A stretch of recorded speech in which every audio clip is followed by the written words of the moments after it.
All right, welcome back to part 6 of Disco Elysium. I'm going to turn the audio back up.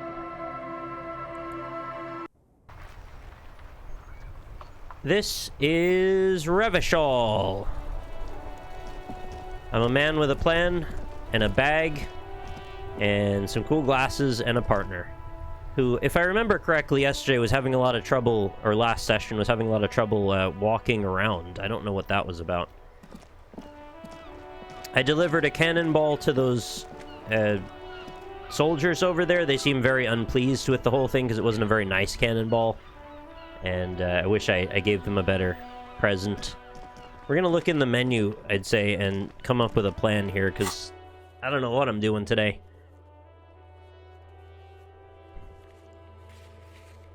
We gotta close the water lock on Wednesday. That's not for today. Pick up the dice from the dice maker. That's later. Meet the smoker on the balcony. That's later. Find money for rent. I think we've already got enough money for that.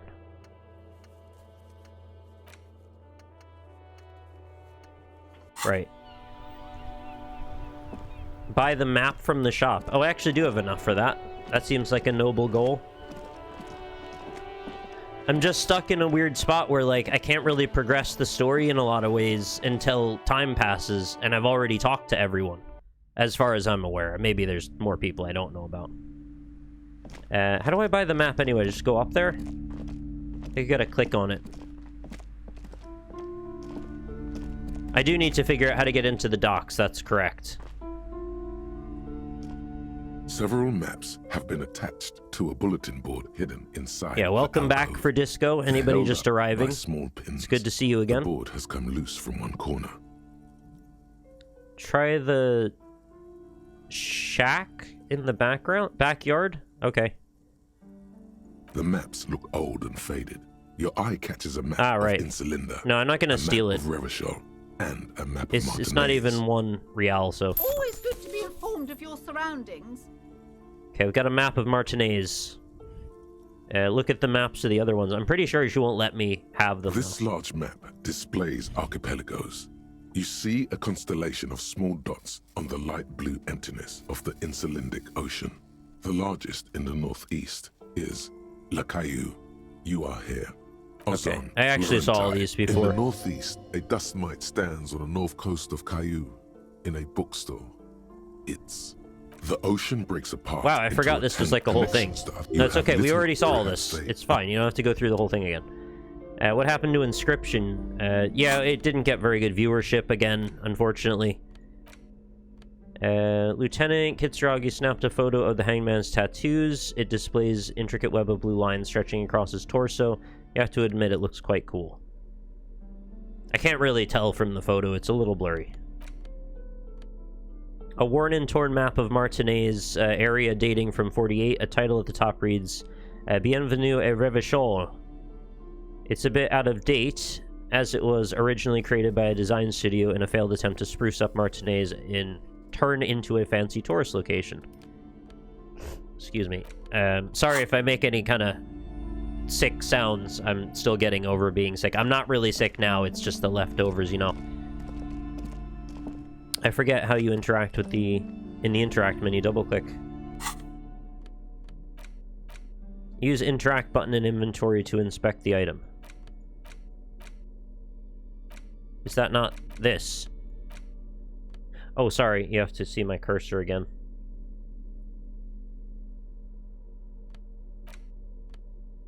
Oh, that! Features the patchwork. It was so big I thought that was a heading. Martinez, with directions to appropriately touristy locations. Year 48 resides. I'll explain my thought process corner. when I get back there. Sorry, I gotta turn the sound up for myself. Trace a path through the grid. Your finger moves through the various streets. Across Rue de Saint-Ghislain and Rue Saint-Sipar. Over Saint-Brun and Martinez North. Can I just take a moment again to just compliment the voice of this narrator? It's such a good voice. The voiceover work in this game is tremendous.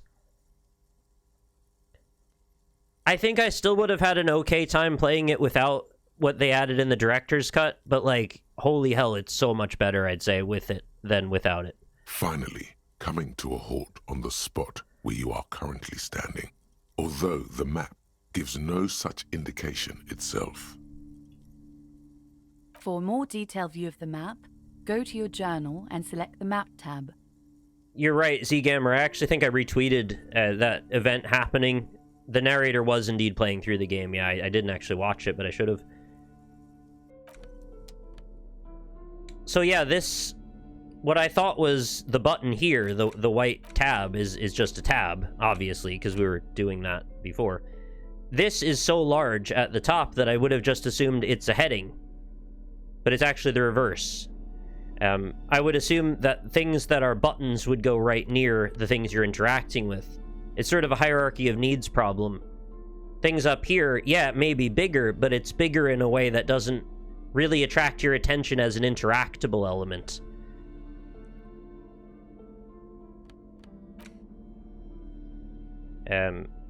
But maybe it's just me. I don't know. Somebody else in chat said they also had the same problem.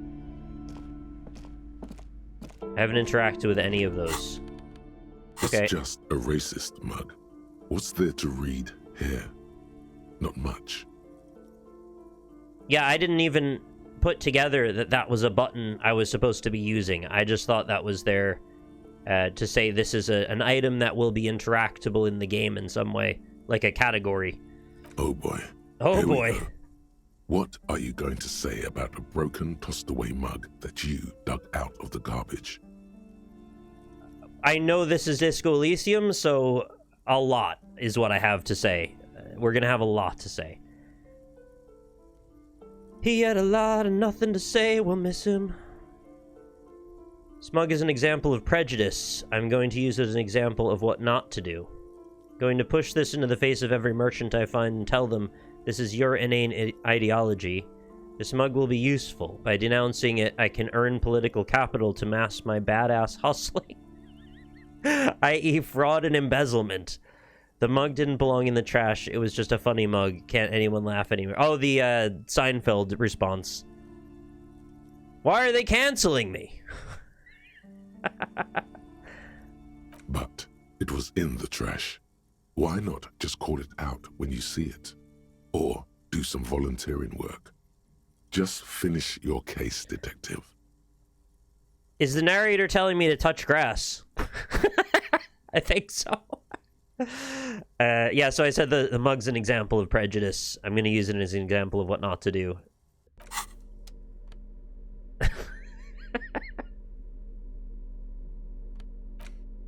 An intricate web of blue lines stretches. Oh wow, we get to see the photo a little better. I didn't realize. Man, from the right shoulder to the solar That's great. plexus. 20 hours in and I Each realize time I've got an the lines interact button. intersect, a small white star is formed. What is in their wrong with crossing. me? Hundreds of fading asterisks riddle his skin. Their concentration is highest around his heart. Hundreds of fading asterisks. All I can read is it's a live service and I need to click on each one of them so I can say that I've looked at that menu. It almost looks like the electronic patterns inside a radio computer or an old filament memory, but not quite. What's the meaning of this tattoo? For you to discover. You've gotten as far as you will without assistance. Okay. Thank you. I will forgive myself now. I appreciate Someone it. close to the victim might know. Someone who knows about history could tell you. Oh, I know someone who knows about history. Actually, I know a couple of people. The soldier and Kim and the lady on the boat and probably one of the thrift shop people. Gone. Okay, so maybe I can show the photo to people? Is that a thing? Interact the handwritten note from the fridge. The note is written with a blue pencil on a piece of lined office paper. The kitchen magnets have left spots on its surface. Does it say anything interesting? The lieutenant leans closer to read the crumpled note over your shoulder. This is tangential at best, but the lieutenant's detective instinct is still active. This little line, the lieutenant leans closer to read the crumpled note over your shoulder, is like exactly the right amount of world building detail that you like to see and not superfluous or annoying. I've been listening to Stephen King's It audiobook, and my god, does that man talk about irrelevant crap for so long. I like Stephen King, but, like, I didn't realize he was on that level of just meandering. It's like, it's masturbatory at that point when you need to talk about, like, the person next to a person talking about a person in a flashback from another person's perspective. It's really wild. Read the note. Someone has scribbled, S. I can't believe the off-site copy is still here. The illiterate ginger kid keeps stealing stuff from the studio, so I had to hide it somewhere safe. Who's S? Walt Whitman? You'll find the filament memory with the off-site copy in the frozen ice cream maker. Please take it home, ASAP. It's important. I'd do it myself if I lived in a civilized place with a freezer. Take care. Filament Silly memory? sloth. Right. Wait, so is this about the RPG thing in the walls, in the back industry area? Wonder who wrote that Looks note. like someone from that radio game company upstairs. I'm a little surprised they just left their property lying here. It's really fun to, like, immerse yourself in this situation, and I'm starting to feel like this is all real. I don't really believe that, obviously, but I mean, I'm starting to feel like I care about what affects what and who is talking to who and where things are physically located, as if I'm actually there. So they've done a great job on the RPG element of that. Maybe they had to leave in a hurry. That's a plausible hypothesis. Yeah. Yeah, please, tell me about the filament memory, because I sort of remember, but now it's been a week, so tell me It again. belongs inside a radio computer, storing its memory. Yeah. It's like a tape. You listen to disco tapes. Oh, I right? love disco tapes. It's like one of your disco tapes, only for a computer. Who's the illiterate ginger kid? I have an idea. Do you have any idea where the frozen ice cream maker would be? Oh, is that why I have to depower it so I can get something out of it? I don't know why you'd have to depower it. I don't know. I assume it's somewhere close to the ice bear fridge. Didn't you see one right next to the breaker box? Yeah. Really? You don't have a single guess? I do, yeah. The lieutenant looks at you, the corner of his mouth curved into a smug grin. His sense of humor is so pleasant. It's like not presumptuous or sarcastic or acerbic. It's like underlying sort of wholesome. Oh, I'm sure. A bit dry and a bit wholesome, which is like the most pleasant to be around. Even if he doesn't know what to do with it, he'd probably try to pawn it for speed, based on our encounter. For speed? My goodness. Okay, so we did the mug, we did the picture, we did the map. How did you know I hadn't interacted with any of them? There's no indication, is there? It's not like there's like a red dot. I guess you just remembered I didn't, but I don't know. There's no way of knowing, I guess.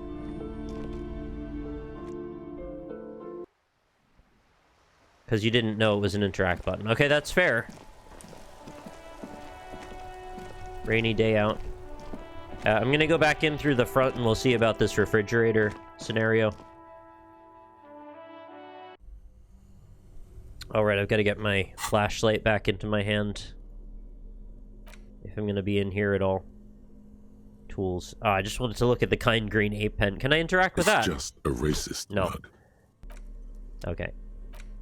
It's only the stuff in the interact area. Can you do that?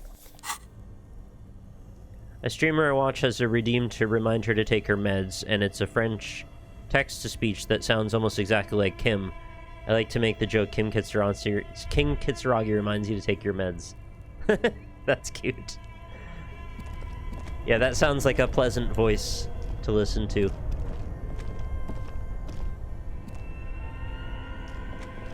This orange machine is buzzing like an old submarine. How do you even click on this? Hand-cranked ice cream churner on top and an electric freezer Must that have. appears to be frozen shut. It's way too big not to have, and I was pressing tab the whole time. I I don't think turning the ice cream crank is very useful. Let's try to crack the lid. You slip your fingers under the frozen lid, but Yeah. the ice is too cold for you to get Oh, I a have good one of grip. those. A pry bar would come in handy here. If you want to try again, then you need to have the pry bar in Okay. your hand.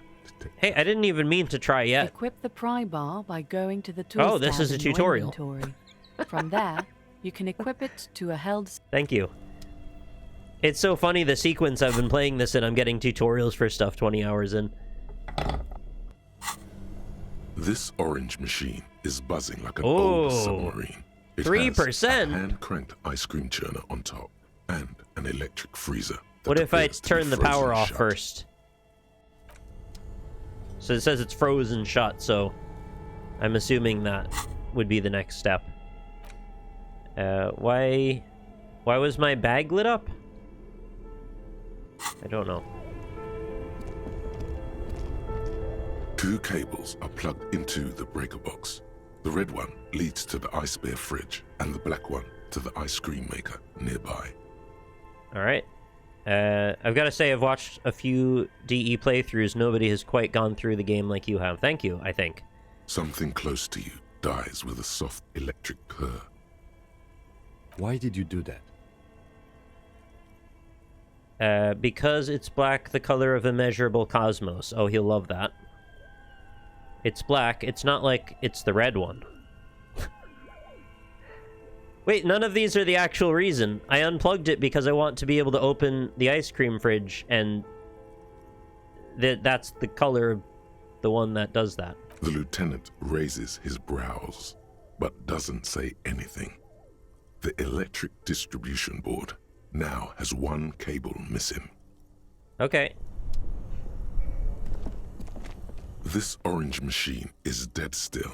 Oh. It has a hand-cranked ice cream churner and an electric freezer. Oh, The pry ice bar around not it strong enough. Slowly melting. I'm not really sure I understand what that means. I need a better pry bar? Maybe there's a better pry bar. Turn the ice cream crank. Turning the crank feels I don't oddly know why I would do satisfying, that. like stirring your childhood dreams. In the distance, you hear water dripping. It's all gone now. You'll never become a poet or an entrepreneur. What is an entrepreneur? I'm trying to think of, like, root words, and I can't really get there. Sounds exciting, though. I thought it was not this dark last time I came through here. Maybe it's because... Probably it was much darker in physical life. So now there's a ton of glare on the screen. It looks extra dark. Oh, outer space businessman. Okay. Right, so I'll either let this melt or get a better pry bar, but I don't think I'm getting in there yet. This orange machine is dead I don't think a still. 3% is going to happen, probably. Cool.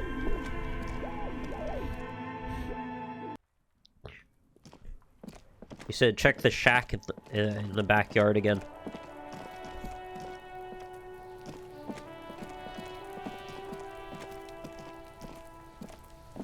I assume you mean here.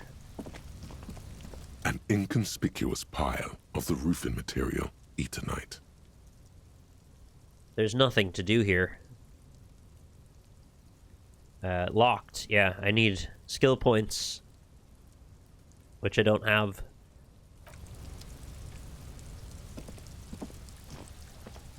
Maybe when you said check it again, you were thinking because I leveled up or something, I would get another crack at it.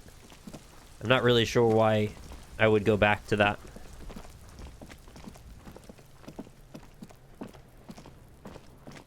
I'd prefer not to talk to Kuno ever again if I could afford to. It's not really going to happen, though. Does putting on different clothes allow you to recheck? No, I don't think so. It can change your stats, but I think you have to update one of these. I know these change based on your clothes, but I don't think it counts. Although I guess I could be wrong. Where is my thought cabinet? We've got 6 of these in. Oh, so in some cases it might be worth forgetting a memory that was specifically useful to one particular task, because then you get a free slot back to, you know, get a new memory that's hopefully useful to another task. But I've kind of gotten along okay with this amount. Is this the total number of... There's 6 more slots? Or does this scroll up? It might be that it only lets it scroll up once you've filled these, but it also might just be that number in total. 12.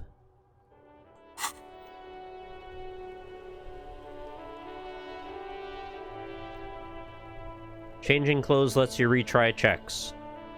Oh. Well, in that case... do I have any that would help? I need one for perception, I think. I have one that's minus perception. I'll change my glasses. That probably wouldn't help me, though.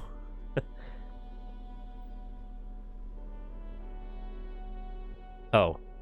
No, it doesn't. Clothes don't count. Yeah, because it wouldn't make any sense for it to count. It means every time you fail a check, you just stand there and change your clothes and try it over and over again.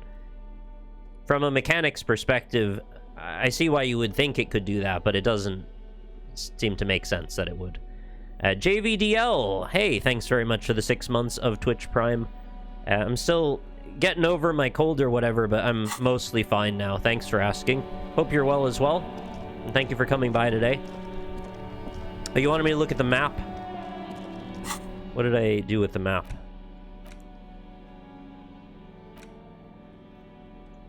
What was the way that I could actually, like, look at it? The worn map features the patchwork grid of the streets. There's no way to just look Martinez. at it. It's always just talk about it. In my journal. Ah, right. Oh, what a lovely picture that is. Oh, wow. The whole world has been raised into oblivion on the other side. In another day or so, I think they said on Wednesday, the lock is going to be repaired. So I'm supposing we'll be able to make our way over to this side on the left. I'm trying to see where the division is. I'm kind of not seeing that. Like, up here is where we're usually located. I think this is the roof that they banked off of, but this was all river? It doesn't really look like that.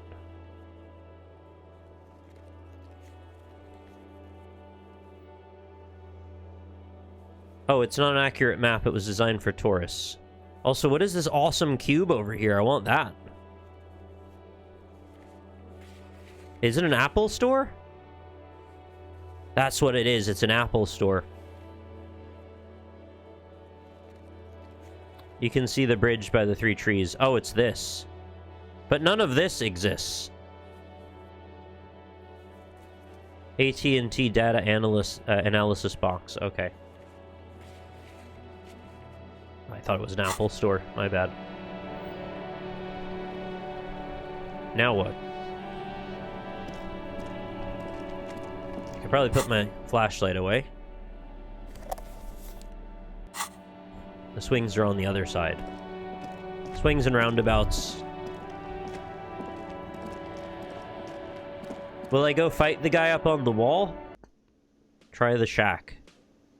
Alright, I'll just keep trying the shack, even though it's not going to have changed at all. Try the racist guy at the dock. Racist guy at the dock. An inconspicuous pile of the Hey, look, roofing it's still material locked, eaten because I up. haven't changed my statistics at all. Glad we did that. At the dock, though? That's okay. There was a lady on a boat, and there's another lady overlooking that boat.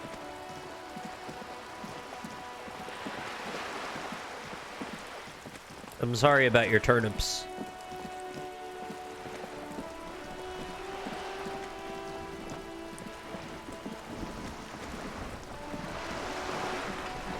It's not any racist guy that I know of here.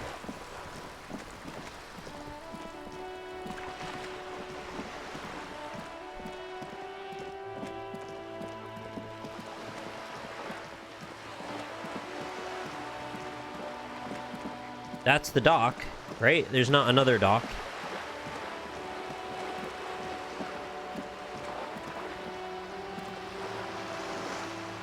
On the path above the oh, that's not the dock at all. Did I misread that?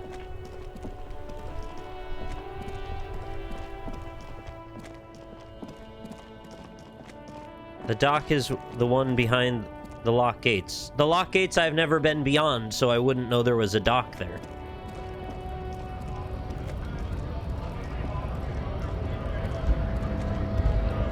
I've talked to the woman outside the bookstore numerous times. She's had enough of my shit. Yeah, so the guy up on the wall is really the only person I know of right now that I think could progress the story. I've talked to nearly everyone else, and this is a point of impasse that I'm not sure how to deal with. I am holding a crowbar. Maybe he'll find that slightly intimidating.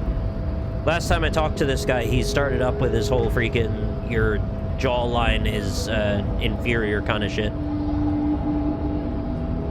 No, I did. I did talk to the woman outside the bookstore multiple times. I did. I'm sure of it. Loud sounds here. Last we You're saw, right. your race was being superseded by the Semper. Why is it so loud here? It was your people who put that dead body up there. Your people should help me get it down. Enough with this begging. You should leave the stage of history. Oh my god, he thinks this is Soul Calibur. By inviting the other races to a great world war. Bring your troops to the Simenon Islands and to Boogie Street, and we will pulverize you. When you are gone, we will build a museum for you.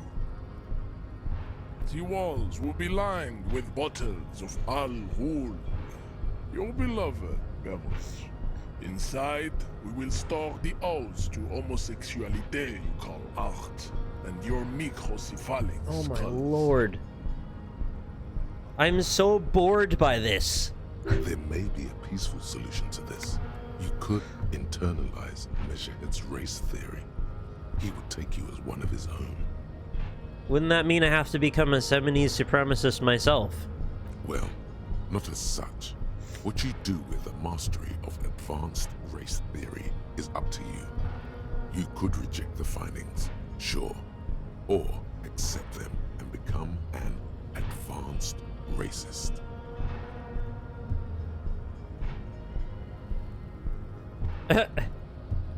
Knocking him out is at 8%.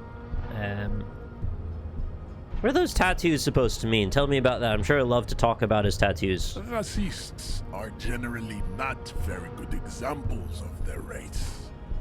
He gestures towards the lorryman down the street. Welcome to Revachol. You hear him yell at a redhead woman visiting the fritter nearby. Oh no, I'm speaking in a meta sense that I find this boring, not that the game is being boring. I'm saying people that talk like this are so boring. They've got nothing to actually say. It's just, I hate this. Here's my stupid version of why it's bad. I don't know anything about science, and I'm obviously completely misled on everything I say, but I'm gonna keep talking about it as if it has any authority. Welcome to Revachol. You hear him yell at a redhead woman visiting the fridge nearby. He must think redheads are immigrants. Yeah. I am not like them. I am Craniometric perfection. I have taken the trouble to permanently draw a phrenologic grid on my skull and features. This should dispel any doubt.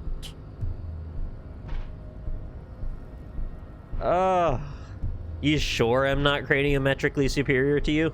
You exhibit forward projection of the jaw, indicative of schizophrenia and sexual inaccountability. From a purely aesthetic standpoint, What even does that mean, sexual the pimple in inaccountability? Your jaw makes you look like a baby. This is not craniometry, just an observation. So the reason that they're making this so overt is because some actual human beings talk like this in a lesser, usually less obvious way. And they should be disregarded just the same and exposed for their ignorance. What else? It is impossible to see any more of your bone structure. It is covered in the ravages of Al-Ghul. From what remain of your features, I can see fleshy lips, baldness of the head, and long arms. He's got a story for relative literally to every our single lips. thing. Measure my fingers, check the diameter of my nipples, check their radius. This leads me to conclude you are not a police officer. You are a common criminal, an offspring of murderers and sailors from Sur-la-Clé and Vesper, and possibly even the degenerate sheep herders of Ubi. Universal basic income? Nothing wrong with that. Interesting, so one of my ancestors was Sur-la-Clef and the other Vesper. I don't know what the Vesper means. It's a scooter. Your racial heritage is uninteresting. It is the same as all Rivasholians. Your parents and their parents made the decision to reproduce while under the influence of Al-Ghul. That is the only reason you are here. These phrenologists that think that every, the length of body parts matters and all, it's got like a story behind it, and their version of what they think science is dictates all these things about your past, present, and future. I've never heard them talk about if your dick size matters. Because they could be like the coolest supremacists of all time, and they've got like a 1-inch dick. And they're like, oh, I guess it's all for nothing now. I am unable to reproduce because of my physiology. I am inferior. Like, I'm sure they would say that. Or maybe they would actually just be ashamed about something that doesn't actually matter. You serve the Union, don't you? Aren't they white? Don't be vulgar. White or not has got little to do with this. Oh. The race enigma runs much deeper than that. Yeah. Is it the... I don't know. There's like a million people that they blame. But you still serve them. How does that factor into your life? And always watch how their stupid narrative will weave and dart around whatever things seem like they would run contrary to what they've established as the people that drive them. Everything is super important until suddenly it isn't.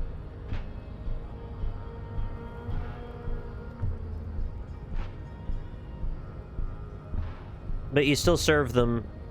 Or, I'm sorry, of course I understand now deeper. I'm gonna say that. Mr. Clare is a man of vision and means.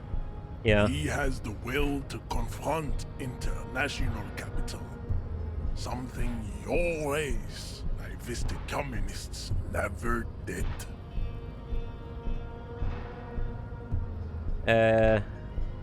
My jam is a mysterious fourth thing.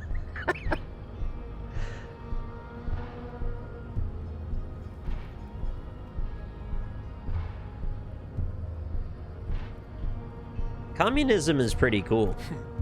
Idiotic communism is the single greatest contributor to your race descent. Everywhere around you, the fruits of its failure to Hey, I didn't get any XP. world order.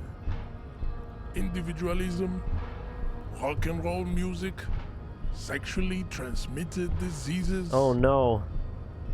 You're so sad. You're such a sad, conservative, angry racist. I don't know if I'm a communist, but I took a trait that allows me to get, or at least I'm supposed to be getting XP for saying communist-adjacent things. I'm sort of vacillating in my opinion, because in my actual politics, I think it's a little more nuanced than that. I'm not exactly a communist, but I'm not a capitalist, or I'd rather not be. And I'm sort of a socialist. I'm a secular humanist, and that's not really what they're asking, though. Above all, rampant multinational finance still reigning large. Tell me, where have you gotten your love of pathetic communism from? Oh, Degenerate youth culture? Rock and roll music? no, I liked Rage Against the Machine until they got into politics. No, I'm not like that. It's true, I am a rock and roll star and a rebel. I've gotten it from disco, actually. Well, that seems true to our character's personality, maybe.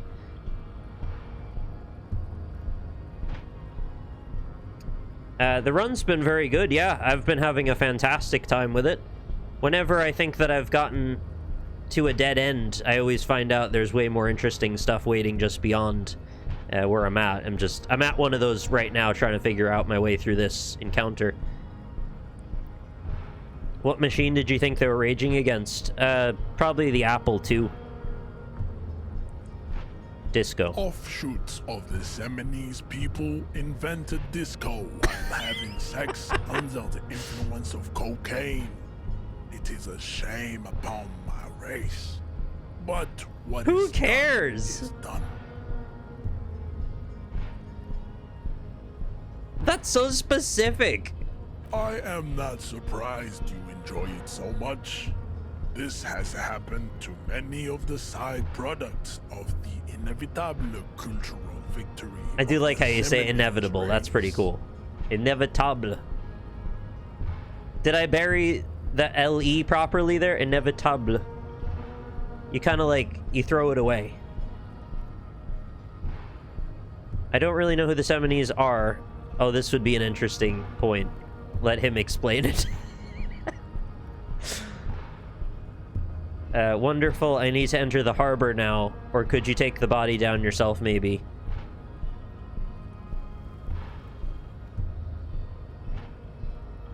Let's hear him talk about who the Seminoles are because of my head trauma. I can see that. The Seminoles are the South Island race. Haplogroup A4A. The rightful masters of the I can't believe anyone would say that out loud and not think it's hilariously we descend stupid. from the Areopagites of ancient Pericarnassus and arrived here 4,000 years ago. If this guy went on Joe Rogan, by the way, he would be like a 10 billion follower right-wing superstar in one day. This guy would be the next US president by next month. We are the future. That is all you need to know. Cool. So you were born and raised on the islands before you moved to Revachol. I am a descendant. The narrow streets of Ulumbuir are with me in my genetic dreams. I see young Seminoles women walk into the grey mass on Ile de Fantôme, waiting on immaculate conception from the pay. I'm occasionally conflicted in the smallest way because although I hate everything he's saying, I do enjoy listening to his voice. And that's weird. So you did not come from the No. islands. I have heard about it on the radio. Yo, the radio. That's where disco comes from, isn't it? And people having sex under the influence of cocaine from haplogroup A4A. He would be appreciative if you did not further chase this line of inquiry in front of the women. Cool. Yes. You're so cool. I understand why he's called Measurehead now, by the way. This could have made him more open to discussing the race enigma with you. I was thinking this was a compromise to make because I want to actually get something from him. And I think if I was to embarrass him in front of his crew here, they'd probably, he'd probably shut down entirely. And or shoot me or stab me or punch me or throw me off this. I don't know what he's gonna do, really.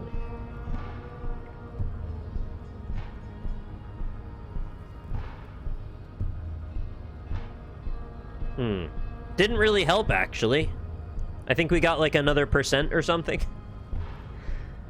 Kim, what do you think about this? This racist is better than the last, but the next racist will be the really good one. Kim.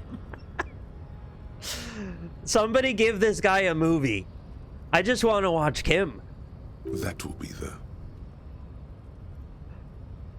Oh boy. I don't like any of the racists.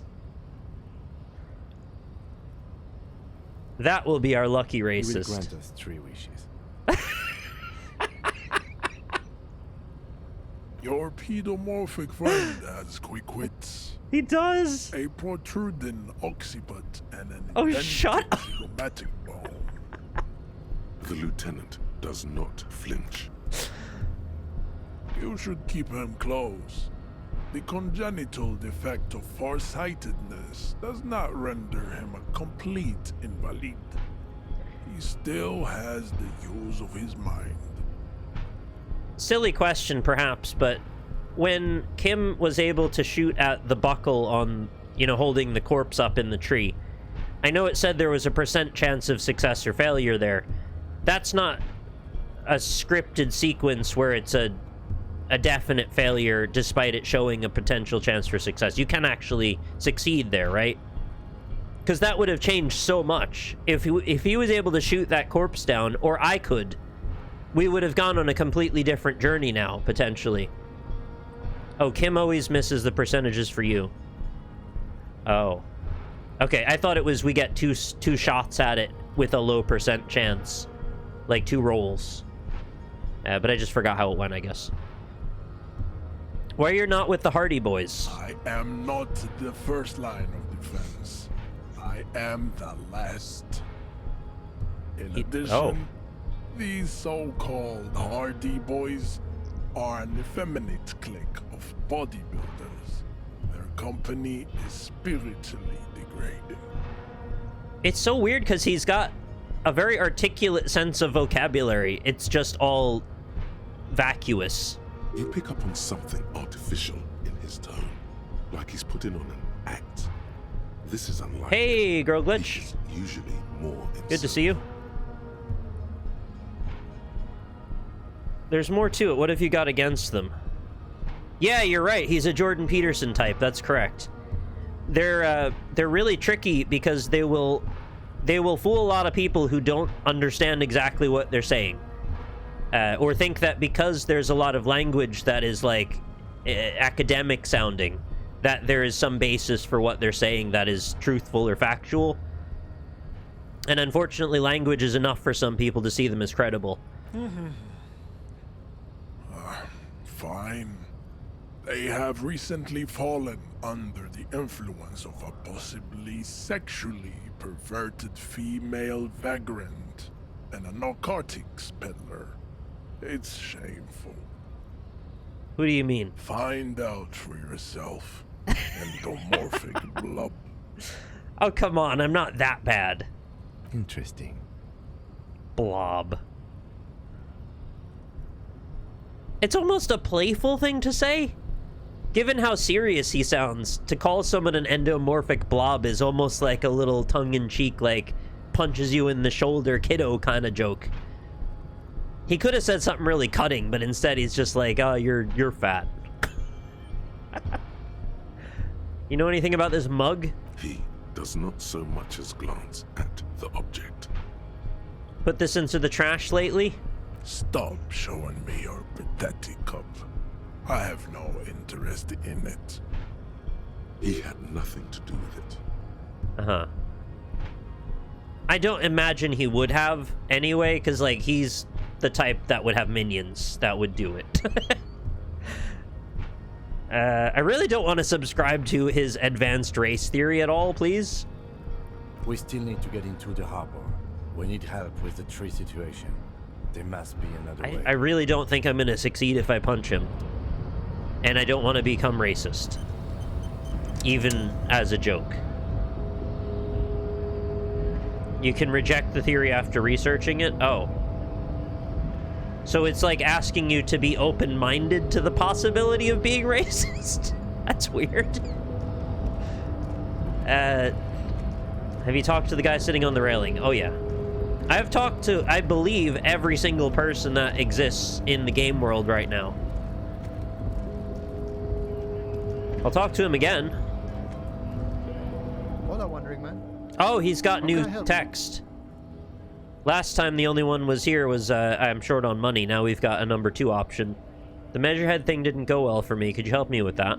Sorry. Busy surveying the Oh. situation. I'm sure you'll figure something out. You guys have all sorts of gadgets these days. Hey, Kefka. I have gadgets, huh? Wiretapping, telescopic batons, futuristic circuit bending to infiltrate harbor Have that? machinery. Circuit And you bending? could even knock that Kowalson crane over using some remote controls. What? This guy's got ideas. Can you join my crew? Or calling in tactical air support. You guys have air support. Can right? I give you my gun and you can take a shot at this corpse? Turn to Kim. Wait, we have air support? I'm gonna ask Kim. Because we don't. Oh. We don't have air support or any of those other things. Yeah, I didn't think so. Kim was just telling me the other day, we really have to, like, keep our heads in the game because although there is a department, they're all doing the same thing we are and they don't have time for us. I get it. Hush hush about the secret technology. Yeah, my gun is missing, but I borrowed Kim's, and also I've found a rifle in a basement, which I don't think I can use. I don't know that it is even usable. But I do have a rifle. He pats the side of his nose with his index finger. Is that... So, is that a way of saying I'll keep your secret, or is that a way of saying cocaine? Something changes in his disposition. A merciful smile in the corner of his eye. Okay. All right, I may have some advice for you on how to deal with Jean-Luc there, out of solidarity to the RCM. It's low in technology, however. Well, that's okay, because that's what we've got. Yes? First, don't fight him. Oh, yeah. Obviously. Obviously. Second, get him to share his theory by being subordinate. Admit your lack of expertise. Basically, grovel. That's how I do it. Oh. You're welcome. He tips his beret and concludes, "You're welcome." Okay. Maybe You're that welcome. would work. We'll have to see. You're gonna make me a racist? I know I can reject it now. Someone told me another time that there's a way in that doesn't involve talking to that guy, and I was really interested in finding that. But I don't know that I have the ability to find it because I think I've clicked on every single surface. It may be the type of thing that I either need to pass a skill check that I don't have access to, or it leads from somewhere that I couldn't find to start it. But I don't think that wherever that is, I can interact with it right now. Because I've looked into pretty much every corner. I've wandered around the whole available area for as long as I've been allowed to, so I'd say I probably can't do it.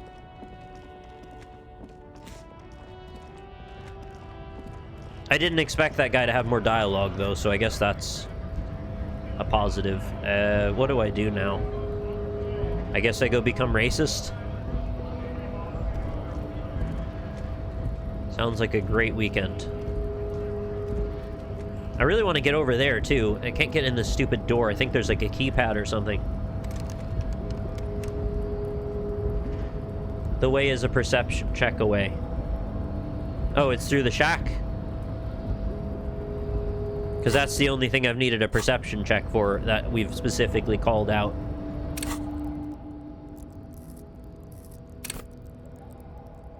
Uh, 93 of 100 skill point.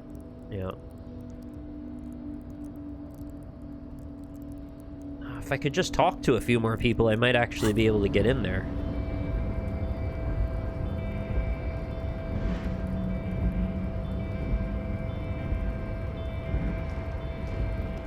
I'll go talk to the lady out front the bookstore since you said you think there's more for me to say to her. I guess I did say that I didn't want to bother her at some point. I thought there still wasn't relevant stuff, but maybe I'll look anyway. I can talk to Kuno about it. Oh, I hate talking to Kuno, but you're right, I should. Klaasje? No, that name doesn't sound familiar, actually.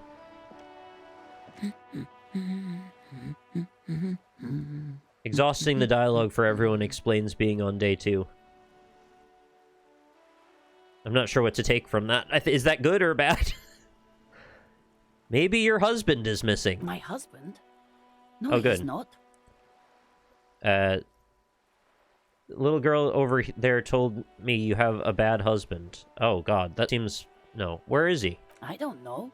At home now? Out drinking with his friends? Working? Where is this going, officer? So what I'm hearing is you don't really know where your husband is. Yes, but...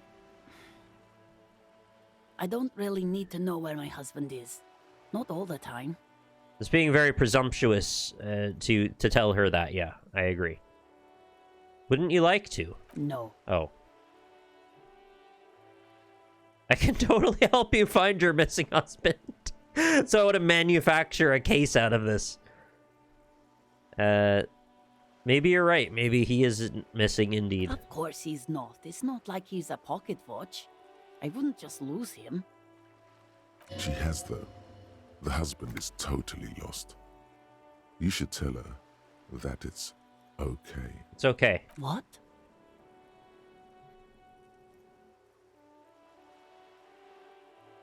I was talking to myself. I should stop. It's okay. She tries to concentrate on books, but her eyes are full of bewilderment.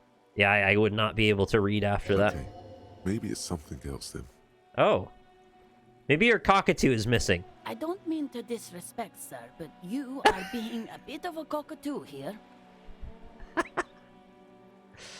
I think the emphasis was slightly in the wrong spot in the voice, but... For what it's worth, I agree. But cockatoos can't be stopped when they get ladies. It's better to engage them at this point. Yeah, you're being a cockatoo. What do you mean I'm being a cockatoo? Nothing. Go read up on them if you're so interested.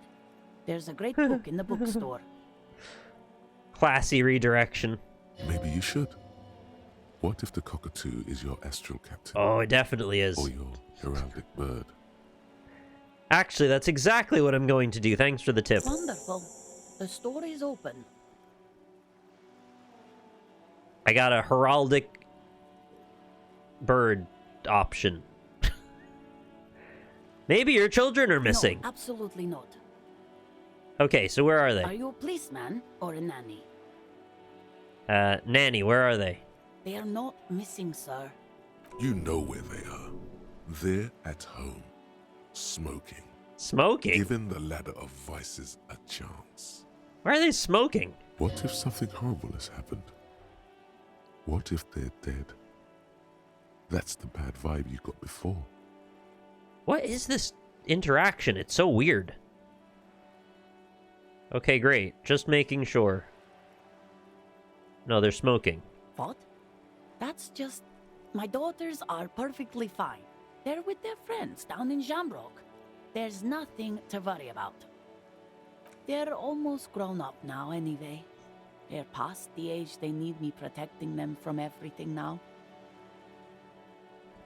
I'm afraid the danger is now greater than ever. Tell me, how old are they? My youngest girl, Jolie, is just shy of 16. Jenny, she is turning 18 next month. But we shouldn't even be talking about them.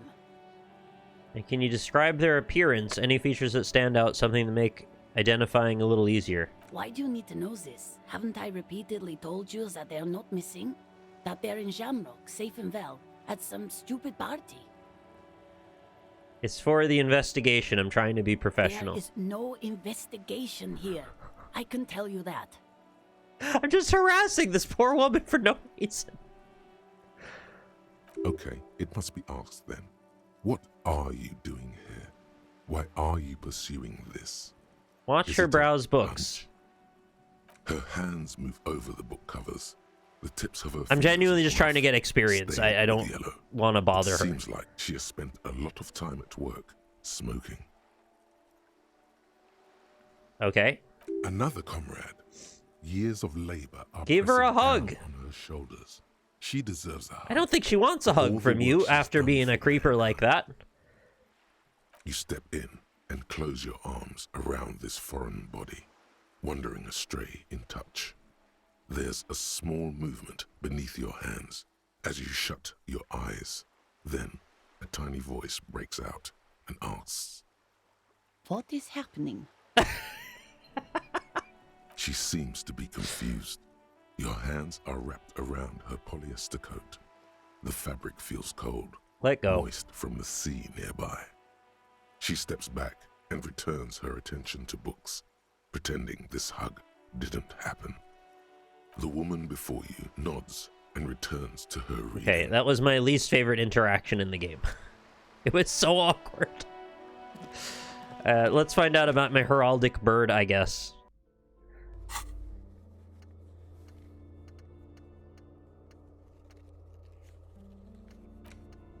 Working class woman said that you're a bit of a cockatoo. What if it's true? Go read up on cockatoos in the bookstore. Maybe you'll discover something new about yourself as well. Hey, you got any cockatoo books? Hello again, esteemed officer, and welcome to crime, romance, and biographies of famous people. Have you forgiven me about the whole behind the curtain story? I feel like we've gotten off on the wrong foot and reset back to like a Groundhog Day situation. A book about cockatoos? There should be one upstairs, right next to the shelf of biographies. Last we spoke, she was very mad at me because I had misled her, is how she saw it, about my investigation into the entity that was causing her business to fail. She wasn't happy with the conclusion I came to, which is that the entity is actually an arm of capitalism. These shelves are overburdened with books from the same series. You see the name Dick Mullen. Mullen over and over. Dick Mullen. A Dick couple Mullen. of spook novels hide amidst all the detective books. Thrilling tales of spycraft and daring do. Daring do. What's all this crime fiction? Oh, crime, robberies, murders, even sexual crimes. We're fortunate to have Dick Mullen and his stories to sort all that out. Thanks, Dick Mullen. You're a police officer, apparently. You should buy all of these. Yeah, They really do teach a person how to be a proper detective. a proper dick. Look through the display of books. Crime fiction is a disgrace. Is it? An asinine misrepresentation of the physical attributes of the arduous everyday work of actual police officers. That seems weird. Why would you think that? It's like he's got a chip on his shoulder that people would want to write fiction. Who cares? These books greatly overstate the excitement of police work, glossing over how long it takes to actually follow up on leads and eliminate dead ends. But it's fiction, though. What's more, they completely ignore the psychological hardships of year after year coming into contact with people during the worst days of their lives. Yeah, that's probably true. They would gloss over that because it's not exactly pleasant. Excuse me. Same as with when Kim was telling us how police officers regularly have to vomit because there's a smell of decaying flesh. It's just not a detail that you really want to hear about too often because it sucks and, nobody likes that. Not a single mention of all the stress this work creates upon the officer's family. Yeah. Detective fiction just doesn't tell the truth at all. Oh. Now, would you like a list of all the books found on the shelf?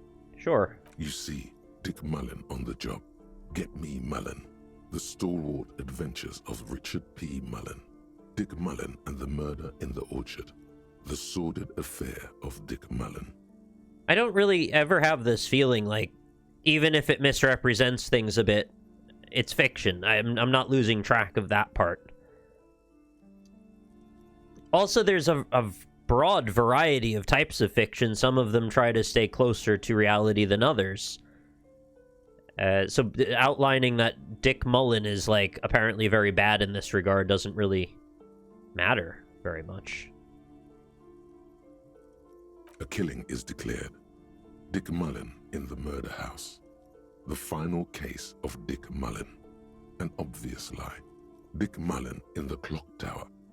The ordeals of Dick Mullen. Dauntless Dick. Dick Mullen's funeral pyre. I just want to say Dick Mullen over and over again. Dick Mullen. Dick Mullen dies? Oh no. Turns out he faked it to solve a case. Are there more? Yes. There's also the dame who did it. Farewell, my Mullen. Faking death seems to be a common trope in the Mullen series. The morbid tales of Dick Mullen. A dark tide turns. I thought when this list started, the narrator was going to be like, oh yes, there are hundreds more. We will now read literally every single one of them. Tragedy calls for Dick Mullen. Another one with fake death. And, of course, Dick Mullen, the murderer. In order to catch a murderer, Dick Mullen must become the murderer. Wow, I can't believe Dick Mullen actually is a murderer now. After all this, you still haven't found the answer to the one question that matters. Who is Dick Mullen? Who is Dick Mullen? 42% go. Your attempt to grasp Failed. the answer fails. It seems very close by, pulsating just out of reach. Of all the things to fail, not knowing who Dick Mullen is doesn't really bother me particularly. Alright, I need to find my heraldic bird, please. A sulfur-crested cockatoo Here we go. sits on the cover, its beak slightly open. It looks as if the bird is calling out the book title, From A to Zurich, a guide to a well-behaved cockatoo. That's nice to have a well-behaved cockatoo. Yeah, ask the storekeeper about the cockatoo guide. It's a must-have if you own a cockatoo. I've heard they're quite capricious. Are they?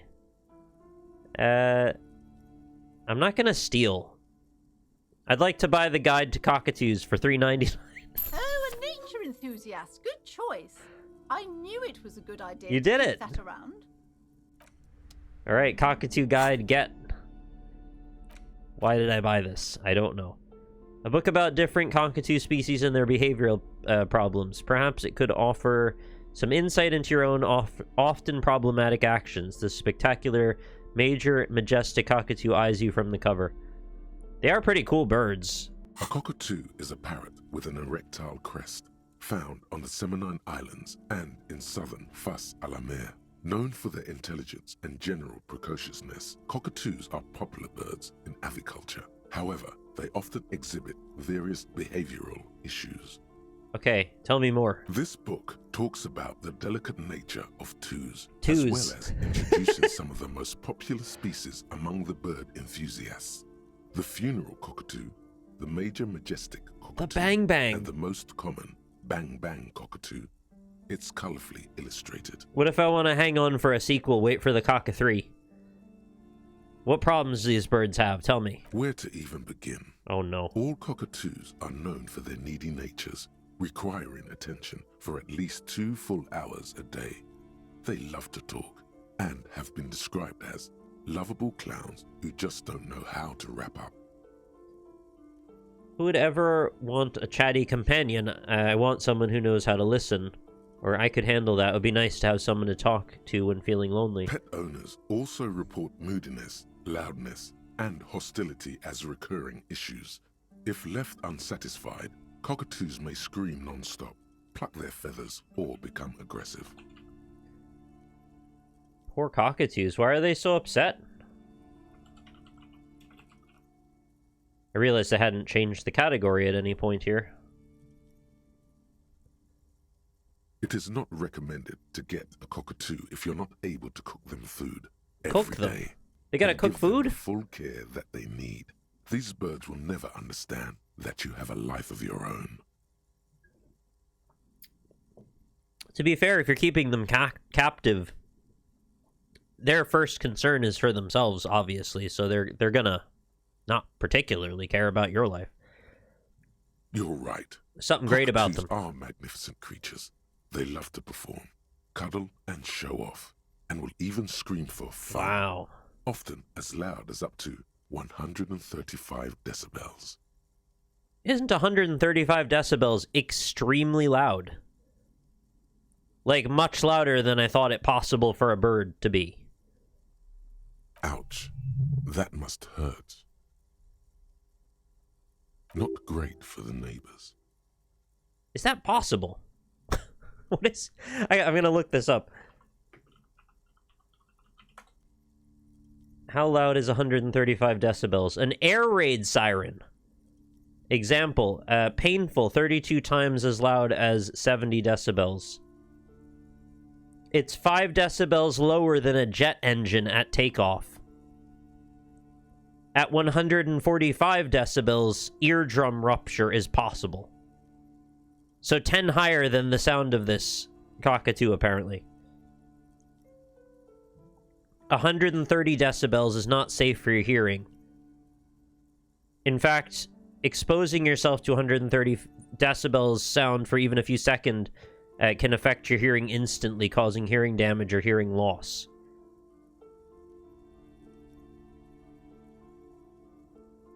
At 140 decibels, you will feel pain. 110 decibels is classed as extremely loud and is analogous with the sound of a trombone blast. How does this make you feel about cockatoos now? Apparently they're little demons, little horns from hell. Performing? Yes, birdie. I don't think I could handle having my eardrums ruptured by my bird. Read about the funeral cockatoo. This is a yellow-tailed black cockatoo. Its specific name, Psittacus venereus, relates to its dark and somber plumage.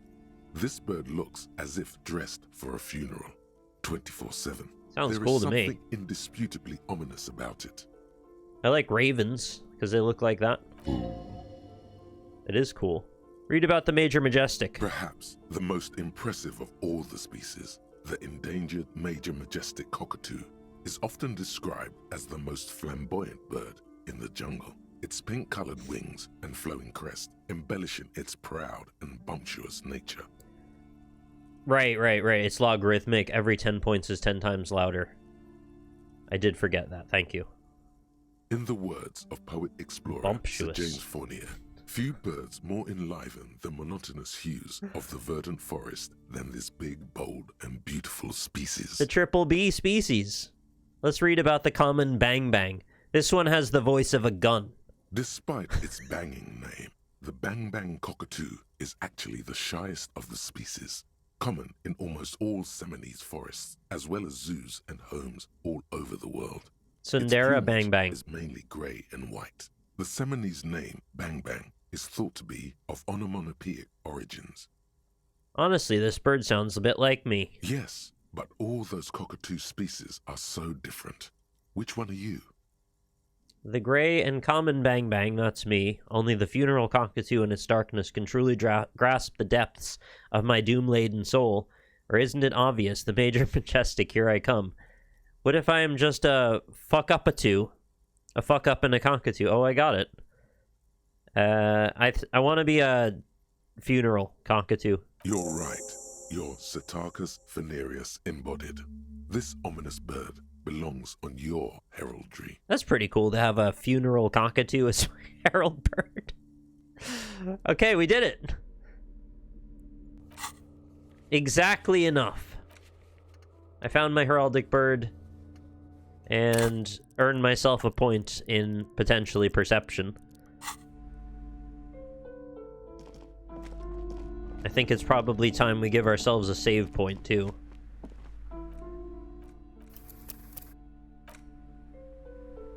Now tell that poor woman outside.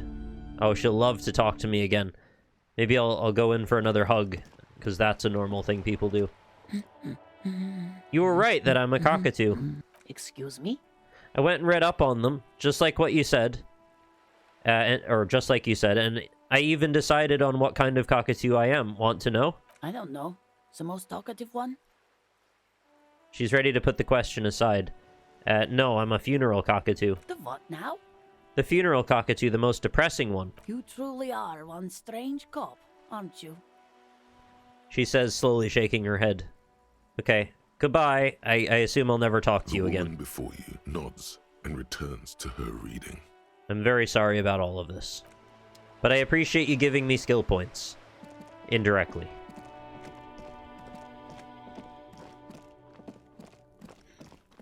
Now, what happens if I give myself a perception point and still fail? I might, though.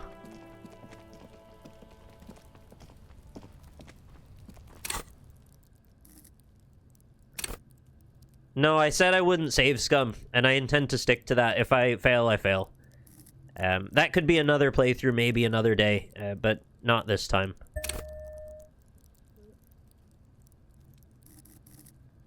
So we got 5. I wouldn't mind having 5 perception anyway, by the way. This is an okay thing. I think it is consistent with the character I want to build. Pile of the roofing material, Eternite. You can read more books if you have nothing to do. Something's going to come up pretty soon. I don't remember when. I have to look at my journal again. Alright, 72%. It's great odds, but it is still possible to fail, obviously. So let's see what we do. Because there's a secret door hidden behind the panels of Eternite. That's why they're too orderly.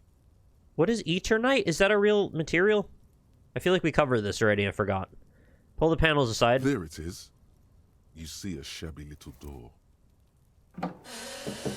Watch out! Kim! Oh, he stood where the window was. He's safe. Never played a game I save scum more. I'll save my save scumming for XCOM, which I think it is well earned in XCOM. Eternite is an old building material. Oh, it's a real thing. Okay, I hadn't heard of it before. I'm not a builder, obviously, but... What is this, then? A tool shed? Let's investigate. Yeah, get in there. It sounds like a Terraria material to me.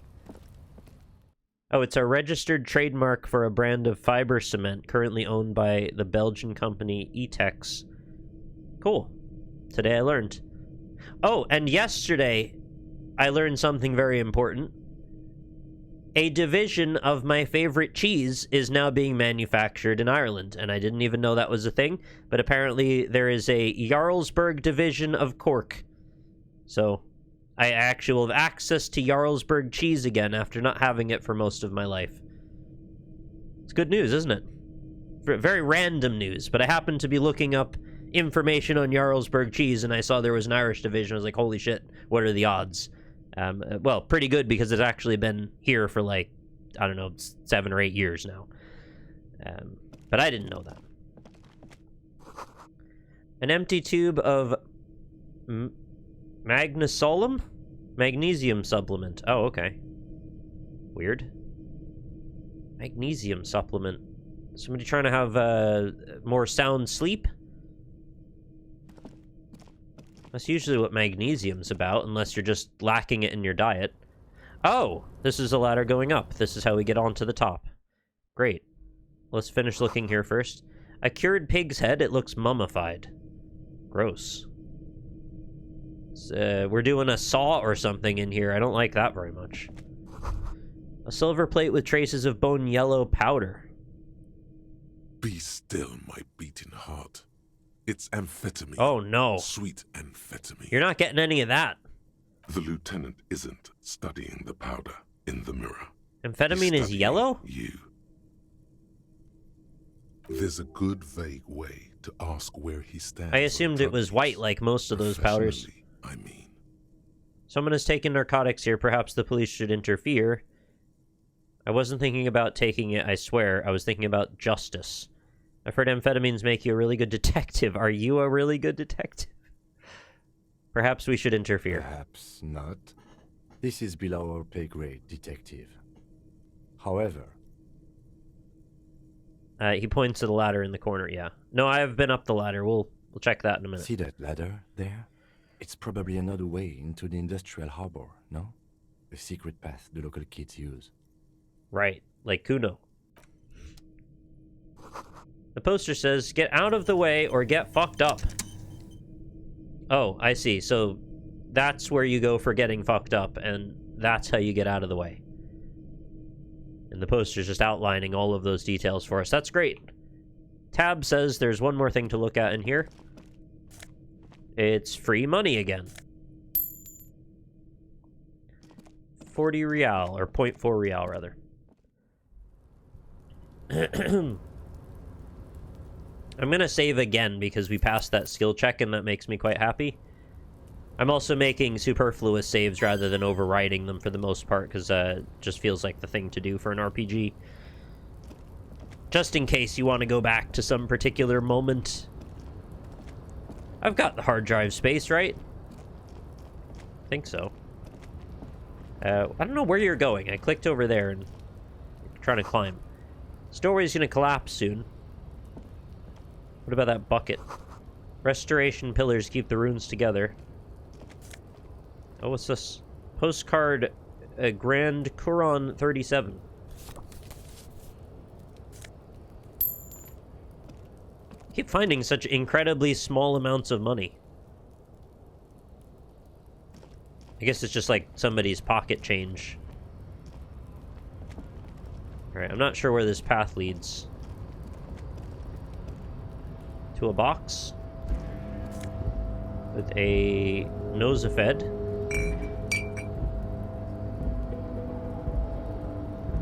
I'm assuming we can climb up to the roof here? Oh. I didn't think you could walk off a ledge like that.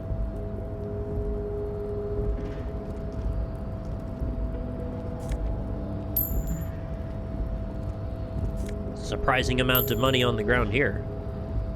Now what?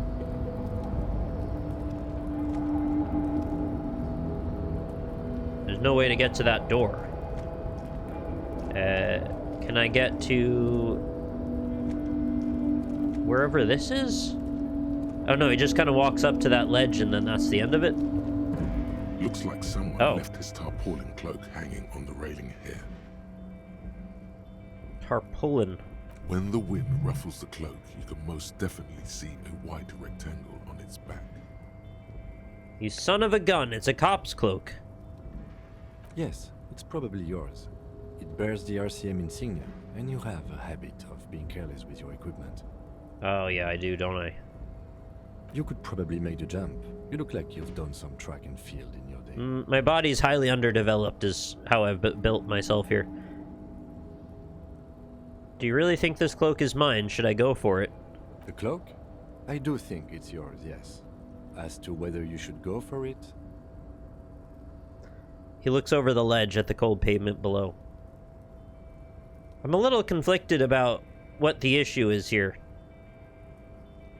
Maybe I'm not understanding this space correctly, but to me it looks like we could hang off of this ledge and drop down easily. Because it's like, I don't know, 10 feet down? Like barely the length of a human body, maybe a little more? Well, it doesn't seem too dangerous. 2 meter stops. Whenever you're ready to do it, I'll be right behind you.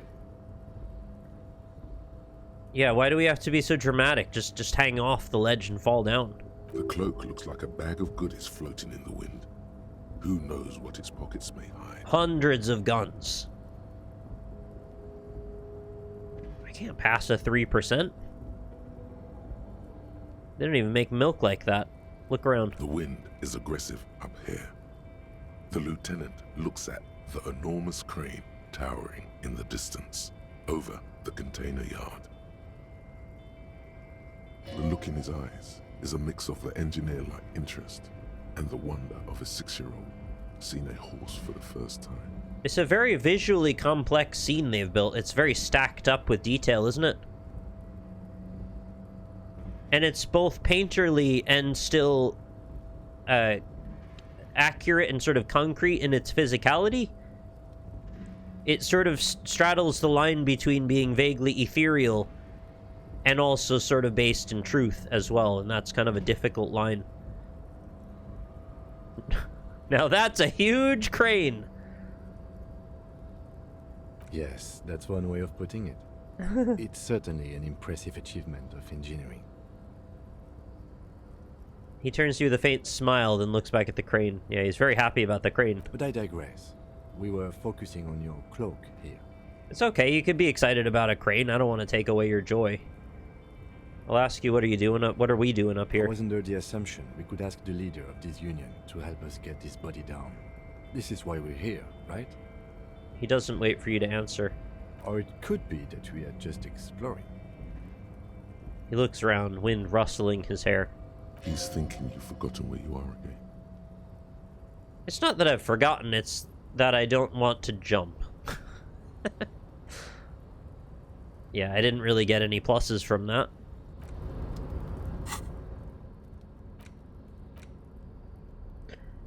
This postcard depicts an ill-advised residential area overlooking the Jamrock Quarter. 13-story buildings line the hillside like sarcophagi.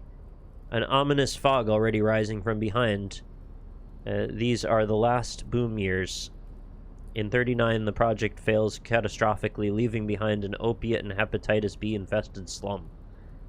Jesus. Wow.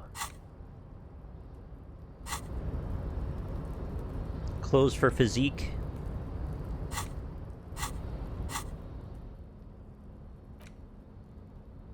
Physical instrument, electrochemistry, suggestion, reaction speed, perception down, Inland Empire up. 2 for electrochemistry, espiritic cores, and drama. Nah. I'm not a physical man. Unfortunately. I'm an entirely mental manifestation. Although my hand-eye coordination, I guess, is getting better.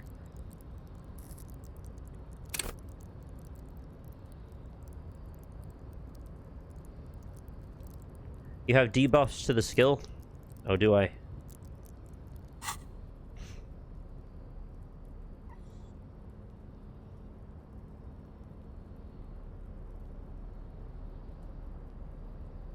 Where do I have that?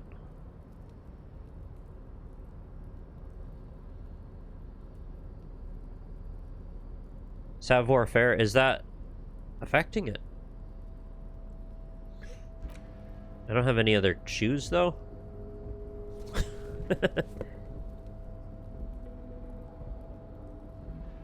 I do have jeans. Out of curiosity. The pockets of these new jeans are perfect for sticking your hand into. Makes you look cool, calm, and collected. I didn't know you could As have your secret hand stuff in your enters the clothes. pocket, your fingers brush against something, soft yet crinkly. Hey, it's a chewing gum wrapper.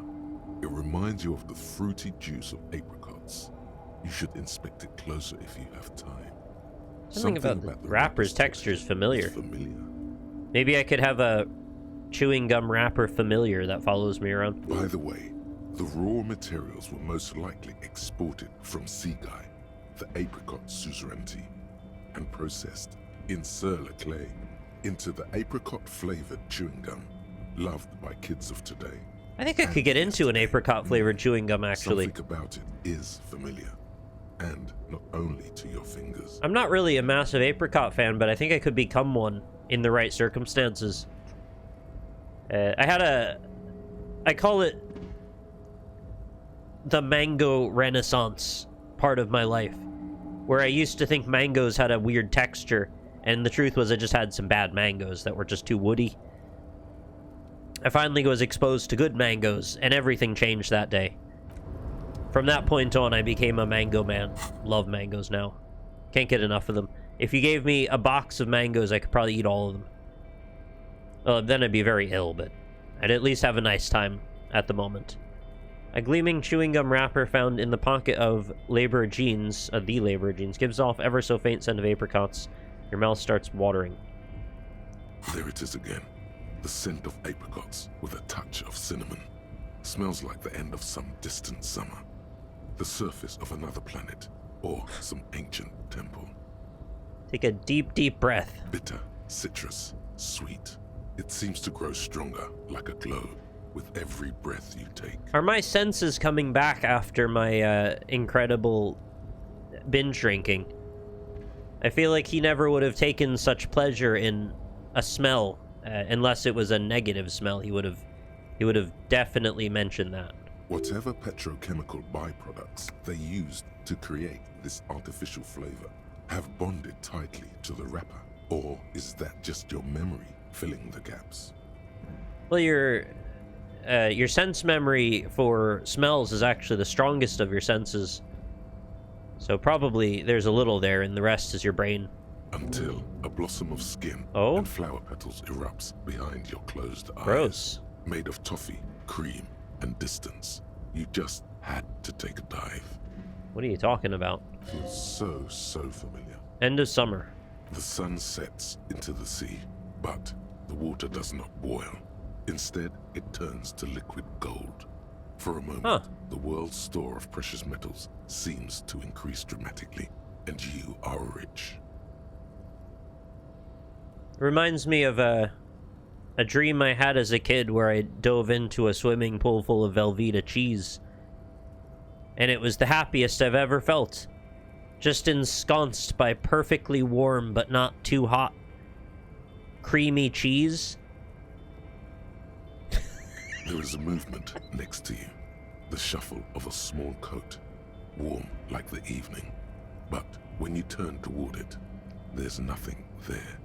I had a similar dream another time that turned into a nightmare. And it was, instead of Velveeta cheese, this time it was Jell-O. And I thought, wow, wouldn't that be fun? A big bouncy swimming pool full of Jell-O. And then my brain played out the scenario as if it was real. And you know what happens if you dive into a swimming pool full of Jell-O? You die. It's awful. You get embedded deep enough into it that you can't do anything about it, and the weight of it pulls you in. I mean, that's why there's literally monsters in D&D that are like a Jell-O blob. It's fine if you want to lay across with it, you know, with your back to it, just sort of surf on the top of it. But if you try to penetrate the surface of the Jell-O pool, it's a nightmare. Never ever think about that again. Alright, so there's a movement next to you, the shuffle of a small coat, warm like the evening. But when you turn toward it, there's nothing there. Where did it go? Why are you talking to a gum wrapper? Because of an ancient temple. Yes, from the height of antiquity. A long time ago. Millennia ago. On an island of time you can never return to. Hot tub stream with cheese when?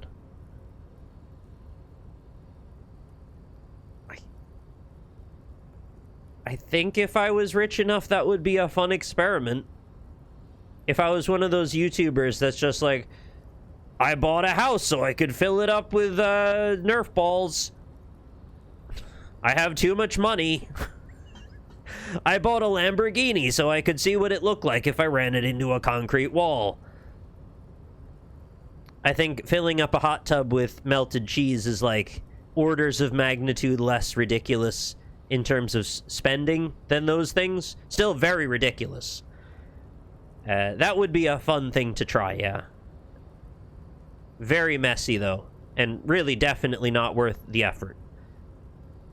Human fondue, that would be the thumbnail, I guess, yeah. Put the wrapper away. Alright, have we... Yeah, apricot chewing gum scented. We can internalize for -1 reaction speed. You've found a trace of entity who's been stalking you across the plains. The Gloomstalker, the conglomeration, the shadowy organization behind your downfall. Possibly something connected to the dreaded X something. Granted, it is impossible to determine its true identity, but you can remember where you first smelled its treachery, yes. Use the Tutti Frutti gum wrapper. Reconstruct the day you first breathed into her untrustworthy atoms. Hey, intelligent fool. It's going okay, thanks. This blurb here reminds me of the sometimes 20-minute long tangents that the author took in Stephen King's It. Yeah, we got onto the roof and now I have to jump for my life and I'm not sure I can do it. Do I have one of these to forget now?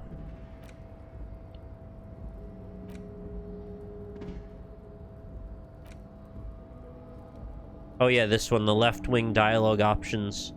I could probably trade that off. Plus 4 XP is okay, though, I guess. That's the only one that's, like, strictly got a negative associated with it. I don't have another skill point to allocate to unlocking this. Should I get rid of Mazovian socioeconomics? Despite it having a cool picture. Oh, I need one to forget one. I thought you could just get rid of them. Alright, I guess I'm not going to be learning that then. At least for now.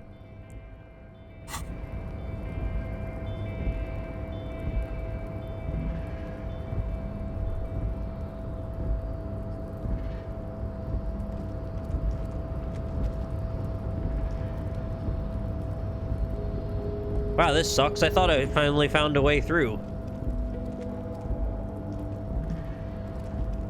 A tarpaulin cloak with possible RCM markings is still caught on the railing. It's 17%. It's not gonna happen, but it's better than it was. Yeah, I didn't think so. Alright, let's bust my ass, I guess. Oh, he just backs out. You could just lower yourself down, my dude. Nope, no. That's still too high. What were you thinking? You're not a gymnast. You're a boxer. And you've climbed way too high up here. Lieutenant must be crazy to suggest that. Vertigo almost pushes you over the edge. Right, I can't do it right now. I'll make the jump next time. Oh, I damaged my health by scaring myself. What? It said -1 health. Why is it? Oh, because I have one health.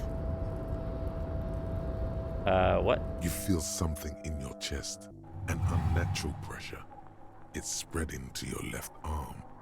Your jaw. I thought it was just showing me how much health I lost, not killing me. I'm guessing this is bad. Very, very bad. This is the end. Bad. Because I scared me. Did I have a heart attack? Try and remain conscious. All you feel is pain and weakness. You have to surrender now. We all do. It gets so dark. You don't even see her face. Is this the end of my playthrough? Like you always thought you would. You only see pain and fear. It's going to unintentionally force me to save Scum now. Cop suffers final heart attack. A detective lieutenant of the RCM passed away yesterday. His death, though abrupt, did not come as a surprise to those who knew him. He was That's the end of our heaviest story, drinker I've friends. ever met. Captain Ptolemy Price, the deceased superior officer, commented, "That ain't easy on the ticker." He loved his liquor, sure, said Detective Chester McLean, friend and colleague. But I think before he ever had a heart attack, his heart was broken. According to an official statement given by the RCM, the officer was on the brink of solving a murder case. Somehow I feel the worst about Kemp. Having to watch me die on the case for no reason. At the suggestion of him telling me to jump. Feels bad, man. I didn't realize I had, like, a few seconds to click give health. I didn't know it would be timed. I just figured, like, the game doesn't really work like that.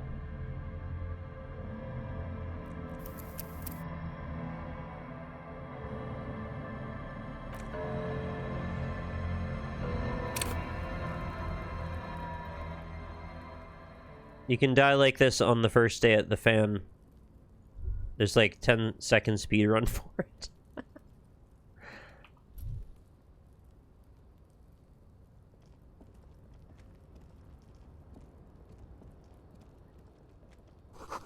Someone said before the most money they've ever found was like $20 or 20 real or something. Is the money procedural or something like that? Is there like a random chance that you get more?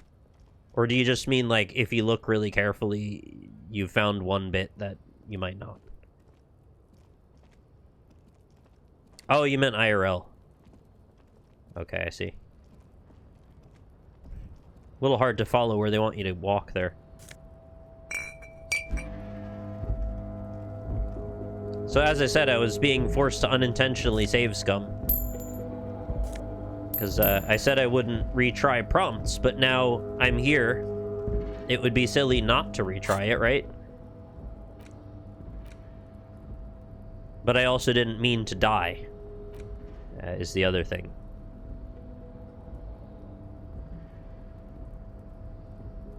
The perspective does get kind of weird sometimes. I think what they need to do is maybe visualize the path you walk on in some cases, because, like, you can't see it. It's obscured by the geometry around it.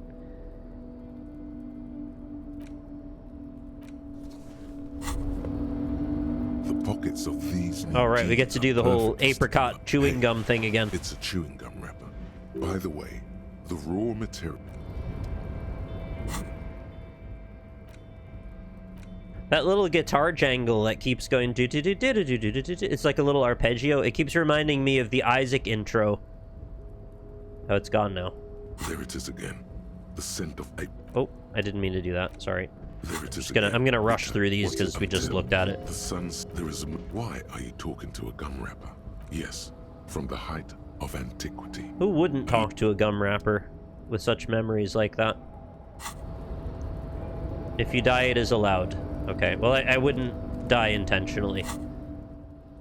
Right, so we don't actually have the ability to do anything with this.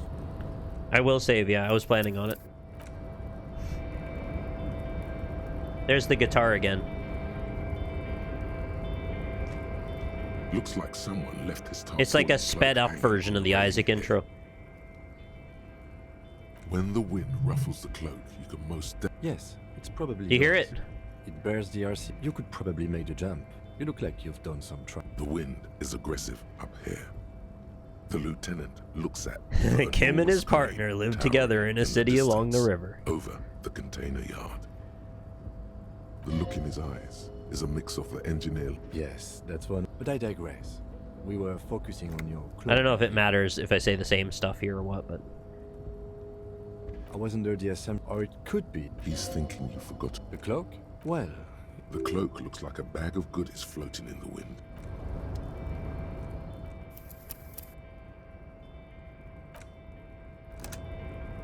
There. Now we are back to where I just was a minute ago.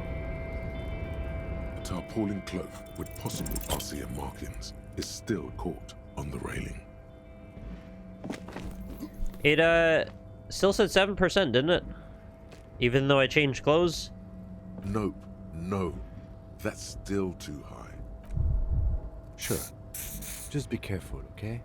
Looks like you almost strained a muscle there. I almost died of a heart attack.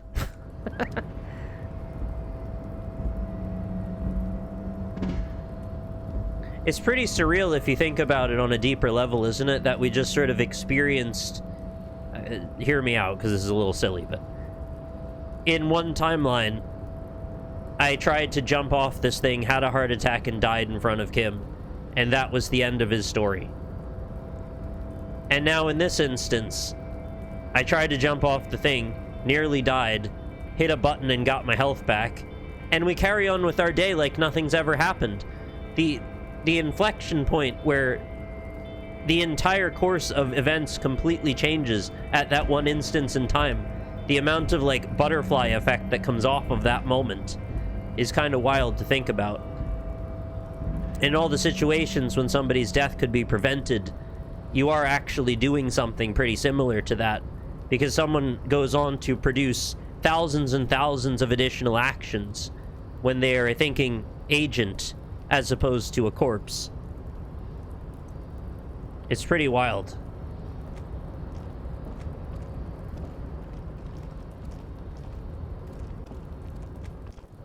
Alright, so all of the time spent getting in here and climbing around on the roof was for naught, as far as I can tell.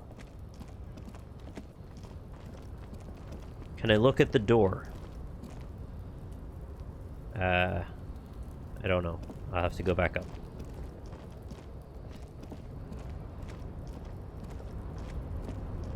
Well, that's the thing. Until you just die, you don't know how close you might be. But once you've died, you don't know how close you were. So you never get to know, in either direction. In some ways, that's sort of a comfort. Yeah, you can't look at the door. I can click on it a lot. Doesn't matter.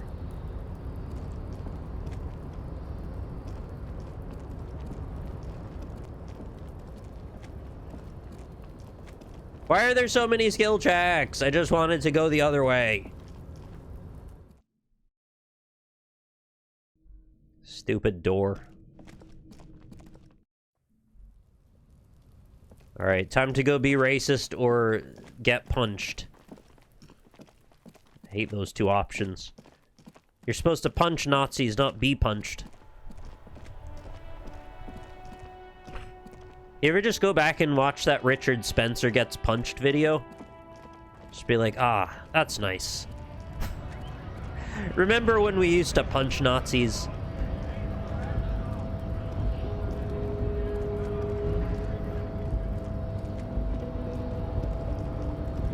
You know what? I don't give a shit. I'm not being racist. It's not happening. Your race descent has only worsened since I last saw you. You have really let yourself go. Don't care. Oh, right. I can't change clothes now. I don't think changing clothes actually matters in this case. I'll just walk around barefoot. And they never found out who did it because when you do something like that, you run off and keep your mouth shut. Right, and anybody that would narc on him sucks too. Alright, knock him out. Yeah, I didn't think so. Good try, though. How did this happen? Your little fist is in his giant hand, and he's squeezing it. It hurts. You must. Yeah, I missed it by 1%. Mind, degenerate drunk. Say it. I am a degenerate alcoholic. Fuck you. Your fist cracks in his hand like a ripe. Oh, that's a horrible Pain shoots up sentence. into your brain as he's twisting it. Like a ripe apple. Oh, that's awful. I hate that. The words to the song have changed. Say, I am a violent drunk. No. Your hand twists in his grip, and the pain blinds you. Still, you press the words out of your swollen mouth. Good. Now leave before you humiliate your homoerotic organization. Jesus any further. Christ. Oh, that sucks. I had to use up all my resources and it still doesn't give me a better option than this.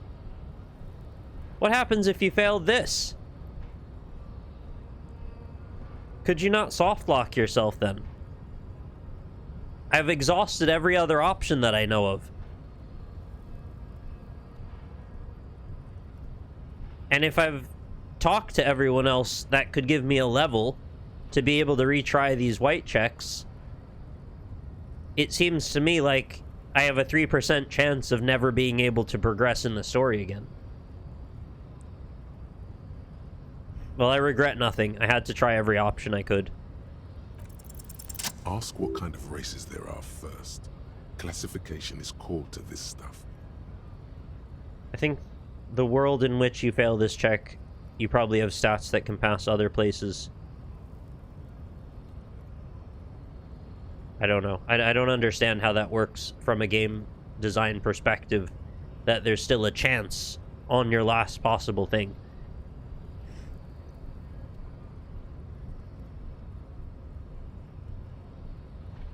Speaking of Nazis getting their just desserts, one fell 200 feet and died hiking Hitler's favorite mountain. So we can rejoice about that as well. I see.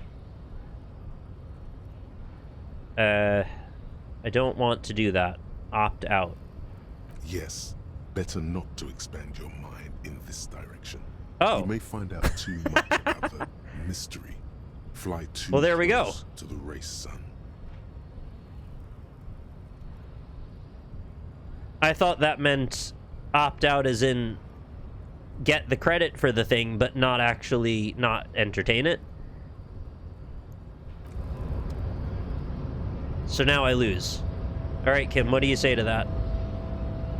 I'd appreciate it if you didn't force us into situations where I may have to shoot random civilians, because that won't get us anywhere.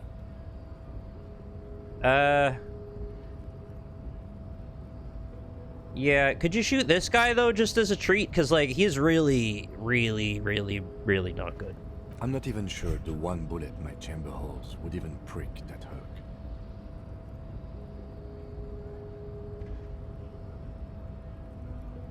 I was fighting bad, unsavory ideologies. I'm a hero. How else are we gonna get through the gates? There must be some other way. Let's go see the yard again. It faces the other end of the harbor. We're done with Measurehead here. Go see the yard again. Is he trying to get me up to the thing I just didn't do correctly? He's trying to tell me to go in the shack.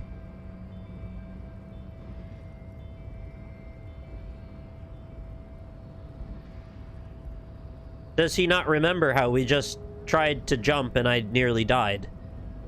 And now I can't do that check again because I need to level up. He's trying to provoke me. You're just going to let him manipulate you like that? I was trying to assert my dominance. We are not here on some political quest. We are here to solve a crime. Don't make the situation any more volatile than it already Alright, I won't do it again. Let's think of something else. No. You should do it again. It's the Oh, last okay. thing he'll be expecting. That is the last thing. Kim won't be very happy about that, though. It's clear you like the hard stuff, Brother. Brota. What? What is my lower intestine going on about? Lower intestine. The term is metabolic and circulatory system. Okay, what's the hard stuff, though? Fascism, Brota. Oh. I've made up my mind about fascism. Oh, are they saying because I tried an act of violence that now I'm interested in fascism? I trusted my gut or something? You're going to keep your vooz, right? Your food. Keep your vooz, Brota. May I have some oats, brother?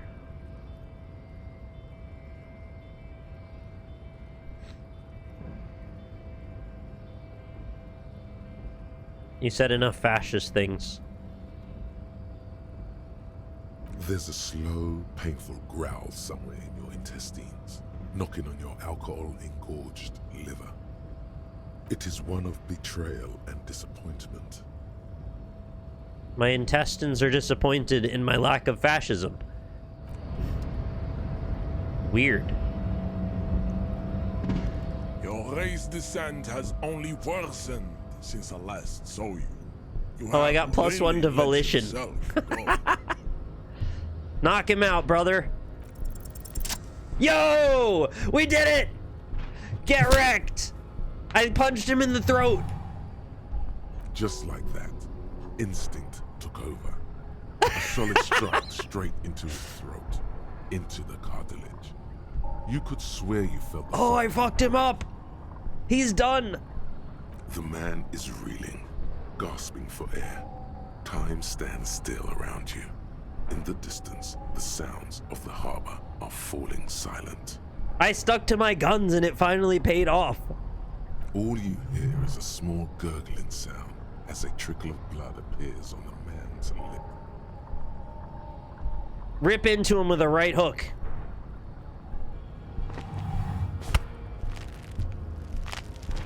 No.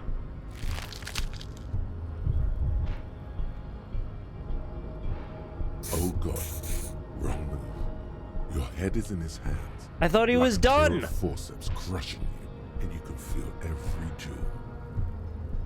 He's gonna destroy my head. Or Kim's gonna shoot him. You know the words. I am a degenerate drunk.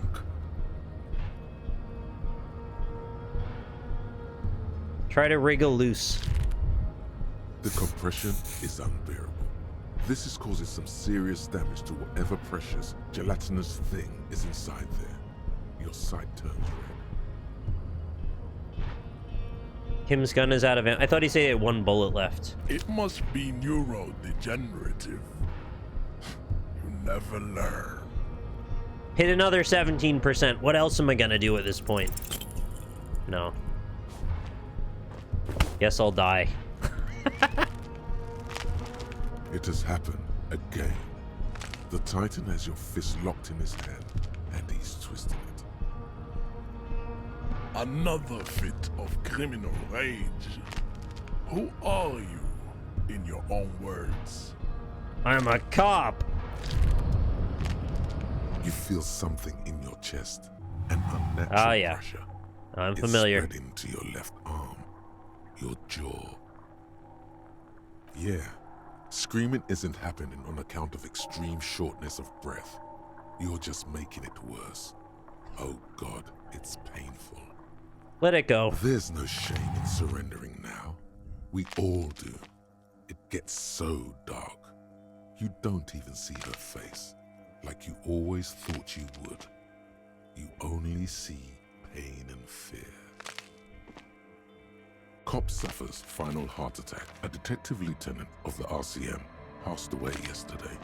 His death, though abrupt, did not come as Why a am I surprise still to hearing those my who knew crunching him. fist? He was the heaviest drinker I'd ever No! met. Captain Ptolemy Price, the Stop deceased crunching! superior officer, commented, "That ain't easy on the ticker." He No! loved his liquor, sure. said It's Detective over, let him Christopher die! King, friend and colleague. But I think before he ever had a heart attack, his heart was broken. According to an Oh, it official sounds like statement he's eating given me by too. the Yeah, RCM, that's the officer not was on good. the brink of solving a murder case. Like a ripe apple. He ate you like a ripe apple. That's something you never want to hear. Jesus. Well, it seems every possible way that I could proceed is not possible. That sucks. I was supposed to do a spin kick. I assumed if I did a spin kick, I would fall off the bridge or something. Just gotta hit another 17%. Yeah, I'm sure that'll happen. Suppose I should have saved again, but I didn't expect I'd need to.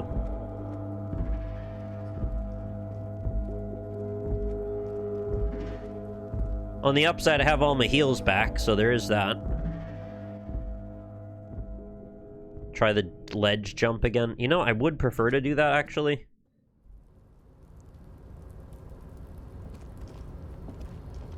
You think Kim really shot Measurehead after he killed you?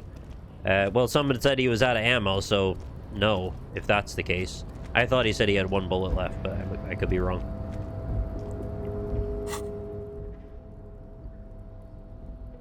So I changed my pants, and I removed my shoes. And last time I thought when I did those things I got a bonus. A tarpaulin cloak with possible. Oh, I did. RCM I thought it was markings 8% is last still time. caught on the railing. Well, I can hit one 17%. Why not this one? Nope, can't hit this one. Alright, here's the question. I'm now in a position where I have to either save Scum this jump, or save Scum fighting with the guy on the top. No. Measurehead. That's still too high. What were you thinking? You're not a gymnast. Sure. Just be careful, okay? Looks like you almost strained a muscle there. When the prompt says wait or hold on, it will not proceed with the situation, so it's usually worth to pick it before everything else.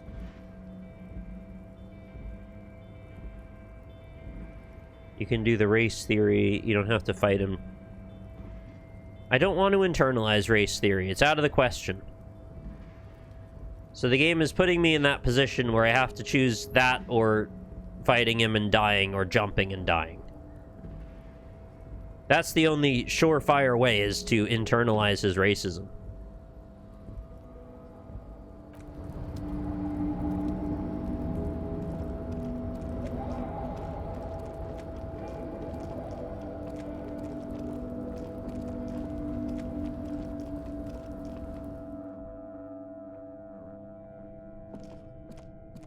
No, I know it's not me, it's my character, but I still want to act as a certain way as that character, right? I can't have standards?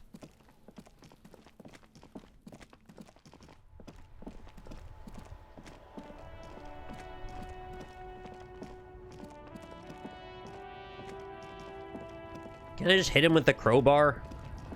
Probably wouldn't even matter.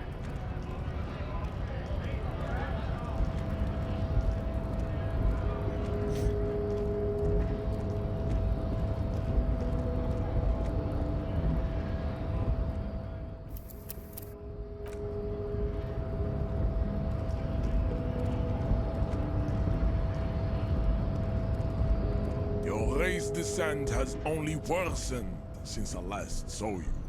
You have really let yourself go.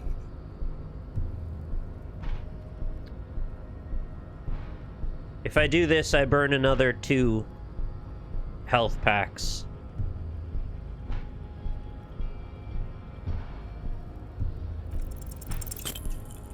Damn it.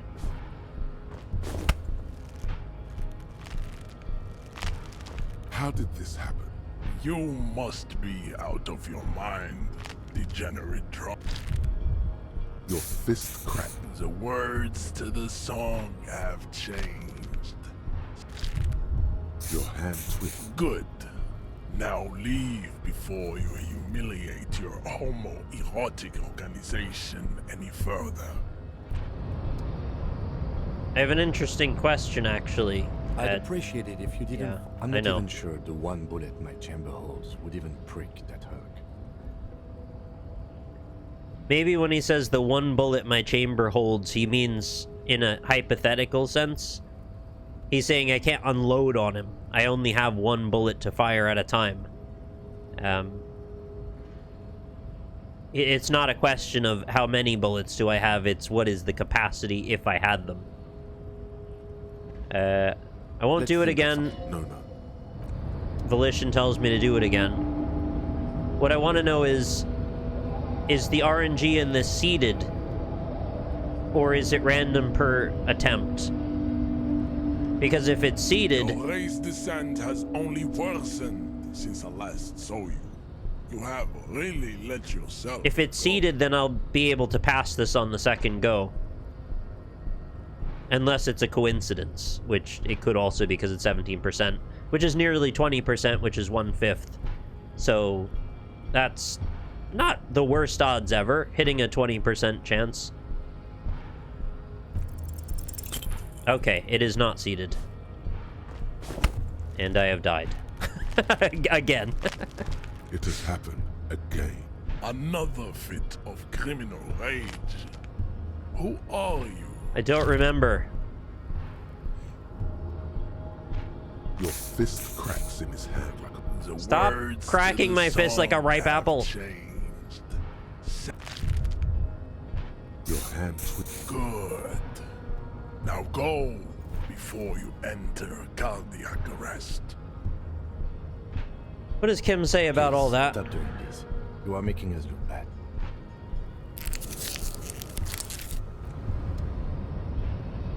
Yes? Nothing. I didn't forget to save, no. Sometimes it's worth a save scum to... I just said, though, that I wouldn't save scum, and now I'm basically doing it, even though I didn't mean to. I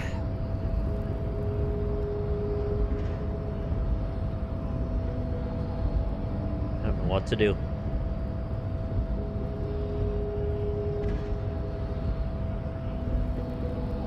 What else is there to do, though? I just said I talked to everyone already.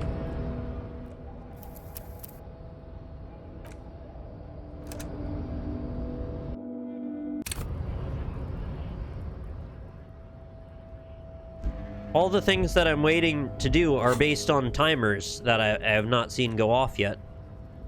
This one's based on the water lock on Wednesday. It's still Tuesday. The dice thing is like...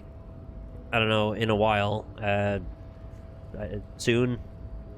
The smoker, I think that's tomorrow morning. It's not yet, anyway. So yeah, all my time stuff is not ready. Books.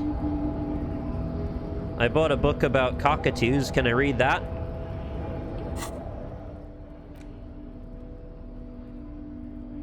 I can inspect it. That's weird if you can own a book but you can't read it.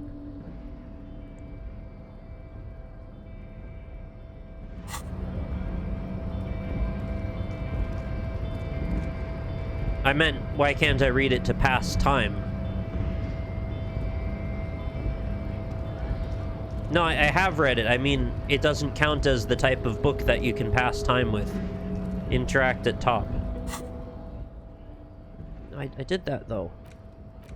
A cockatoo is a parrot. That with an still passes erectile time? crest, found on the Seminine Islands, and this book talks about the delicate nature of twos, as well as introducing some of the most popular species. This is a yellow-tailed black cockatoo. I don't think so. Specific name, Psittacus venereus. Ooh.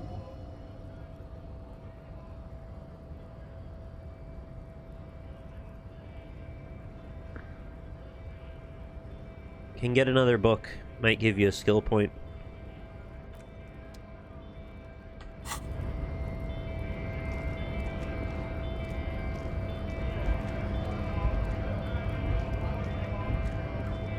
Right to work! Right to work! You don't have any tips on how to punch a guy out, do you? Say a really big race theorist guarding a button? Not before you get in there and get your ass whooped. Learn by failure. No, I done that, they though. say. I got my ass whooped twice. He might have some advice, but you got to at least try to fight Measurehead. Oh, God damn it.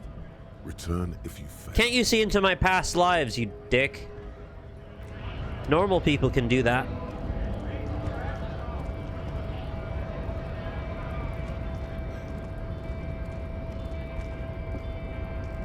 At least they spell it out for you, though. They're like, you gotta try to fight him. Your race descent has only worsened since I last saw you. You have really Yes!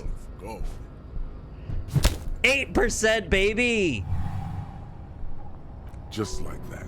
I don't know why I'm celebrating that much. It's like the third Solid attempt. strike straight into his throat, into the cartilage. The man is reeling, gasping for air. Time stands still around you. In the distance, the sounds of the harbor are falling silent. All you hear is a small gurgling sound as a trickle of blood appears on the man's lips. So one person said I should wait and say, what should I do? And another person said I gotta spin kick him. Sounds like either way I win.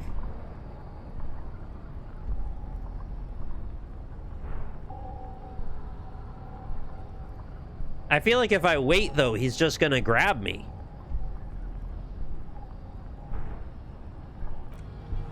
Spin kick. Where did I learn this?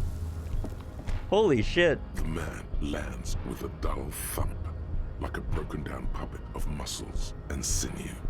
For a moment, he still tries to keep his head up, dazed eyes looking at you with unimaginable surprise. To your left is the button. I do really want to say Disco Inferno and press the button, but I'm gonna be composed after that expulsion of aggression and just press the button. As you slam your fist on the button, the man collapses entirely, his head rolling to the side. Hooray, I got what I wanted. Looks It just like took you're too the long. new Measurehead now. I did it! Do I have to eat his heart? Sometimes that's how that works. I don't want to do that. No one is the new Measurehead. Let's go before he gets up. Gotta check this box, though.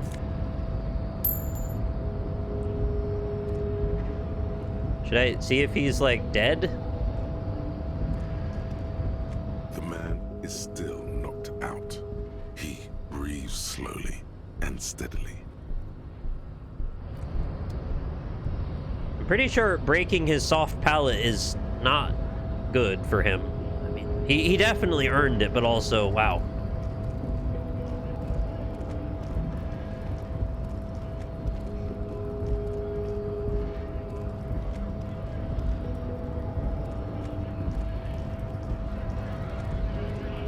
So what should I do now?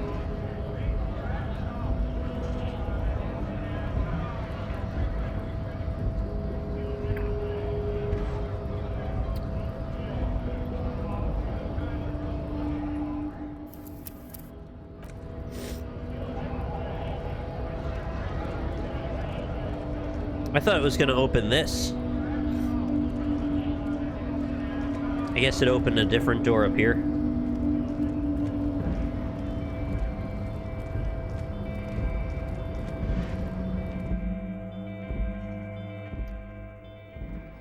Alright, stuff to click on. Just what I needed. I actually feel a little bit relieved because I was worried we were going to be stuck on that loop for ages. Someone left the coffee machine on. Dark liquid in the pot looks almost sentient. Ugh. It's a Dewey typewriter. Model name is on the back. Every worker equals member of the board is written at the top of the flyers. Like at Valve. No, that's not true. And at the bottom, the union logo and demand democracy.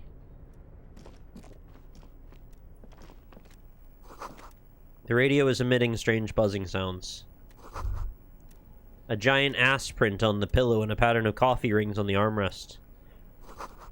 Someone is habitually chilling next to the radio.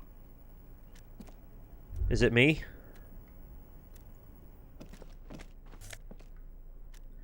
Book La Fumée, Volume 1, Number 4.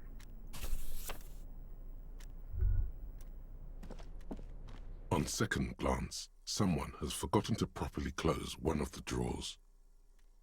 It's a funny spot for a sink. Why is it out here? It's unfortunate for the Union to just leave their paperwork lying around like this. Let's see what's inside, he thinks. Open it. The drawer opens smoothly. Inside is a well-organized selection of brown folders. I kind of want one of those. It's a very tall door. I wish it wasn't so tall. But I guess you want it to be for the paperwork. Browse it. Hundreds of documents containing logistical data. Two kinds of transactions stand out. Materials coming into Revachol from the outside world, from Muindi, Grad, and even Ilmara. Do I know about Ilmara? I don't really remember that name, but maybe I've just forgotten. And the same materials being handed over to companies inside Revachol. Kuron, Coal City, La Delta, and Jamrock are listed among the many districts where the imports are being sold. Nothing so far. I don't know if there's much lore. Okay. It's hard to make sense of this thicket of company names, dates, quantities, and percentages. You try to focus, but the lines are getting blurry. 83% volition, medium 10. Force yourself to go through the folders. This seems like a fairly high chance, so let's give it a go. Whatever's hidden here is hidden well. Concentration isn't enough. Only a trained accountant with a background in logistics would be able to really make sense of it. That's so weird. However, there is a little handwritten note stuck on the side of the drawer. Imagine that, to find a series of documents written in the language you speak, and yet you still can't parse what's actually being said without expertise. I mean, I guess it's like that with science and medical stuff a lot, but this is just like logistics. You wouldn't think it would be that hard to parse. It appears to Look be at the note. a to-do list written in large, uneven capital letters. I guess I feel a little bit like this when I look at taxes now. Like, I understand most of what's being said. There's a few terms thrown around that are, like, a little over my head. But I have a person to talk to about that. But, like, I just cannot focus for a very long period of time. And the stress of needing to deal with it makes it a bigger task than it actually is. Because of, like, the importance around it and all that. It appears to be a to-do list written in large and even capital letters. Remember, Leo, Everard's shoes. Special whirling borscht. Whirling borscht. Walter Everard's plants. Sweep office floor. More banners. Well, whirling being the hostel we're staying at, is the kitchen cooking a special borscht? Probably. All items on the list have been crossed out, and the note itself is crumpled. Okay. To the lieutenant, look him a to-do note with a list of errands for Everett. Everard Clare, probably. The head of the Debarders Union. Yeah, I'm One told of he's his aides terrible. must have left it. Nothing incriminating here. I think we're gonna meet up with him at some point. He might even be in here somewhere, I just can't see him yet. The special borscht seems a bit odd in the list. Take another look. Remember, Leo, Everard's shoes. Oh. Special whirling borscht. Water Everard's plants. Sweep office floor. More banners. They seem very disconnected compared to, yeah, the borscht is like really the standout out of those. Everard's shoes, I mean, I don't know what that's about. Water the plants is just so mundane. They can't really be code for much. Sweep the office floor, again, highly mundane. I don't know what banners, but, you know, they're doing union stuff, so probably the banners are legit. All items on the list Yeah, okay. have been... The drawer slides shut smoothly. Well, apparently that Sparking Zero game is selling phenomenally well. Not that I'm shocked, but I'm like a little surprised that it's selling this well. Because there's been quite a few, you know, the Xenoverse games and Dragon Ball Z, the Arc System Works fighting game. Those sold pretty well, but this seems like it's in another league. The front of this quarterly journal features a large satirical portrait of the late King Friesel. From the sides of his head, a pair of white antlers spread to the corners of the cover. Why Friesel? Because Friesel was incompetent, foolish, and cruel. In short, the embodiment of everything the communards wished to overthrow. It's satire, you see. I see. Flip through the pages. To your disappointment, there aren't any full-color pictures to direct your attention. Just column after column of closely set text, interrupted occasionally by little doodles in black and white. After rifling the pages with your thumb several times, you return to the table of contents. The magazine is divided into several sections. International developments. Oh, art and culture. Kunst und Kultur, and local concerns. Just inside the cover, there's also an editor's note. Read it. Comrade, as you know, this journal takes its name from Mazov's immortal expression, du cristal à la fumée. This was his way of describing the way the rigid, crystalline structures of capitalist ideology turn to smoke under communism. I remember Fume Night from the Dark Souls 2 DLC. But, like the structures of capitalist ideology, we too are at risk of going à la fumée. Unlike many publications which are content to spoon-feed their readers reassuring drivel, La Fumée is committed to telling the radical truth, even when that truth may drive away potential subscribers. Huh. Well, I appreciate your dedication to the cause. Only 4 issues in, and it sounds like they've already alienated their readership.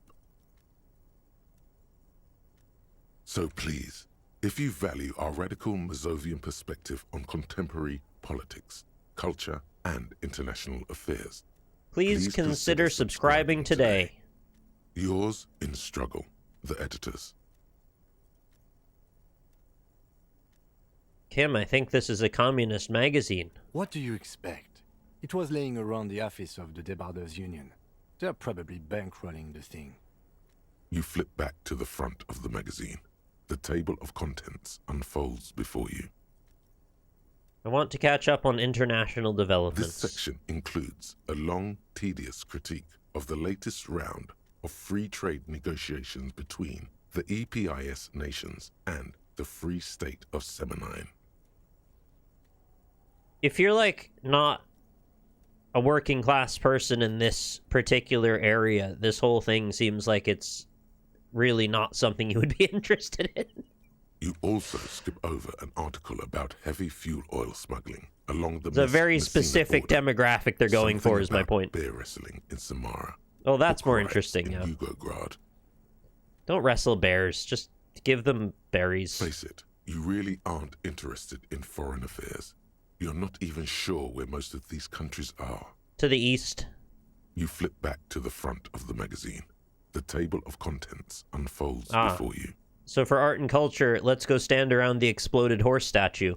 It takes a moment, but gradually it dawns on you that Kunst und Kultur must mean arts and culture. Yeah. Why they decided to title this one section in Volda is beyond you.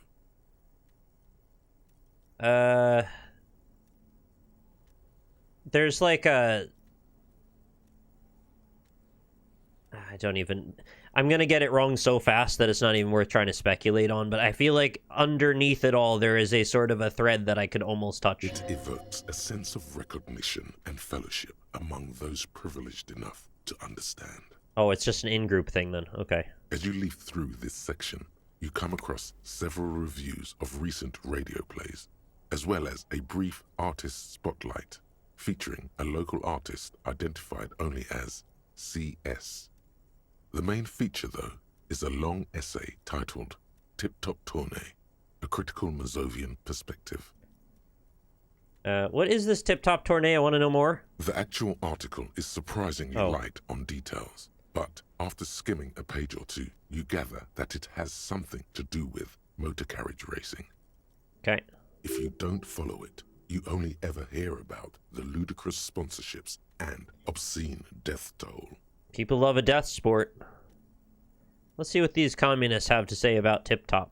You think you're settling in for a relaxing recap of the most recent season, maybe sprinkled with some nice anecdotes about a few of the more colorful drivers. We've really gone down a rabbit hole here. Instead, you find yourself skimming a 10,000-word feature about all the politically problematic aspects of Tip Top Tournée.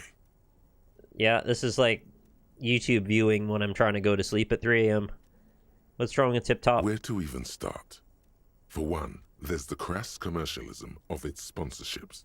And then there's the practically criminal emphasis on deadly motor crashes. Can you give me 5 hours of video essay on the lore of Street Fighter 2? So, all of it, basically. Oh god, that's gonna be the next thing YouTube is gonna do. They're gonna be like, you can have your own YouTube videos. Just tell our AI what you want to watch. Give me 10 hours retrospective on Elden Ring lore. And it'll generate a slideshow and some stupid voiceover with some nonsense behind it. Why is that a thing that's going to really happen for real? Oh, please. Who wrote this? Oddly enough, this article has 2 bylines. What? Nasteb Encolada Bernal. That's a wild name. Exilus Buka. Oh, I thought it would be Boucher. Nasteb Encolada Bernal. That's a wild name. I like it, though. There's no way those are real names. Well, I know it already happens, but I mean, YouTube is going to take ownership of that idea and say, like, to the user base directly, tell us what video you want, and then it's going to go generate it in like an hour, and then your video will be ready for you. That's what I mean. Why aren't they real names? Have you ever met anyone named Exilus? I don't know. Probably not, no. They're plainly pseudonyms. But also pseudonyms are actual names too, so it could just be somebody with a weird name. Or a not actually weird, but just something I'm not familiar with. What's so bad about sponsorships? Yeah, tell me. Under capitalism, the article says, every pursuit has its price. Every pleasure, even one as elemental as the joy of racing others around a track, is reduced to an advertising opportunity.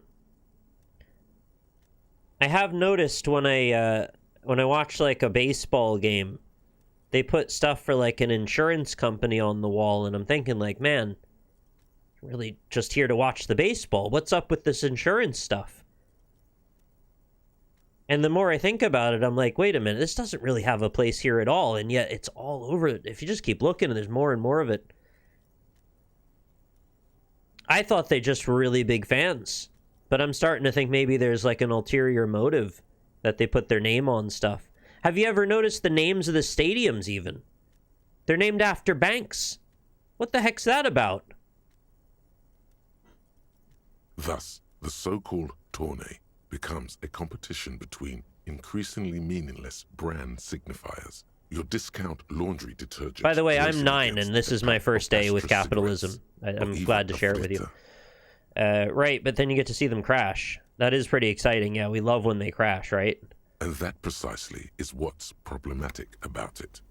Were it not for the promise of random, spectacular violence, audiences would quickly lose interest. Why don't we just cut to the chase and we'll have like a bank-sponsored execution, right? We'll just line up a bunch of people against a cement wall and we'll spray paint, like, you know, Bank of America on the back wall, and then we'll spray paint some shotgun shells with some logos, Adidas shotgun shell, and then you just blast their heads into cool art pieces. And it can go right on the logo, and it's like, look who sponsored this brain matter. You know? That could be fun, right? Why don't we'll just go right to that, the end game. It's beautiful. There used to be real human thought in that brain that's now all over this logo. How much more poignant can you get than that? And that precisely is what's problematic about it. Were it not for the promise of random, spectacular violence, audiences would quickly lose interest. At the end of the day, it's the destruction of these 750,000 real races that you're really watching for. I actually don't have any interest in seeing the violence in racing. I'm not really a massive racing fan, but I have enjoyed a little bit here and there. I'm quite a fan of rally racing, actually. I think that's quite enjoyable to watch, but I really don't want them to get into crashes. I'm impressed with how little crashing they seem to do on average. They're very good at not crashing, actually, and that's what I'm really more interested in. But I guess you can't have one without the other, because they will sometimes screw up, or mechanical failures will happen because we live in a physics-bound world. I personally do like it for the racing, and I'm not just saying that. Sure, you think that, but subconsciously, it's the visions of brand names being engulfed in flames that you crave. I guess I never thought about it that much. That's because you haven't been reading critically. But don't worry. The whole point of these sorts of articles is to let someone else read critically for you. No, Lafume, I'm trying to do my due diligence here, and you're telling me I'm still not doing enough. This article says no one really watches Tip Top Tourney for the races. Oh, come on. Can this article read your mind? No, I guess not. Thanks, Kim. Kim always keeps it real. Thanks, Kim. Well, there you have it. No reason to get hung up on the pretentious ramblings of a few young men. I wish I could let it be with what Kim says, but then my brain, my stupid idiot brain, is always like, but what if they're right?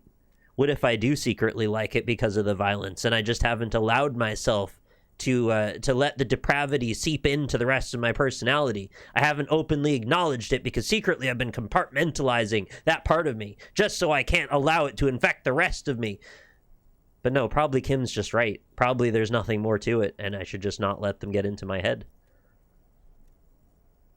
If I had to wager, I'd say they've never even seen the inside of a motor, much less a motor race. I take whatever they write with a large grain of salt. Can I hire Kim to just hang out with me all the time? To try to talk me down from these stupid moments? You flip back to the front of the magazine. The table of contents. Can I have an AI Kim companion? a companion? I don't want that. Sorry, I don't want AI anything. I'm just saying it's like one application where you could have like a version of him in your pocket. Let's see what they mean by local concerns. Unsurprisingly, much of this section is taken up with articles declaring unqualified support. Are you disappointed I've spent this long reading this document? Because you skim the headlines. Paint the harbor red and white. This is a little bit on the dull side compared to usual writing. A city in revolt. First we take Martinez, then we take La Delta. Finally, there's a brief article by the writer, G. Martin, accusing the owner of the Cape Side apartments of illegally attempting to evict certain communist tenants. I knew there was simply something for else not going on in that having apartment paid complex. their rent. Damn communists. Should have killed the lot of them when they had the chance. Oh boy. If it weren't for the wild pines, all those moochers would be out of a job, or charging rent just to live somewhere is pretty outrageous. Or wouldn't it be better for everyone if labor and capital could reach some reasonable accommodation? Or why should I care? This doesn't have anything to do with me. I think I land on number 4. I have a sort of confusing bit of thoughts, or some thoughts about this topic. I don't inherently hate the idea that you should have to pay rent, but I understand all of the gatekeeping that comes with that and the opportunity for that to get really out of control. I feel like everyone should have a right to some level of accommodation that is reasonable, but I also don't think it's outrageous to ask that you should be paid to live in the accommodation. It's just when they want you to pay unbelievable amounts for that accommodation that are out of touch with reality, or out of touch with any sort of reasonable percentage of what you might make in income.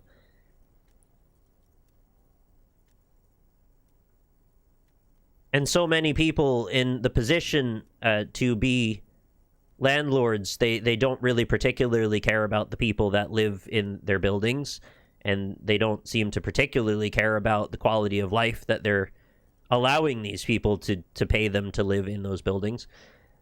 And I guess on some level they shouldn't have to care that much, but also it probably works a lot better when it's like only a few people that you have living in buildings you own, rather than you own 5 apartment complexes with hundreds of tenants.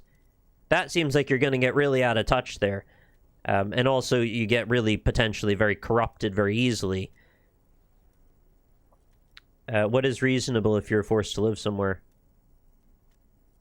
That's the thing. That's why I use that word reasonable, because it's a very open to interpretation word, and I'm not really sure where I land. I think reasonable changes from one person to the next depending on their means. And I don't think that if your means are lesser that you should be held to account as a result. Everyone should be able to live somewhere comfortably.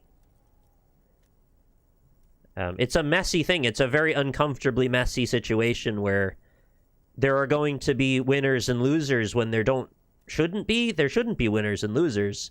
It's just people's lives. There shouldn't be homeless people, and there shouldn't be landlord billionaires. Those two things need to be, the ceiling and the floor need to be lowered and raised. I'm going to say number 4. According to these editorials, there can be no accommodation with the forces of international capital or their mucilaginous allies in the coalition. And I know that what I've just said and implied, there's not really a clean way of making that all just work. I've thought through the way that would play out, and obviously if you were to go ahead with that, there are going to be people that take advantage of the system in both directions regardless, as there are now. There's no way to just eliminate the human fudge factor from the whole thing. People have been making human fudge and will continue to do so as long as the factor exists. Why do communists love puerile insults? And they wonder why they're always being left out in the cold. Do they? Seems like a lot of generalities to say communists love anything in particular, because there's different kinds of communists. Just like there's different kinds of capitalists. Judging from the context, it's something very large and about a fundamental. coalition we're asking now. You should probably know about it already, honestly. Yeah, we should probably know about the coalition. That's like when Kamala Harris gets to work with the secular humanists, or the far leftists. You flip back to the front of the magazine. The table of contents unfolds before you. There shouldn't be billionaires of any kind. Yeah, I flatly agree with that. Or millionaires. I mostly agree with it. I think people with a couple $1 million, it's not the same amount of money it was 50 years ago. I think if you get past 10 million, yeah, probably start taxing the shit out of them. But if you got 1 or 2 million, you're not like, I mean, you're insulated from immediate issues, but you're not so rich that you're like part of the 1% massive problem issue. You're getting there, and you probably could live off your investments for the rest of your life. But I don't think that you're fully the same in the same category. Am I wrong? 2 million is a huge amount of money. I'm not arguing that. But I think that a little bit of room at the top is still okay, so long as you're not a 50 millionaire that or 100, 200 millionaire. That's where my personal line is. If you disagree, I'm even willing to figure that out. Maybe I'm wrong.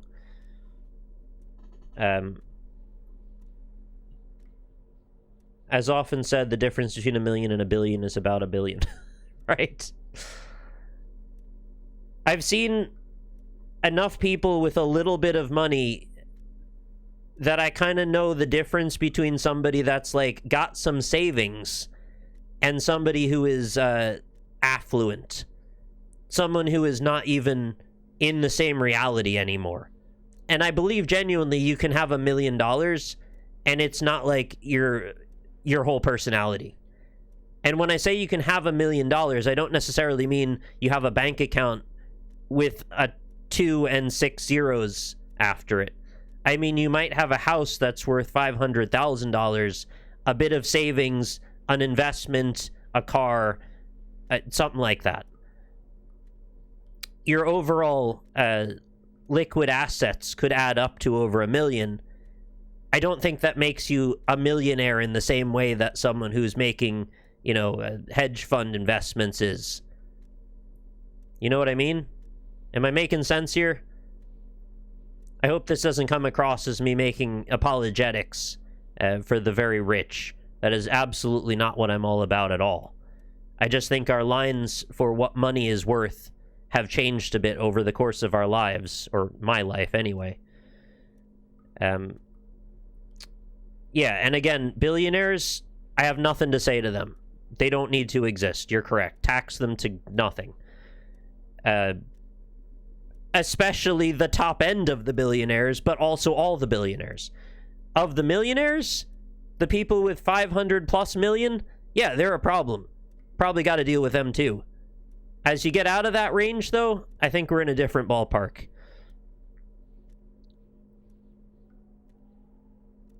Like, where is your ceiling, then? What is the most you should be able to have before you become part of the problem? If you were to put an actual number to it. There are people who own a decently successful small business that have $1 million or $2 million, especially with dollar values the way they are now. Yeah, I agree. And I really don't want to demonize small business owners either.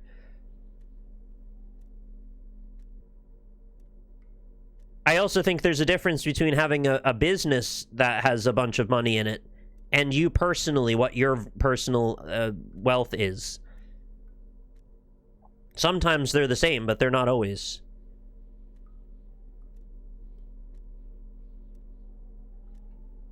I don't know if this is shocking to hear me say any of this. I hope it's not.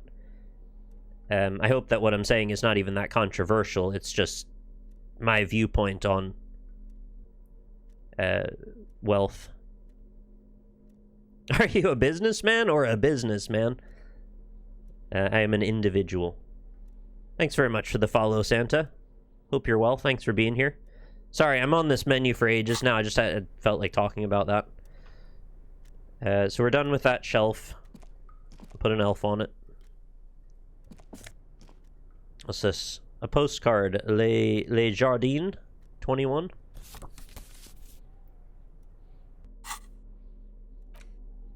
Getting a lot of these postcards. This laminated postcard offers a glimpse across the river a little more than a decade after the war.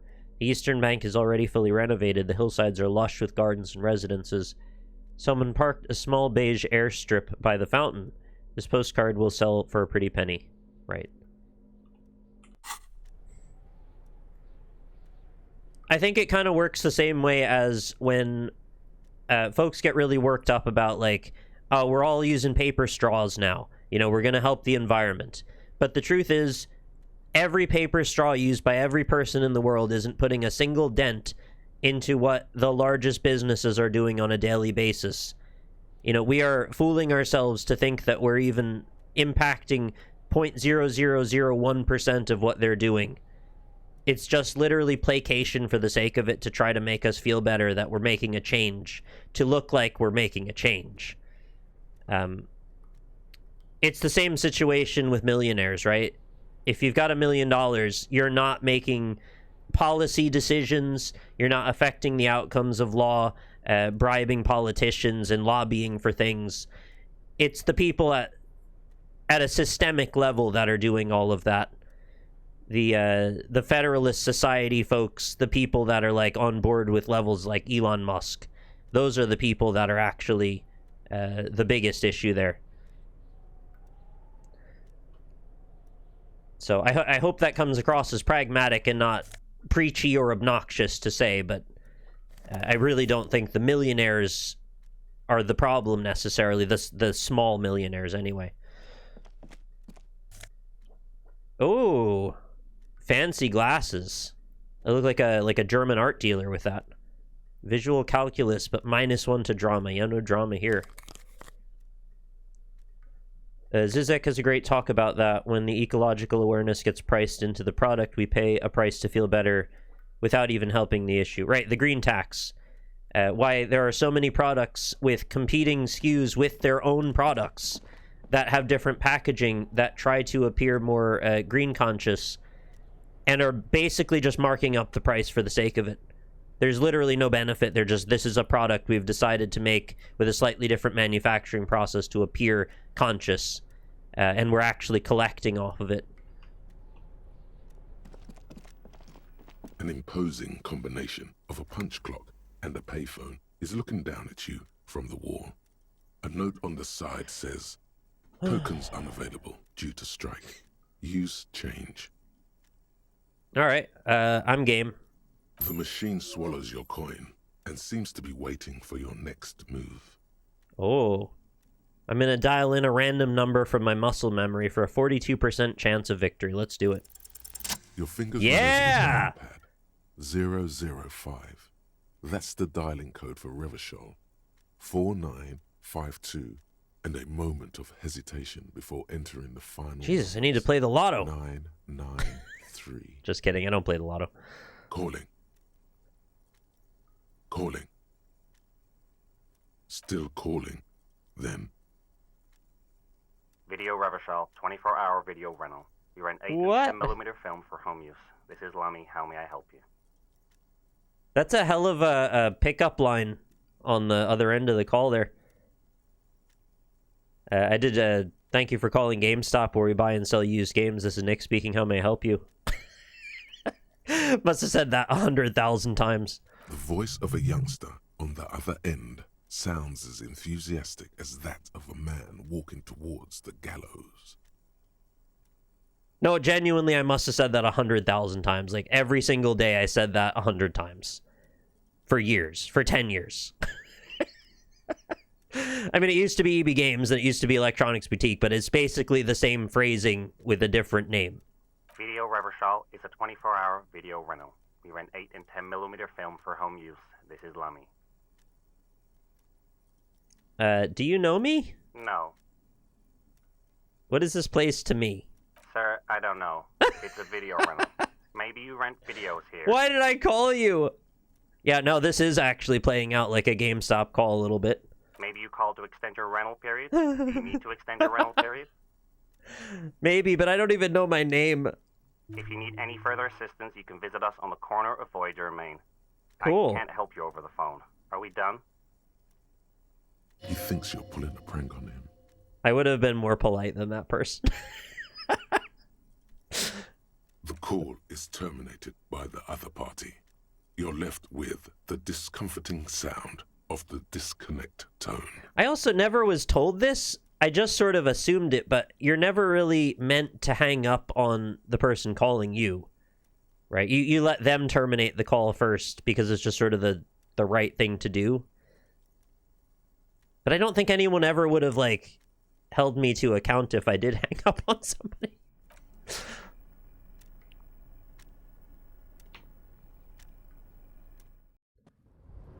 Oh, that's how we get out the flippin' door. I guess I don't have to jump off after all. Okay.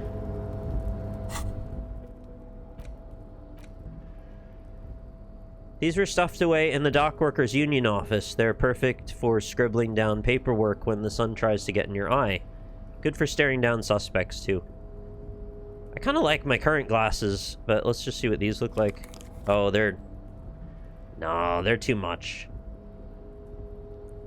The square lenses are just like... I don't know. As I said before, it looks a bit German art dealer or something, but it's not the look I want. This, I feel like, is more humble. I think as you look at it, you assume he's easygoing or like a hippie or something. Oh, right, the shoes. Thank you for reminding me. I literally forgot I took them off. Alright, let's deal with this coat now. The tarpaulin cloak is still hanging on the railing. The white rectangle of the Revachol Citizens Militia is clearly... Very lucky that hasn't blown away. I often wear the cloak into the endgame regardless of stats because I like how it looks. Yeah, that's fair. You should be able to do a little bit of fashion souls. As your fingers touch the tarpaulin, it almost feels like the cloak wants to deliver a message of comfort. Oh, a message of comfort. Fingertips. My fingertips can receive a message of comfort, absolutely. I will shield you from the elements and give my life Lord. for yours. That's what the cloak is relaying. That's a lot of conviction for a cloak. I appreciate your dedication, but you don't have to give your life. +1 to shivers. What is that? Does that affect my timbers stat? As opposed to my conceptualization stat?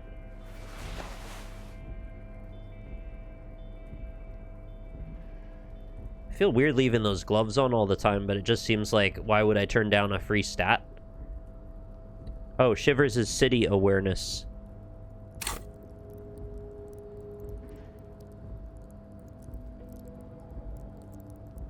Oh, there it is. Every time I look at this chart, for some reason, when I want to find a specific thing in it, I can't see it for way too long. There's nothing wrong with this chart. It's a perfectly lovely chart. But my eyes do not seem to key into the right place every time. Raise the hair on your neck, tune into the city, right? Physique-based, +1. Bonus from items, +1. Alright.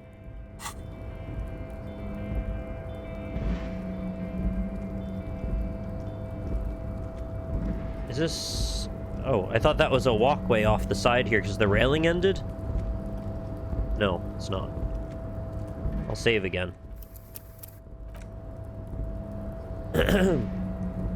You'll probably never have enough to get it, but High Shivers easily... gets easily my favorite dialogue in the game. Oh. Collecting rainwater.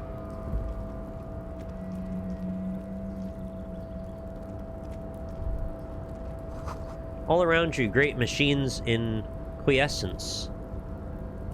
I don't remember what that word means. I'm pretty sure I've known it at some point and forgotten it. Oh, bottles from my bag? It's alright, let's get our bag back out. Not like that, don't be weird.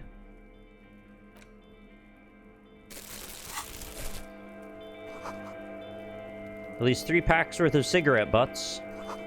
Numerous empty bottles of Commodore Red and potent Pilsner. Just means quiet. Oh. That's very straightforward, actually.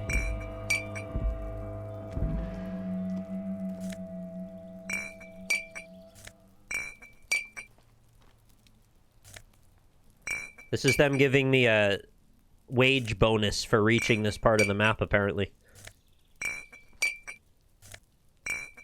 What were they calling these? Tear?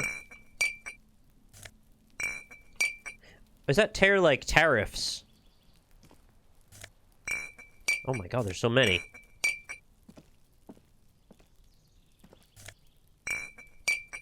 There, I guess we've got all of them now.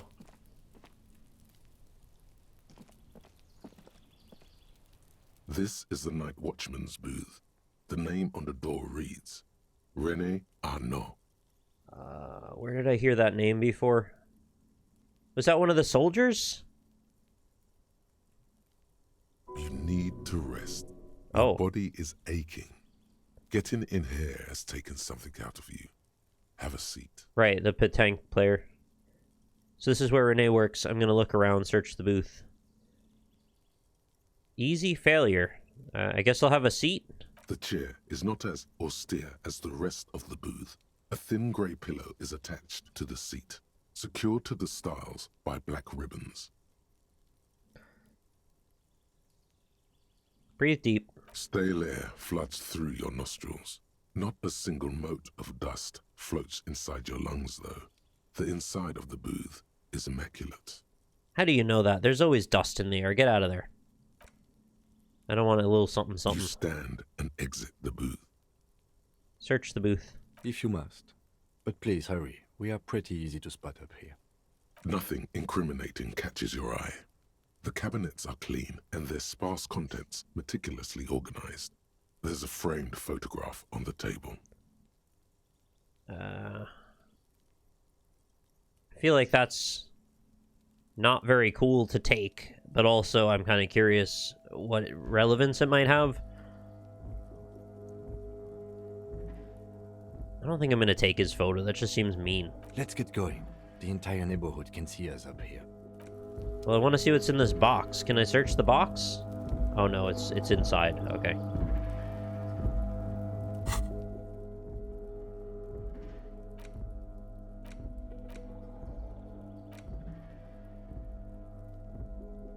Oh my god. I've never read the text for this. These golden brown trousers are flare-cut. Normal bell-bottom trousers would be boot-cut, but these are far from normal. They are someone's piss-soaked, cum-stained party pants. Lovely. Yes? Where are we? How do we leave? Oh. Snow is quietly covering the numerous wine bottles and cigarette butts on the ground. Someone partied really, really hard here. Did I do this? Well, yes. I think we can say with relative confidence that it was you.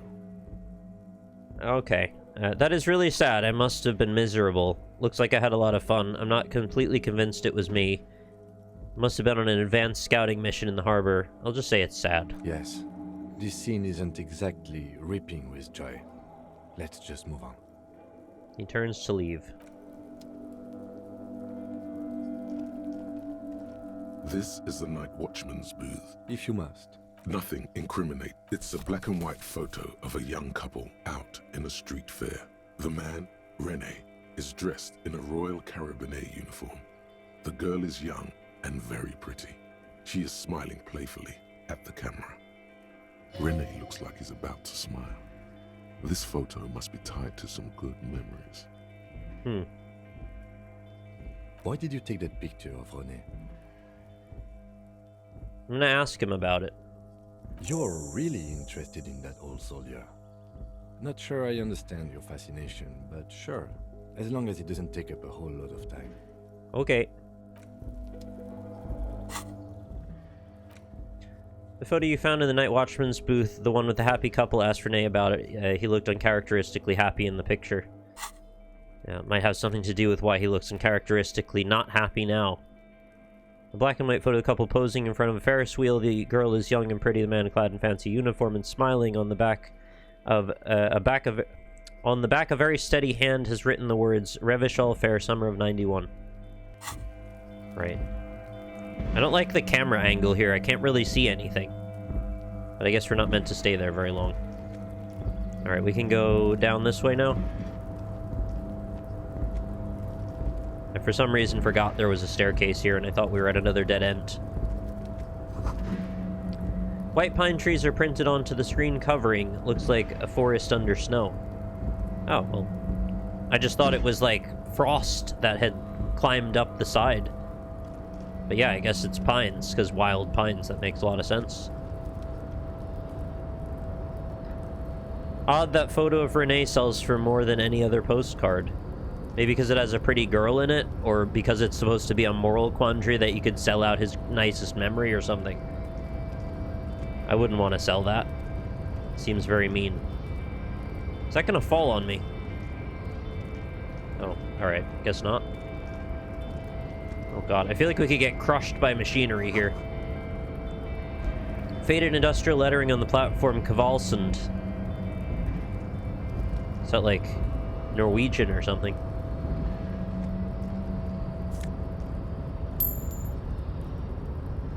Oh, is something broken? It's not supposed to look like this?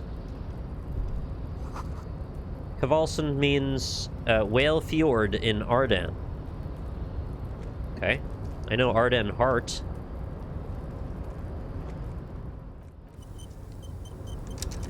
Should I reload the game and see if that'll probably fix it, I would imagine. It was being a bit weird, yeah, I don't know what I did to cause that, though. Ah, better, yeah.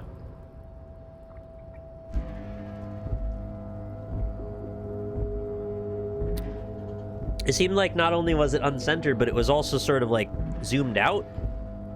Oh, right. Maybe I did that.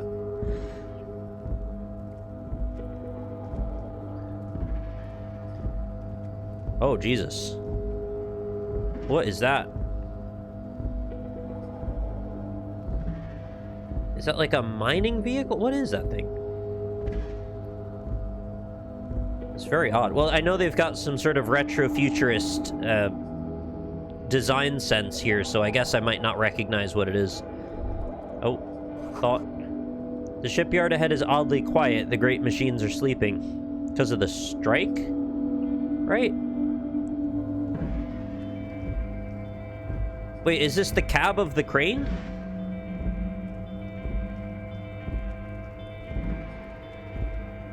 I've never seen one hanging before, so I guess that's why I'm confused. Also, it looks like it's on the wrong end. I'm not sure what I'm looking at. I did miss stuff. Yeah, I wasn't sure I was going that way yet. I was just looking around.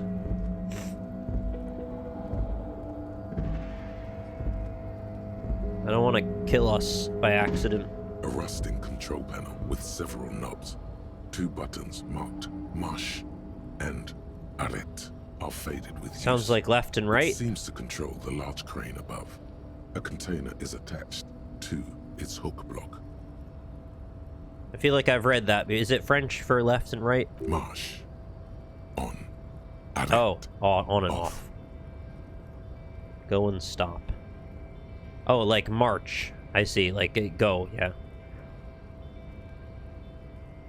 With a loud grind, the crane shifts overhead, moving a massive metal container through the air. Is that ballast or is that an actual load?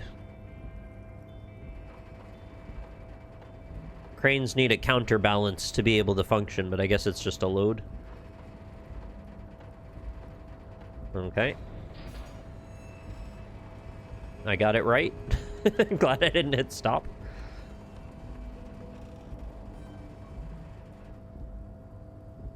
And with a surprisingly quiet thunk, the crane places the container down.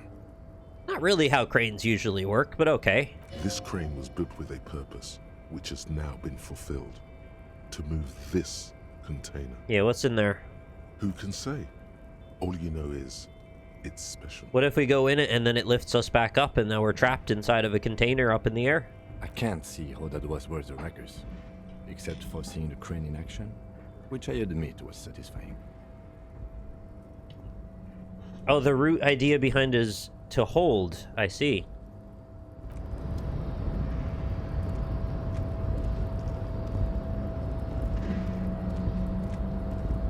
Before you stands a cargo container, just one of many in the yard. Am I correct to say that it's suspended slightly despite being over the ground? I think it's still sort of swaying. I think there's something special about this container. Is this like your thing with that wall again? Maybe, I can't tell. I think we should investigate. You do? Because I don't. Why not? There are 1 million containers here. Why are you fixating on this one? It was hanging from the crane. You just picked one out because you wanted to interact with a cargo container. I'm sorry, is this the Stanley Parable? Yeah, a little bit. We are not here to interact with containers. We are here to get the body down from the tree. Suddenly, Stanley wanted to interact with shipping container. He walked over to the door and knocked on the door. No reply. Why did Stanley knock on the door? He had a feeling there was something compelling just beyond the door. The knock produces a hollow ring of metal. Doesn't sound like there's anything inside the container. Well, only one way to find out, right? Let's open her up. You attempt to turn the handle. Oh, to no. no avail. The doors seem to be mechanically locked. To your left, the lieutenant considers your Persuade? options with some puzzlement. Why not? 3%, I'm not going to hit it, but wouldn't that be fun? Why are you even trying to open a door with rhetoric? I don't know, man. Because getting physical wasn't an option. Or, yeah, why am I? Why are you what? Anything at all. Now is not the time to get philosophical, detective. Yeah, you're right. We can do that after hours. Again, how do I get my own Kim to follow me around? Because, please, I need that sort of reminder on a regular basis. Now is not the time to get philosophical. Now is not the time to ponder the ethical quandaries of capitalism. Nothing more to do here for now. It is tempting, though. Alright, so we've done the panel. We've checked the door. We've collected the money. Just make sure there's not another way to go from down there. I don't think there is. It looks like there's like a climbable walkway down there maybe, but I don't think it's for us anyway. And that means we're going the other way.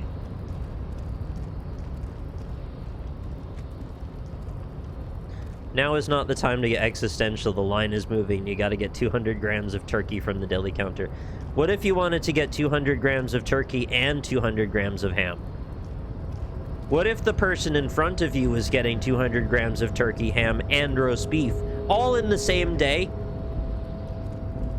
Mind you, it's a Tuesday afternoon. Can we cast judgment on this person finally?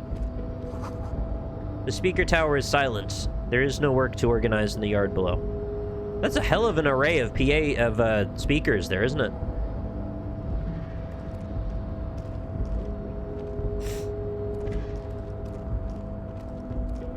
Spoken from second-hand experience. I've never gotten too riled up about the deli. I've had a couple days where I was like, I wish this could go a little faster, but that's kind of as far as my frustrations have gotten. Oh. Kim, could you kick this? Apparently not. Oh, I need a tool. Right. Thank you for reminding me, actually. I forgot tools were sometimes required for things like that. Oh.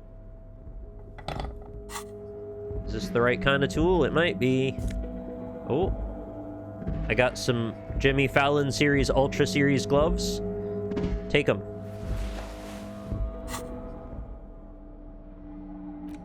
More palatable gloves for me to wear, maybe. This plastic bag has Frit spelling incomplete or incorrect written on it in a dynamic, forceful manner that implies great prices. As you crack it open, a malty gust of air flies in your face. Smells of yeast and beer. Perfect place for tear. +1 to half light.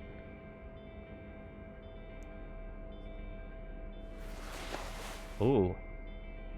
Sporty. Oh no, the camera's gone awful again. Oh, there it goes. I just need to scroll in. Industrial-sized thermos. Smells like burnt coffee. Are they going through that much? Oh, it's one of those little tower ones, right? One with coffee and decaf or something like that. I thought these were like those massive oxygen containers like you get for scuba diving. And they're going through gallons. Well, I guess they could be going through gallons and gallons of coffee while they're working.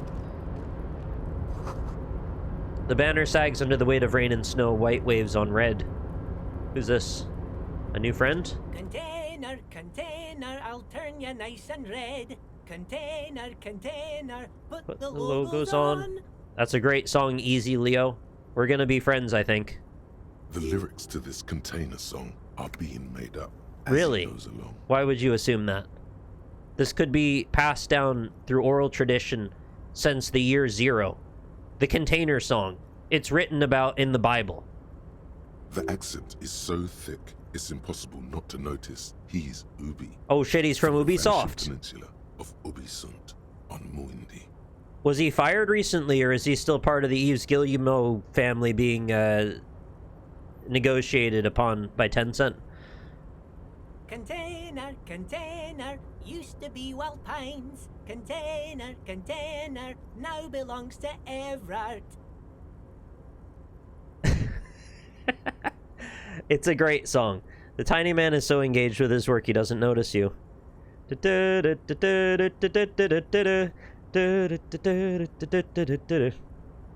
Hi. Everard, Everard, Everard, he looks after everyone. Huh? Well, Oh, are you a hey lackey? there. How can I help you, mister? You seem awfully nice. I don't really want to be mean to you. The look in his deep blue eyes is as sincere as you've Oh ever my gosh. seen. Kind of makes you feel like an arsehole for no apparent reason. He's too pure for this world. I see you are not a union man, mister. Did you get lost? You're not one of them scabs, are you? He almost seems like a little kid in an older man's body. I'm not a scab, no. I mean, I don't personally mind. Folks is just folks, you know, and folks gotta eat.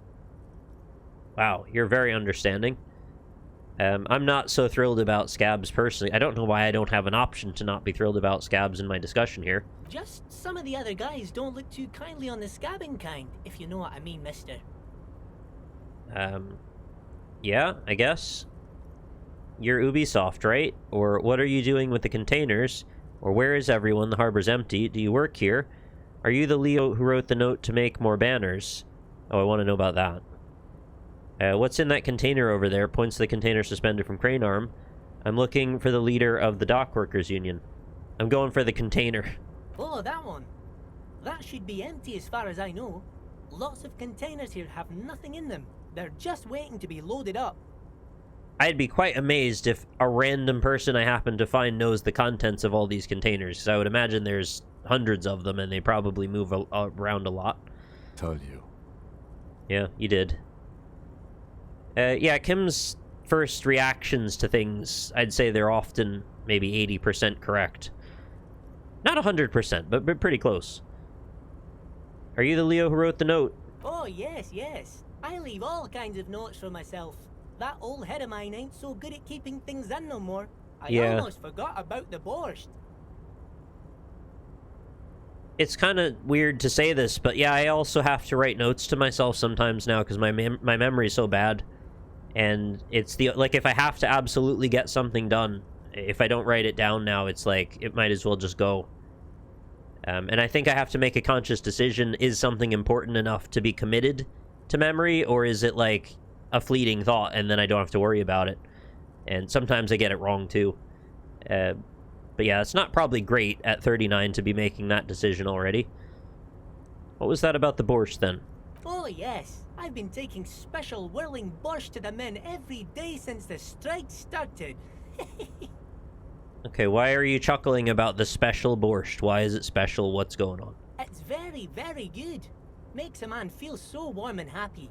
I feel like I could take on Mr. Renadan's boar dogs every time the lunch is done. Oh. I have an idea what it might be.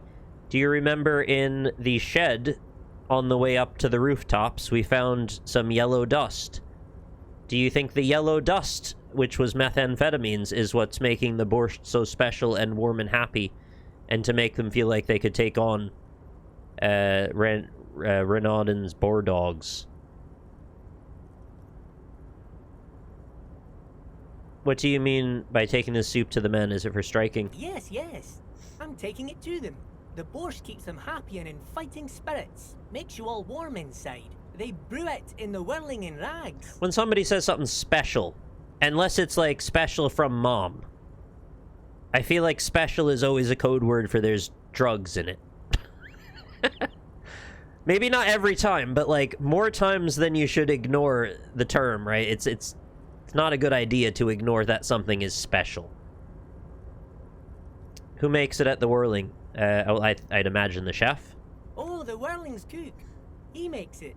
Them is always talking with Mr. Manana in that weird language and laughing together. He doesn't speak what we speak. He's from Grad. Like special beam cannon, yes. There's methamphetamines in the beam cannon. That there's a special snake. He's on coke. He does lines because they're just like him. Lines. Something's off about this borscht. I'm going to look into it. Oh, sure, mister. Sure. You do that. Yes, sir. Why are you so enthusiastic about that, Easy Leo? You're too easy now. He didn't actually understand what you meant. And now oh, okay, he doesn't understand. Along. Yeah, what, he's painting logos on the containers, is that it? Oh, I'm just making some covers for them containers here. Yes, I am. Yes, I am. So it's easier for the crane operators to spot them. Okay. Is that a problem that they can't find the containers? Okay, whatever. What's going on here? Look at the mountains of containers, or let me ask something else. 72%, let's give it a go. The containers in the yard are green in Wild Oh. Pines livery, and the mountains rising behind Leo is all red in I got an union achievement colours. that Kim really trusts me now, because I guess I've passed so many skill checks. I'm not sure why doing that is what made him trust me, but maybe I've made good decisions. I don't know. It's like some red infection was spreading outwards from the container yard. Oh god. It's like Terraria all over again. Next we're gonna have to fight a giant floating eye. There appear to be cisterns underneath the Union container covers. This looks like a massive redecorating operation, Kim. Leo, has anyone ever told you why you need to change the covers, or what's underneath the red covers? Yeah. Why do you need to change them? No, not really. Miss Everett doesn't tell me all the big things. Says I go and tell them to everyone. Despite your predicament, you're a pretty good detective. Well, thank you, but I think I've just been trying to listen to lots of people. But maybe that's all it's about? What's the difference between a detective and a journalist? They both investigate things. Well, a journalist doesn't have the authority usually to do anything about it. They just put pressure on people through information. But a detective and a journalist both try to get to the source of some problem or question. And I guess if I put all of my points into intellect and very few into physique, as I have, that sort of makes me more of a journalist than a cop.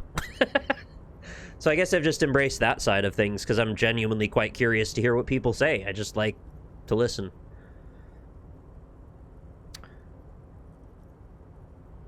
Different barriers too. You can't turn detectives away, whereas journalists don't have special access. Sometimes journalists have special access, but it depends on the situation, yeah. They sometimes are given like a special spot at a political rally or, you know, something like that. And then sometimes they make Anderson Cooper stand out in the middle of freaking tornadoes in Florida. Dude's been working for like 30, 40 years at that place, and they're like, oh, just go put your life in danger for a freaking bunch of wind. So we believe that you're actually miserable. I don't know why they do that. Leave the man alone. Let him stay in the office. Does he really need to be out in a storm to prove the storm's real? Well, maybe in 2024 he does. Not to me, though, anyway. Difference is journalists have to ask for special access. Right. This looks like a massive redecorating operation. Yes, they are hiding it from the inside. All the red containers have the Debarders Union logo on them. Do you not find that it's a little ridiculous that they keep making these reporters stand out in these storms? I don't need them to suffer so I can believe wind is real.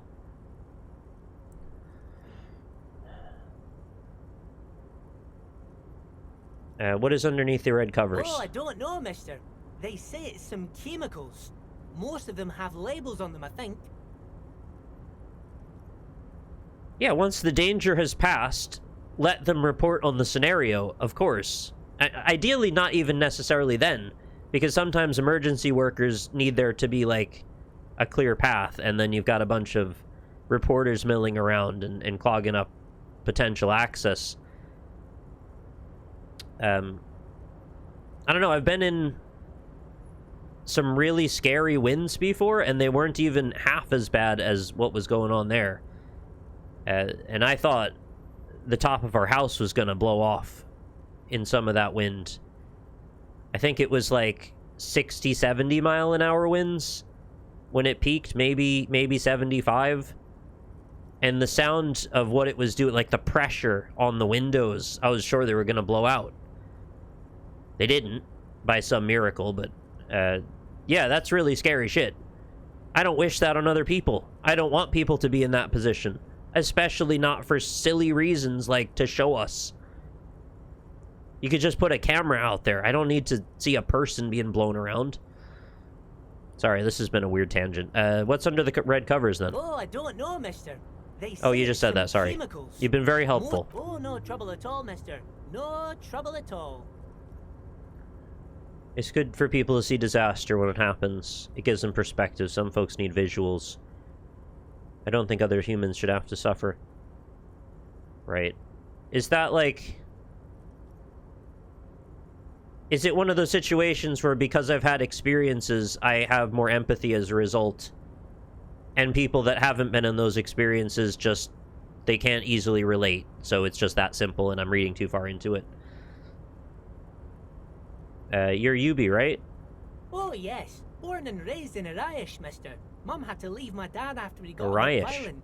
Took us here to the new world. That's like someone saying Irish with a wild accent. Lose my accent then. People say us Ubis are up to all sorts of trouble with sheep and other animals and whatnot. I just want you to know there was never any of that where I come from. No, sir. Those are just nasty rumors. Thank you for clarifying that, sir. Okay. Where is everyone? I know already, but what do you have to say? Oh, most of the guys are down at the gates, keeping the scabs from coming in. He leans in with a confidential look. We're on a strike. The whole union is. Oh, you don't say? You don't have to work when you're on strike. Ha! We haven't worked for 2 months now. Aren't you still working, though? So no one is working? I thought you were just doing, stuff with the logos, no? Not everyone is down there, of course. Mr. Evrard is in his office, where he always is. And Jean-Luc is guarding the gate. He pauses to think. But Titus and his boys got into some drunken trouble and Evrard sent them on a nice vacation. For a week or so. He stops, but seems eager to tell you more. Seems like a very affable guy who wants to talk. You think Measurehead's in a body bag now? I was just thinking back to, like, what's going on at the top of the wall. And there's, like, EMTs up there, zipping him up. What trouble did Titus and his friends get into? Oh, I'm not really supposed to talk about that. Right. That's union business. Yeah, don't mess with the union. He smiles and leans closer. Him and his boys stirred up something in town. Probably drank too much and got into a fight or something. I heard Mr. Everett telling him to take some time off. Yeah, I broke his soft palate and then spun kick him and he fell backward and he seemed like he was unresponsive. I wouldn't laugh if it was anyone else, just he's a very shitty guy. Don't go all bad cop on this simple, friendly fellow. It was a bit of a mess, to be honest. I unintentionally ended up save-scumming that situation because he killed me multiple times, and I just kept rolling. I think it was 3 tries before I got an 8% to land. And if it didn't land there, I didn't really know what else I was going to do other than have to listen to his racism more. But I really preferred to kick him instead.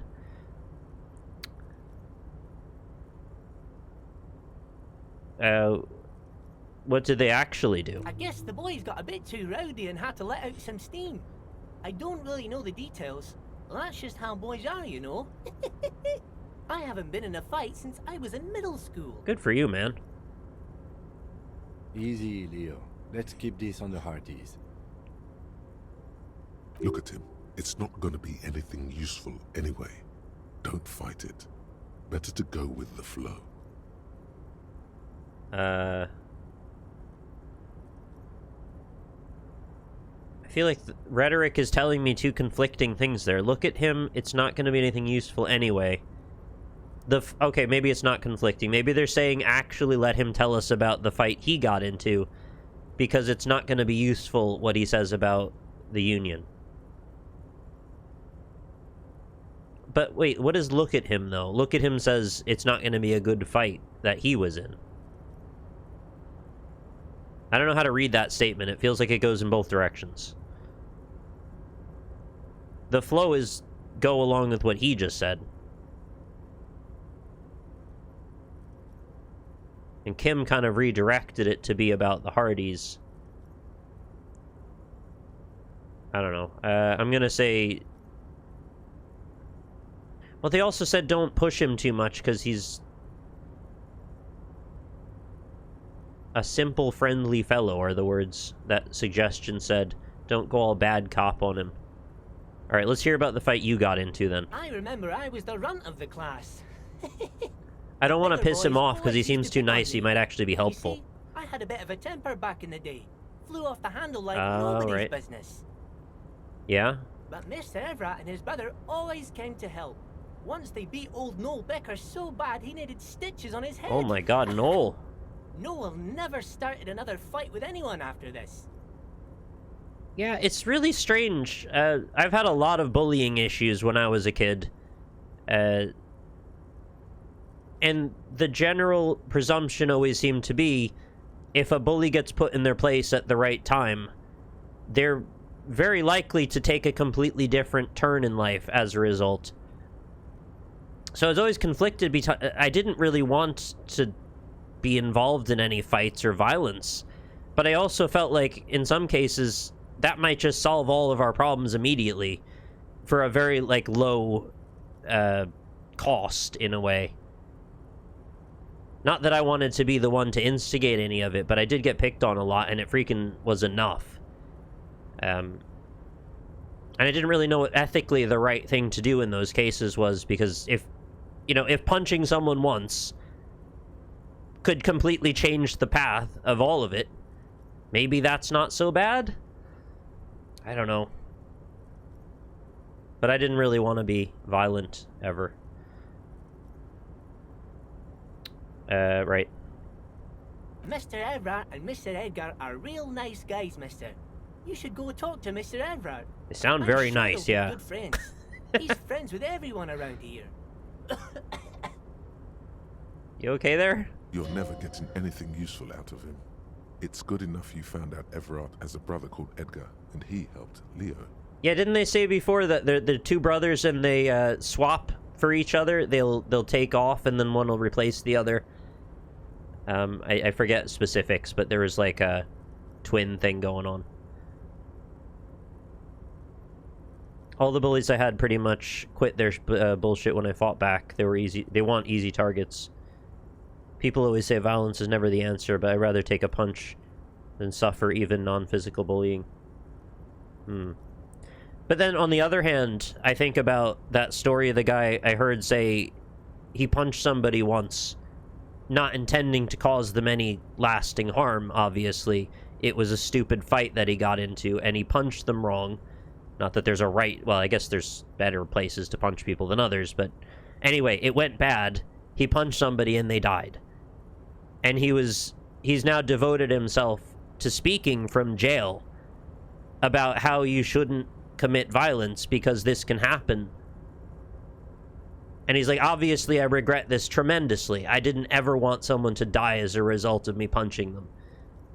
And that's awful. Because he's now marked for the rest of his life as a murderer over a thing he, probably didn't think that hard about at the time at all. And I think the important lesson there is it's not just how hard you punch them or anything. It's like, this can just happen by accident. There's any number of factors where you hit them slightly wrong, they fall over, they hit their head on something, and it's like, you're culpable for that. And you can't abdicate that responsibility. There's no way out. It's just, don't engage. That is it. And I completely get that. And so the two questions of, well, what if one punch could solve every problem from a bully? And, but if I punch the bully and they die, all I can do is throw my hands up and say, I don't really want to make that decision. It's not my decision to make. So I continue to opt out of all cases of physical violence. Even if I sort of understand where there are times when it might be appropriate, it just isn't okay to escalate that way. To me. I'm not judging anybody else for the decisions they make, it's just, that's my take on that. Anyway, I'm looking for the leader of the Dock Workers Union. Oh, you want Mr. Everett then? He's an awfully nice fellow, he is. Him and his brother are both nice fellows. They've lived their entire lives in this here neighborhood. Okay. Costin continues immediately. Guys like Mr. Everett and Mr. Edgar, his brother, are real good guys. Made Martinez what it is today. Mr. Everett and Mr. Edgar and I went to the same school we did when we were boys. Patience. Is his voice pitch shifted up like a couple of cents? Keep listening.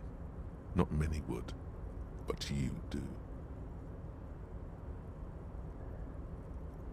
Yeah, no, he's fine to keep talking. Had an arithmetics teacher, Miss Bellows. Her real name was Miss Bellams. She was a real pretty lady, but when she got mad, all the boys liked her, if you know what I mean, mister. We used to sneak in her yard in the dark and peek through the window. One time we saw Miss Bellows with a fellow. Yes, we did. Yes, we did, mister. Okay. Them was naked too. That's all I got to say about that. You said enough, buddy. Very interesting. Thank you for telling me the whole thing. Thank you. Almost forgot. Mr. Everett is in that container over there. What? I got distracted telling the story, but he's in there. What? You said it was empty before. Excuse me, how do I get in there now? Bye-bye now.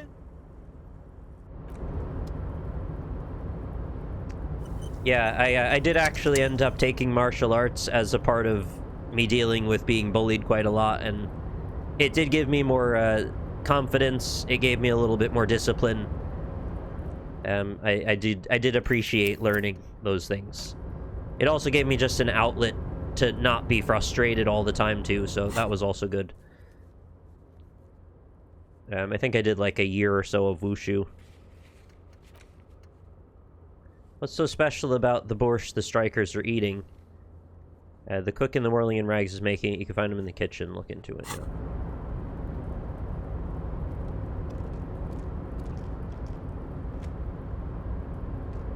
You know, it's a subtle thing too, but being in a class environment for something like that also makes you feel less alone. That you've got all these people that are also learning in the same way that you are, and they all feel like you're all on the same team, even if it's not ever said that way, because you're all students, right? But it feels like all of those people would kind of have your back in a way, even if you never had to ask them. And I think that subtly helps to know that. Hey, Creeper, welcome. Oh, did he mean this container? Maybe he meant this container, not the empty one. I didn't realize we're walking into a container. The coffee in the giant thermoses is still lukewarm. Signs of life. I hear typing. A stair made of pallets. Oh, wow, it's a whole weird little junk town in here. Oh, is this the guy here? Is that Everett? A taxidermy fish that tells time, but does it sing a pop song? Man, marlins are so strange, aren't they? What if the front of your face was a sword? Oh, I thought Kim was like standing watch in front. Alright, he doesn't even acknowledge me when I walk in. That's weird. Before you is a walrus. What in the shit is that profile picture? Desk. He looks up from his work, not the least bit surprised to see you. That's given me, like, Egger suit from Men in Black vibes. Not what I was expecting. With great effort, he straightens himself up in his chair, yet says nothing. He simply stares at you. Sugar in water. Yeah, that's the one. Typical power play. Wait for him to speak first. Show him you've got a backbone. Say nothing, look him dead in the eye. The one good eye of this man feels you up without even flickering. Feels you up? His lazy eye is constantly moving like a goldfish in a tank. Yeah, I agree. Vincent D'Onofrio was great in that role. Grotesquely magnified by his +6 glasses. Oh my god, he's got +6 glasses. Amblyopia, a childhood condition. At least his stats are great. For a moment, you don't know where to look. It is unbearably humid. They're legendary. Beads of sweat slide down red the drop. man's forehead.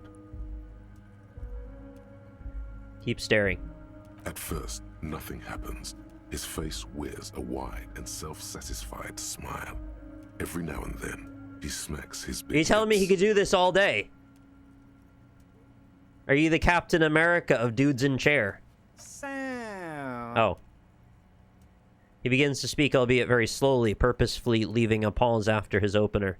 Mr. Dubois, Mr. Kitsuragi, how nice that you found a moment to pay a visit to the Debardairs Union. I'm Everard Clare, head of this little operation here. That's the first time I've heard my last name spoken? Right? And he knows it? Please, have a seat. He gestures to a tiny folding chair opposite his giant desk. The folding chair looks like a torture device. Extremely uncomfortable. I wonder if that moment is lost on some people, that it's like, he just said that. Because, of course, you would assume someone to say your name, it shouldn't be a huge deal, but in this case it is. We've been playing for 20-something hours. You go ahead, detective. Nobody's reacting, though, which is weird. I feel like even Kim would react, because... Well, alright, we'll see what happens. He has in store for you, it can't be good, he thinks.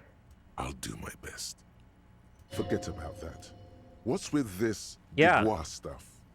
You're getting some seriously bad vibes from that name.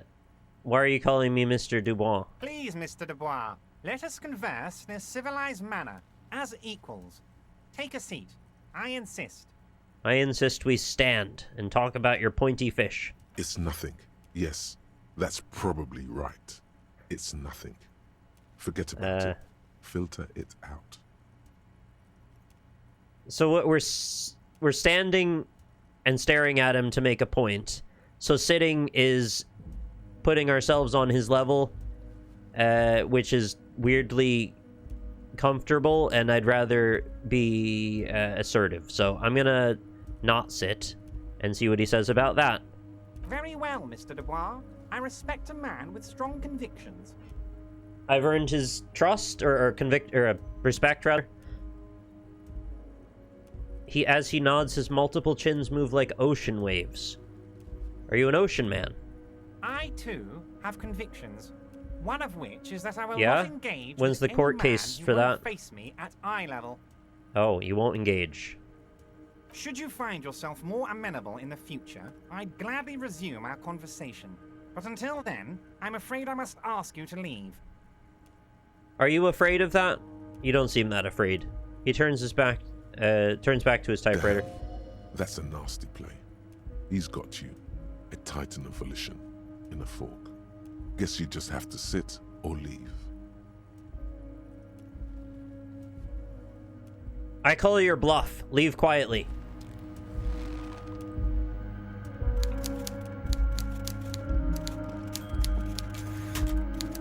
Oh. Alright, I'm back. Mr. Dubois, I hope time is on your side this time. Please, take a seat. I'd rather stand. Please, Mr. Dubois. I literally clicked the wrong thing. Civilized manner. It's nothing. Yes, that's probably right. It's nothing. Forget about it. Filter it out. So you're getting a remarkable insight into my personal stubbornness in the way that I'm playing this. I guess I'll take a seat then, because it doesn't seem like there's any flexibility on this one. Excellent, Mr. Dubois. I can see that you're a reasonable man, and reasonable men can be of great use to one another. Yeah, I know this character type. You butter him, or he's gonna butter me up with all sorts of flattery, but it's really all backhanded flattery, and the truth is he's just trying to manipulate me and trying to make it seem like he's giving me the upper hand when he is actually the one taking it. Remain serious. So tell me, how can the head of the Debarders Union help a representative of the Revachol Citizens Militia today? Damaged health. Why? The chair you're sitting The chair? has got to be the most uncomfortable chair in the world. What? It's violating your backside. Okay. I might have not reacted fast enough, and the chair would have given me a heart attack, and I would have literally died. Oh, by the way, I heard you got a rather rude reception from a certain Lawrence Gart. Some people have no manners, it pains me to say. I tied to this chair. Imagine the alternate timeline where Mr. Measurehead crushed my hand like a, what did they say, crisp apple twice, as he had in a prior timeline, as I said. I come out of that somehow and then end up dying here to the chair because I had no health left. I couldn't have healed. I used up all of my heals to that. This should take care of that nonsense. I died to the chair should be an Elysium, Disco Elysium t-shirt. Well, they just assume you mean an electric chair, not a folding chair. Sat on balls, head exploded. Points to the giant novelty check on his desk, absolutely comically huge. It should be sufficient to cover your expenses for a few days and patch over your differences with a cafeteria manager. Go ahead. I'm not gonna take your shitty money. Get out of here with that. Wow, that's 25 real. That's good money. You need it. Keep it, I'm good. No, wait, you know Garta. Yes, I know Lawrence. He's a real character. No union man in him. A real piece of work. Do you know Lawrence is. Krauss? With a grin, he points to the checker game. Stop it's grinning. Like you're on a game show. At least don't thank him for it. Keep it. Okay, okay. I respect a man with principles. No handouts, then. He crosses his arms on his ample midsection and sinks further into his chair. Now, I'd like to set your mind at ease about one other matter. Oh, you know who he Your sounds lost like? gun. The guy on Would I Lie to You? Union people are on it as we speak. One of the I've got my mainstays. best The one of the hound two looking for that mainstays. lost What the gun. hell's his name? I know his name, but I can't think of it. Yeah, Mitchell from Mitchell and Webb. He sounds like that a little bit. Like he's playing a character a little bit more though, not like his actual normal voice.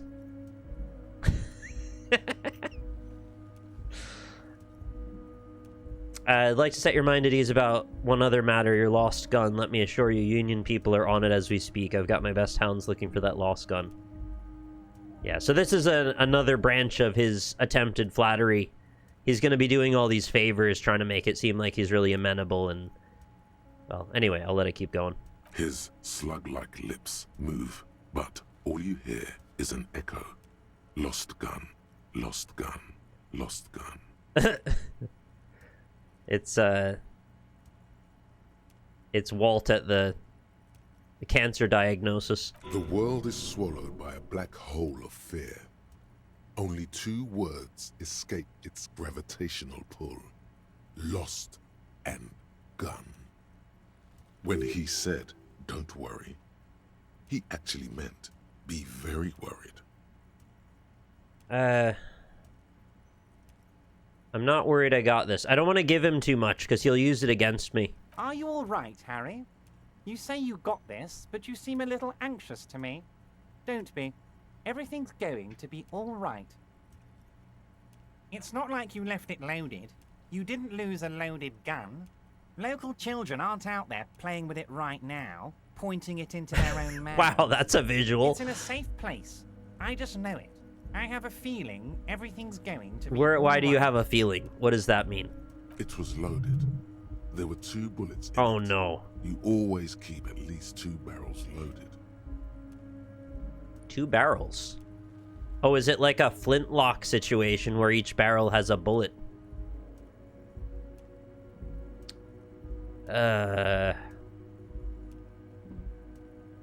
Kim. Officer, we will deal with this later. We don't need Mr. Clare's help with this. I wouldn't be so sure about that. Right. RCM uses muzzle loaders. That's why Kim was saying before about the 1 barrel. Yeah, I gotcha.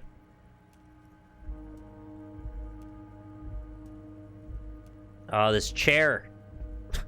I can't do anything about the stupid chair. It's a red check.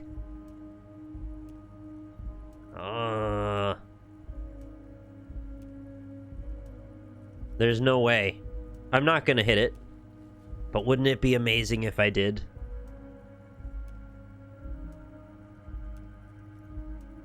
There's nothing I can do about it. I just have to go. God, Nah. you're sweating. Your knee is jerking. You're about to cry, aren't you? You're about to cry because you lost your gun and those children are gonna shoot themselves with it. So what? Men can cry too. You want to cry?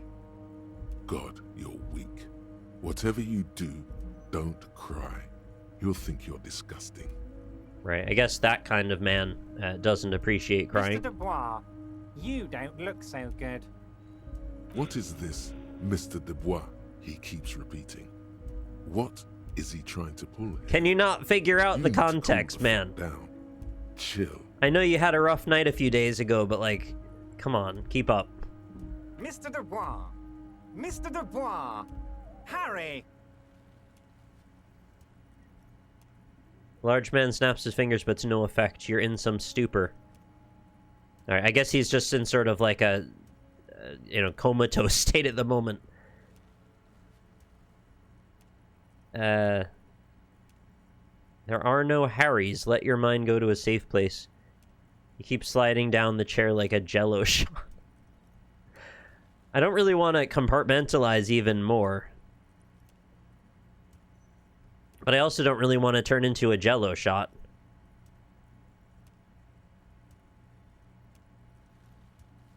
But I guess I will. While Everard is distracted by your odd behavior, the lieutenant's eyes are mapping everything around you. The folder, desk, papers on the wall. See, Kim's a great teammate because he knows how to play my weaknesses into strengths. He knows how to capitalize on a stupid situation. And I keep making those and throwing people off. Jelly cop. Can that be a category of cop? Mr. Dubois, are you okay? Can I get you a glass of water or something? Are you having some kind of medical emergency? Now, is he the type of baddie that would try to poison me with a glass of water, or... Maybe you could use your hands Probably not. somehow, in a kind of throw-in motion. Why? Like you're throwing that Mr. Dubois act right back at him. Oh. He's Mr. Dubois. I'm as good as it gets, Mr. Dubois. Vaguely gesture with your hands above your head. Oh yeah, man, I'm fucking great. Keep sliding. That's a great line. Keep sliding. Actually, this chair is uncomfortable. I could use that glass of water. Sit upright. Or I'm melting.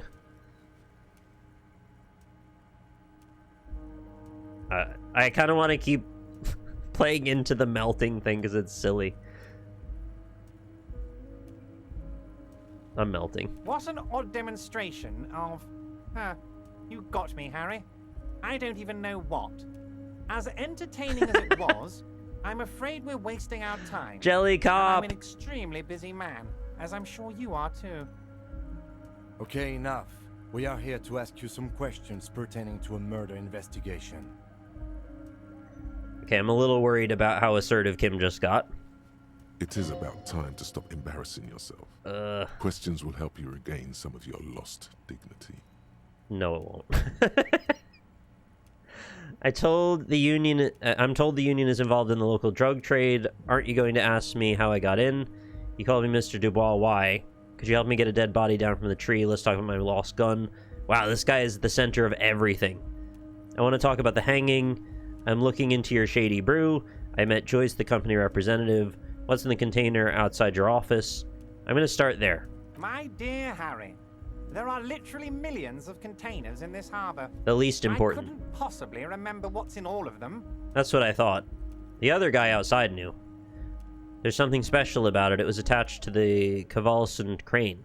Harry, you smooth-talking son of a bitch. Time is a precious resource, and I don't have enough of it to count containers with you. Okay. Smooth talking.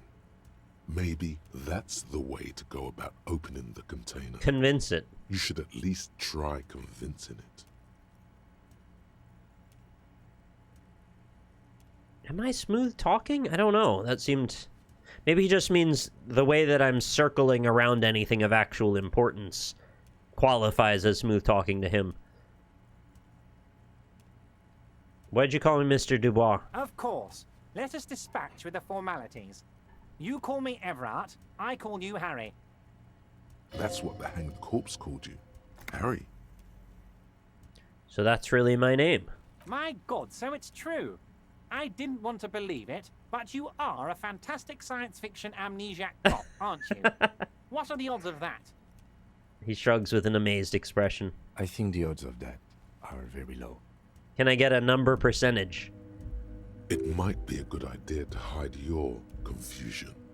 I mean, see what his game is first. My memory is fine. I'm just testing you. So good to hear that, Harry. Apparently my sources were wrong. However, if you did have a spot of memory trouble, I could help you out with my big fat folder. Cool. Glad you have a fat folder and all. Words flow like a river of honey from his lips. That's not a visual I wanted. I guess word has already reached him. No matter. No harm done. It's just a brown folder. You can't make out what's written on it. You could shove this in his brown folder. Marduk Knight, thank you for resubscribing for 41 months and using your Twitch Prime here. Hello. Are you trying to tell me I hope you're well. Of some of our documents? The lieutenant inspects ever over his spectacles. Mr. Kitsuragi, would you mind? Me and Harry are talking about his lost identity right now. His eyes never leave yours, meaning he doesn't even, acknowledge Kim's existence. Don't just jump to the folder. That's not smart. Shows you're on the edge. Do some probing first. Oh, I could have another look at the folder, though. What is my full name? Do you know anything about my family? Do I have a wife or kids, or... Family? Harry, you're not a family man. There's not one peep of family in here. Unless you think you're a family man. Do you strike yourself as a family man, Harry? I think I'd be a wonderful father. Well, yes. I'm sure you're going to make one little boy or a girl very happy and proud one day, Harry. My gambit there was, I want to see if this guy will give me any information about what he actually knows, so if I say weird shit, he might try to course correct in a way that gives me a clue. And it seems he played along with my gambit quite well and gave me nothing. What's my full name? It's Harry. Harry Dubois. Yeah, glances at the folder. You feel like a Dubois, but you don't feel like a Harry. Strange. He looks like a Harry. I don't know. I could get it. It seems to make sense.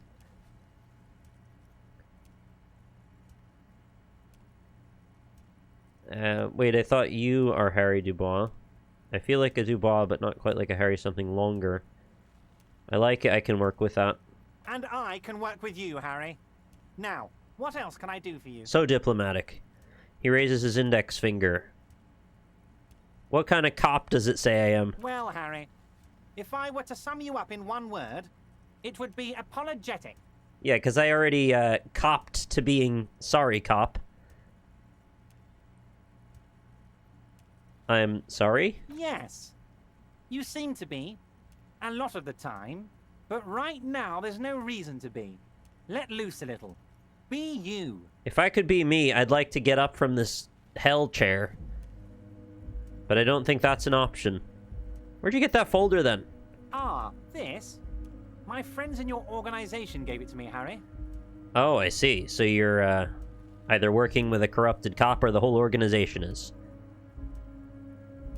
This translates into, haha, you guys are so corrupt. There's my answer. I find that very suspicious. May I have a look?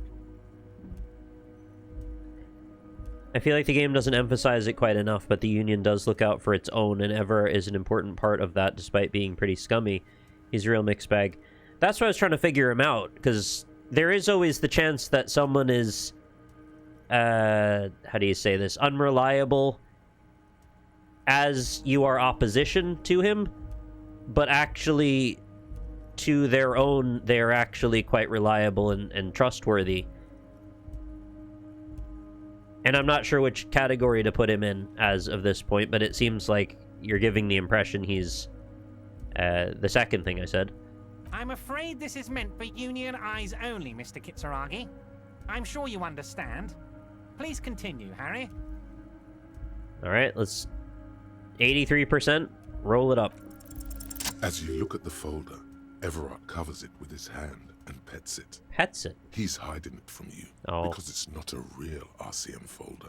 It's just another one of those brown folders you saw in the file cabinet. It's not an RCM folder. Okay, Harry, you got me. This is from the Census Bureau, not the RCM. Those Census Bureau people are absolutely corrupt. You should do something about them. Okay. He got the name from the Census Bureau, and everything else from your actions here in Martinez. Right, because you've got all these spies essentially watching what we're doing and reporting back to you, so you're like Littlefinger for Martinez. Yes, Mr. Kitsuragi from the Census Bureau. Like I said, now I'm actually a very busy man. So is there anything else I can do for you, Harry? Oh, thousands of things you don't even know. That means he doesn't really know anything about you. That defensiveness, yeah, that posturing is like, get off my back. I don't want to talk about this subject. It's a vulnerability. A pity. The mystery of you will have to remain a mystery for the time being. So the Census Bureau says my name is Harry Dubois. Yes, that's what I said. Try to keep up, okay? Yeah, I don't know why we needed to summarize that again. I thought we were past that point. But I guess that's for us. So we could have a nice little +5 moment. Are you going to ask me how I got in? Am I going to ask? Hell, Harry. You spin-kicked my strongest man in the face. I saw it from I my did window. do that. Yeah, it was great. Is he dead? Would you ask a man like that how he got into your container yard? You don't even have a window. It was a figure of speech, Harry. Of course I don't have a window. What? I'm in a container. So what? The radio? How? Why do you know then? Anyway, I assure you, I am a very well-informed man. Do you have a tin can with a string before on I it? even get the chance to request it. Incredible. I want to talk about the hanging. I don't really want to let him know about some of these things that I'm looking into. Oh, of course. That's your main thing here. That's why you're in Martinez. I know everything that goes on around here, and I would love to discuss it with you. Yes, you're so helpful. Thank you. I mean, it's no secret that the lynching is connected to the strike. So much to talk about. Honestly, it's been weighing on me so heavily. I understand you need to interview me.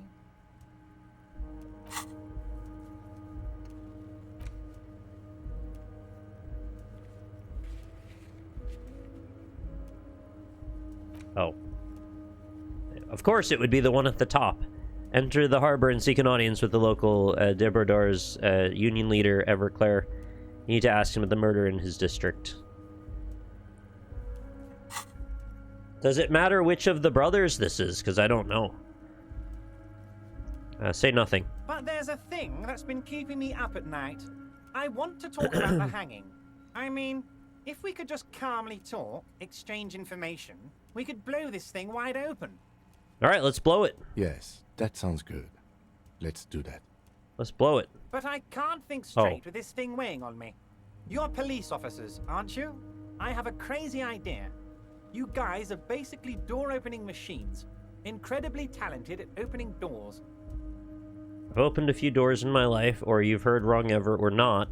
Or Kim, is this true? Are we door-opening machines? Yeah, I want to hear what Kim says to being door-opening machines. I'm not sure I understand. If you're asking us to break down someone's door, it's not going to happen. Come now. I just need you to go open a little door for me and leave it unlocked. A simple thing. Absolutely nothing. This interview is not conditional. An excellent opportunity presents itself. No! Sire. You could win the trust of the arch-liar. Pretend to play into his hand. Then, should you wish, bend his efforts towards your own. This is how corruption works. Stop. Why don't you just open it yourself? Whose door is it? I bet you don't even know anything about the hanging. Oh, that would get him, right? Because he's going to be so defensive. He'll be like, of course I know about the hanging. I know everything. Because of his ego. Yeah, I'm going to say that. I bet you don't even know anything about the hanging. Harry, my dear friend, I am what people call a local bigwig. I know everything that goes on in Martinez. Is that all? It's not going to lead to anything?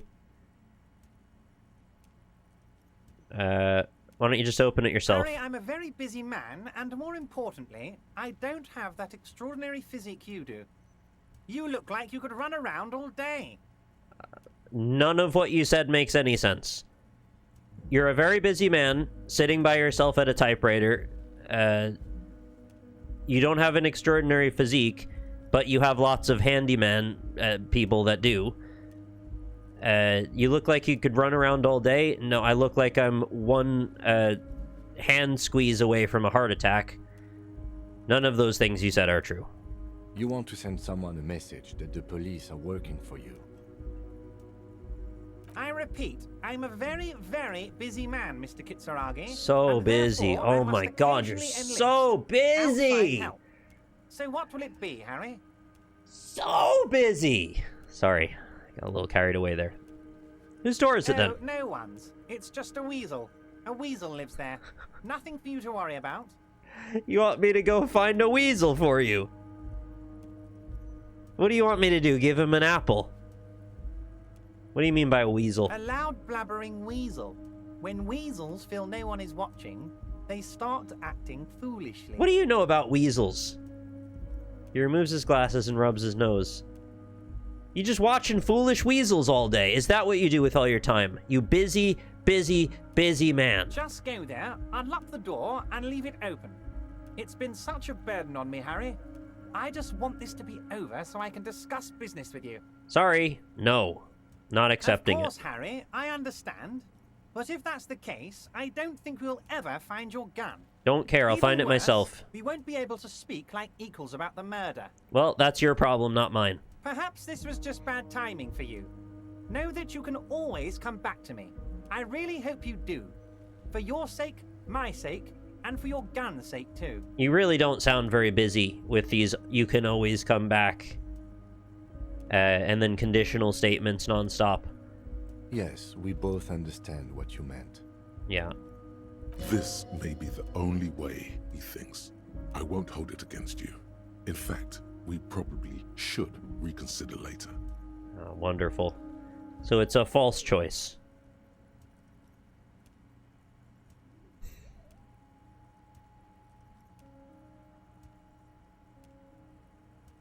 All right, what do you have to say about the union being involved in the local drug trade? What? Harry, how could you say that to me?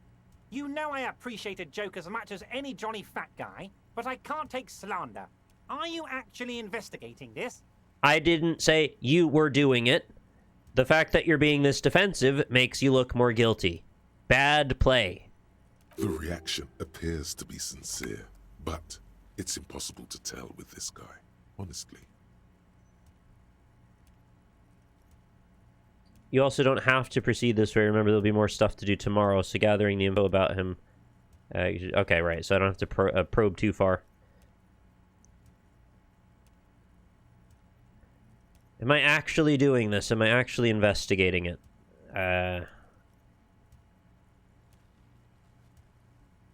Well, I was gonna say, what does he know about me as far as my characteristics and personality? And at first I thought he knew everything about me, but then it comes to be really more true that he just has sort of a superficial idea about me, and maybe doesn't know that much, so... I was gonna leverage the fact that he thinks I could maybe always be truthful, and weave a little lie in there and see what he does with it. But he might not know that about me, so it just makes me a liar for no reason and doesn't really prove to be fruitful, so... I am. You've hurt me, Harry. Me, a friend. I'm not your friend. You know what? He perks up. I trust you, like I trust all my friends. And I know you'll never talk to me about this again, because you don't want to wound me. So do what you want, and let's change the subject. Boring. He's hiding his real reaction beneath courtesy. Thank you, Rhetoric. I've figured that out. Thank you for your understanding. We will continue to do what we must. Weird reaction from Kim as well. Kim is just like, oh, I understand this is uncomfortable for you. I guess we won't bother you anymore. Okay, sure, that's how we get an investigation done. You too, Lieutenant. We'll just cooperate with your strong-arming. Like you, but you never were my favorite. I'm a Harry guy. Oh. I'm Team Harry. I'm a Haribo. I'm a gummy bear. I'm a gummy bear. None taken. Do we have anything else to do here, Harry?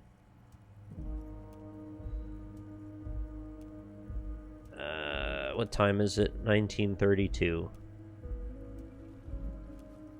We will continue to do what we must means more I don't care if you're uncomfortable.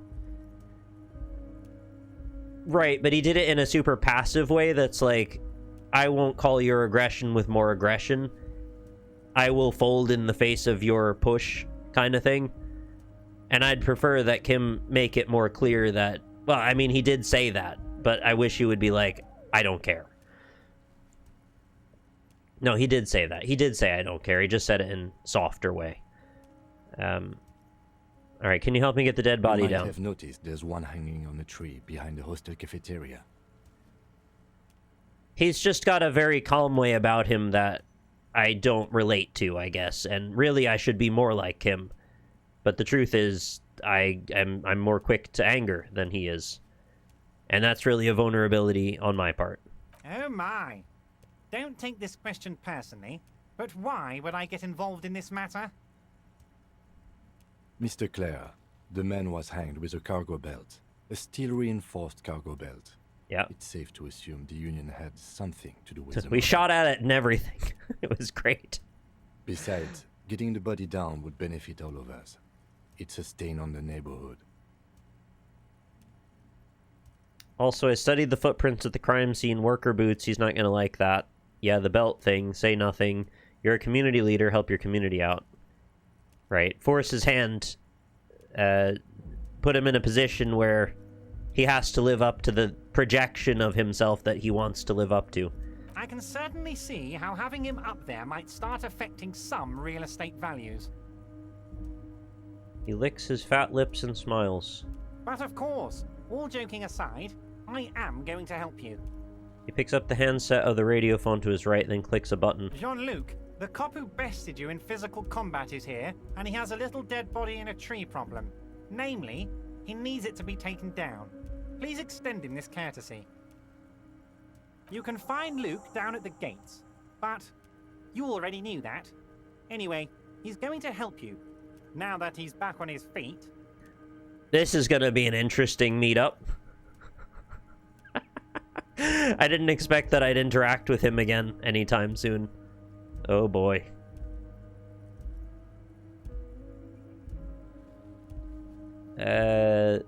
That's all I want to say right now.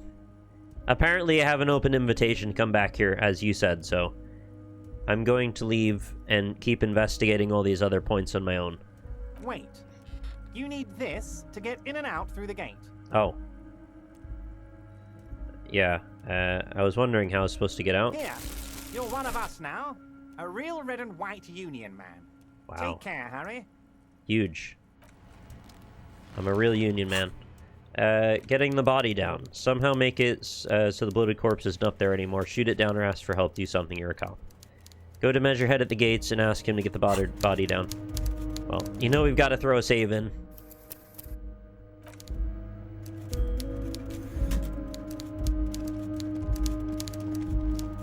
Oh, that's such an odd path. I thought you just walk here, but you have to walk up here to get down here because it snakes through.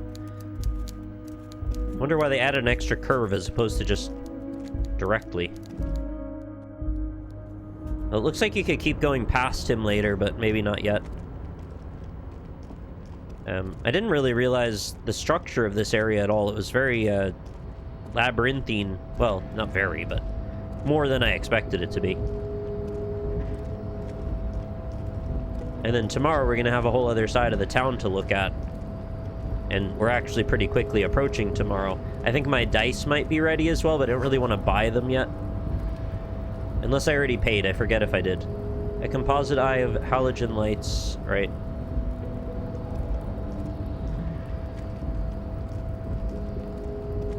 Yeah, the music reminds me a little bit of Metroid Prime. You know when you're getting...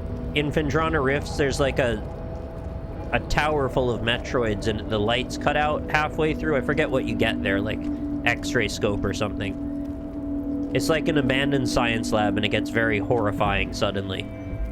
It's giving me that kind of vibe. When's the smoker on the balcony? I think that's tomorrow?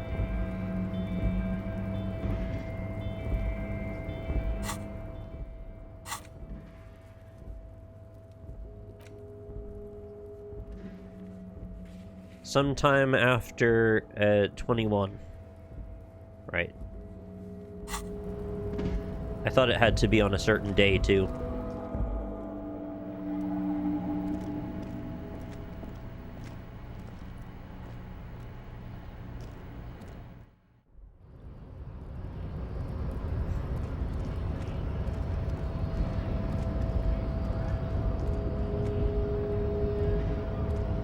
Do not presume this has drastically altered our race dynamic. I knocked you out like a god of martial arts. Yeah. True. I said nothing about our personal dynamic. That has altered. A little. Ever told you to help get the body down from the tree? So it was. You bested me in race combat to reach my superior. Then had him give me an order. I salute your cunning, enemy. I will go and this freaking guy from the tree with my bare hands. You're so noble, Measurehead. What about the soft palate that I broke in your throat? There's a but. But while I am gone, someone must stand guard on the bridge. That someone needs to be you. Both of you. Lieutenant, what if we don't want to do that? What are we worried about here specifically?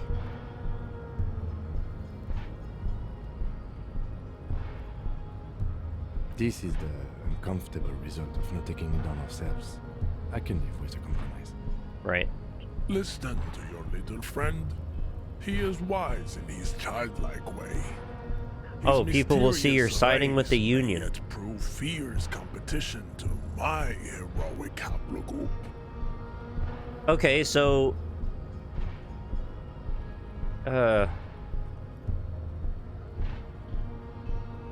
Yeah, okay, I'm not sure how that's gonna play out, actually. I'll do it, though. I don't really know what else to do, so let's just go ahead. See that they stay here the whole time.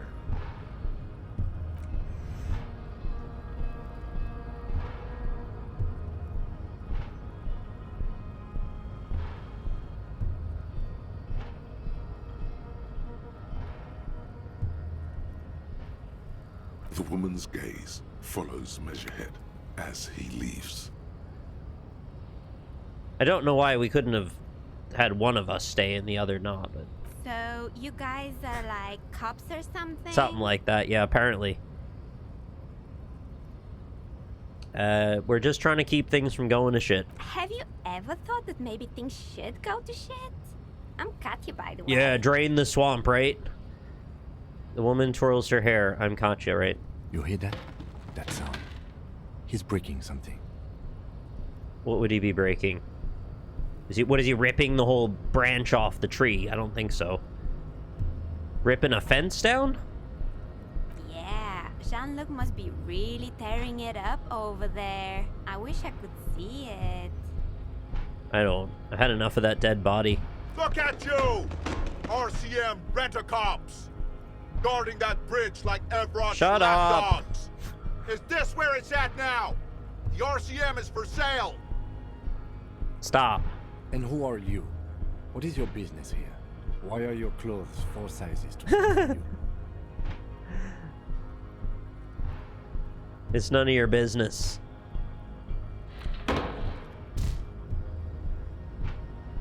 A shrill laughter interrupts you, echoing across Martinez. It's Kuno. Then, the man turns to look behind him at the behemoth appearing around the corner, approaching him, walking past him.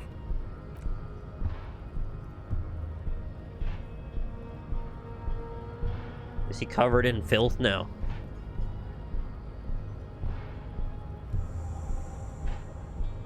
The corpse has been removed from the tree. Stand down and congratulate yourself. You have sided with Ray's victory today. There has been no side choosing. We did what we had to keep order. And what you had to do was to become a Union man for all to see. Cool. Alright, I've had enough of you. Goodbye.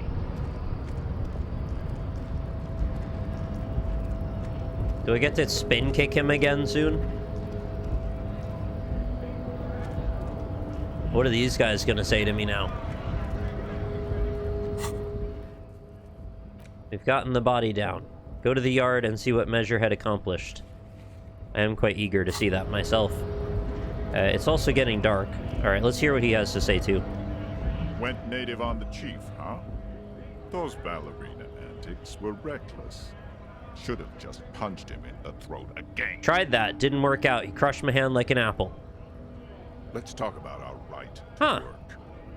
Alright, so you were shouting shit at me 3 seconds ago to come down, and now you've acted like nothing's happened. Which is funny because you did see me punch him in the throat.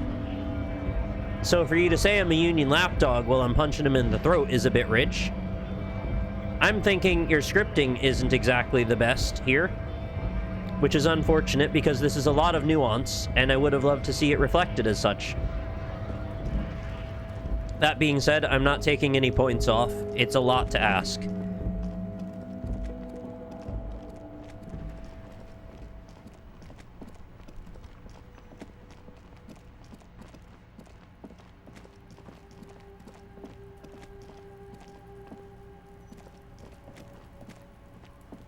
Yeah, he ripped the whole branch down. There's no way.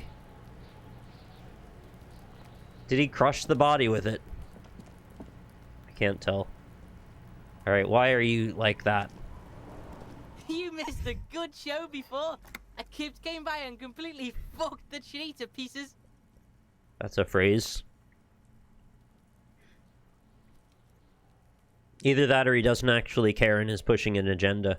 That's a fair point, but what do you think? Do you think that it was an agenda, or do you think that it's just a lack of ability to parse the nuance of that many events taking place? Bit of both.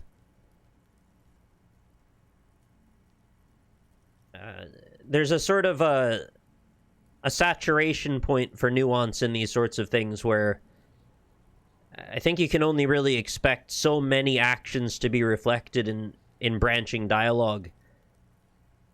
And I think we've probably gone right up to the border of that. Oh, you'll see says, okay, maybe there's actually an answer then. He fucked the tree up! Fucked it good! Can you just leave? Oh my goodness.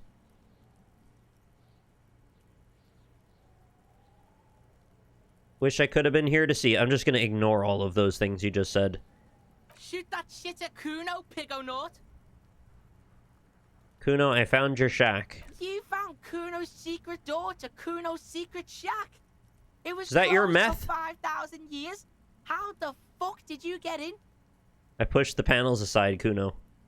And then what? You fucking there. You fucking Kuno's kingdom. He's trying to fuck at you again, Kuno! What? What even is the usage of that word there?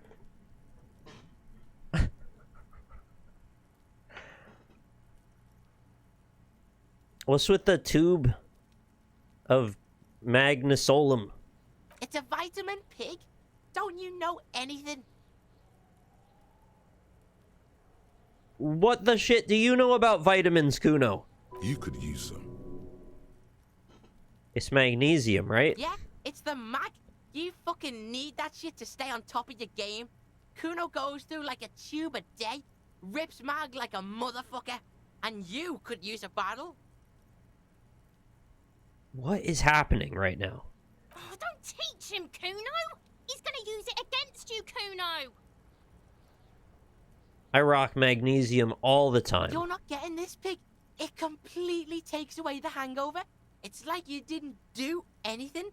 Like you stayed home playing with your choo-choo. Your choo-choo, eh? Looks at you, eyes bulging. Fuck you, pig! Don't do mag! You're gonna OD and you're gonna fucking die! I found a plate covered with powder residue. That's where Kuno gets his daily hit of electric. Kuno Shazam. Kuno rides the fucking lightning in there, pig. I thought whatever that powder was going into the soup or whatever they said before. Bet you'd like to ride the lightning too, wouldn't you? No. You feel tired and old, but you could have that sparkle in your eyes. What's up with the pig head? Oh, that? Kuno decapitates pigs. That's just a Kuno demo tape. This kid's a real problem. Cool pig head, I like it. I got one too. This one points to your head. It's shit. Like some kind of musician? Yeah, Kuno plays on snuff radio, fucks pigs, live, fucks their heads off. Kuno's a cop killer. I can't handle him. Good call, Pigmeister. Don't come and talk to Kuno about his kingdom. I gotta ask, who is Kuno? Kuno's Kuno, pig? It's always Kuno, never I. Clearly the kid's using the third-person perspective as a shield. You refer to yourself in the third person to distance yourself from the situation. Kuno doesn't do that smart shit. Don't throw that book shit at Kuno. Kuno knows you're lying. So you don't prefer to understand the situation through the lens of human psychology, you'd prefer to just yell. Trying to get Kuno hooked on the book. It's a horrible state of affairs, yeah. To be hooked on the book, you never know what you'll learn. Oh, it's a nightmare. It never ends. You keep learning things and learning things and learning things, and then suddenly you find out you sound like an asshole, Kuno. The boy knows he has an addictive personality. Admirable insight for his age. Admirable. Watch out, Kuno! He's trying to fiddle you! Oh my god! Hands on you!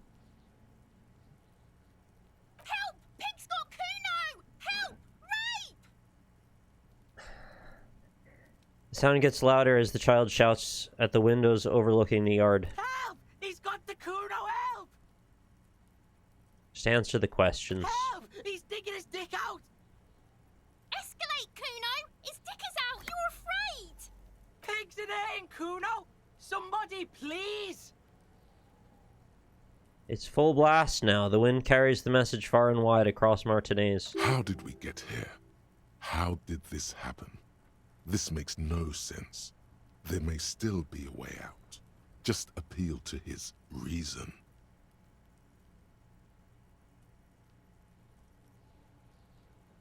Are you high right now? Help! Misters, help! He prances around, eyes bulging out of their sockets, rolling hard, yelling at the windows. Right, well, the lady making dice can see clearly that nothing's happening unless it's too dark. He's having the time of his life. Total ecstasy. Fuck the pig. He's flashing Kuno! He's showing his genitals! If you don't help Kuno now, it'll be too late!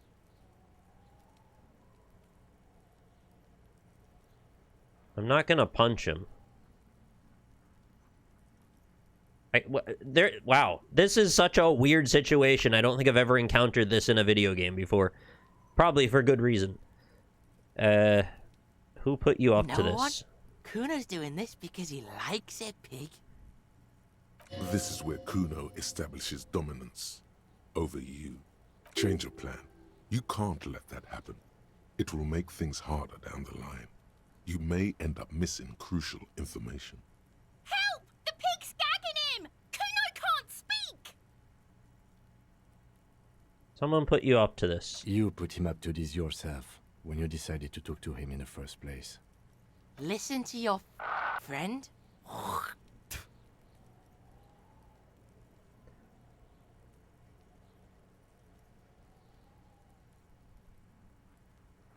Alright.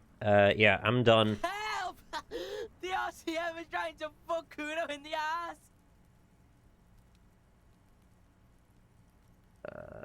Okay. Back off. Look. For emphasis, a ghost is saying this. A shit-eating psychopathic ghost with an ace up his sleeve. I know you wanted to hit me. You got that I'm gonna fuck that Kuno up look that Kuno's dad gets. The murder look. The rage look. Relax. He can't read your mind. He doesn't know you were thinking that. There's a dead body, remember? That's what you were doing here. You're a cop on a case.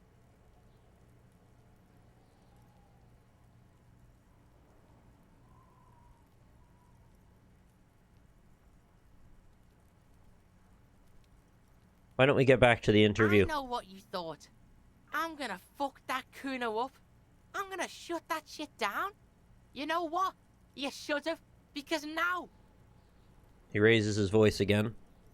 you're nothing. You're a joke to Kuno. Kuno laughs at you. King Kuno! Yeah, it's small wonder why he's always out in this yard throwing rocks at a corpse all day as opposed to getting this treatment from his father at home, I assume. Obviously, he's acting out the power struggle that he's in, where he feels helpless, but it's a deep hole to have to dig out of. Kuno turned you into his prison, bitch! You're gonna be in this shit with Kuno! No, you're not. We can just leave. Bitch, you're gonna be in this shit with Kuno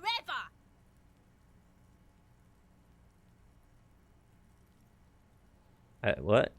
Hippo-headed critter? I don't know what that means. A peepo is a type of hat, by the way. Thank you, Encyclopedia. You've always got my back. Unlike Kuno. Nice Pippo. You don't talk to me about my fucking peeper! You don't know where I come from! You're just Kuno's bottom bitch! Awesome. Can I ask any questions, or are you just gonna shout more? Okay. Kuno is kind to his bitch. Ask What? your questions, but remember, this changes shit.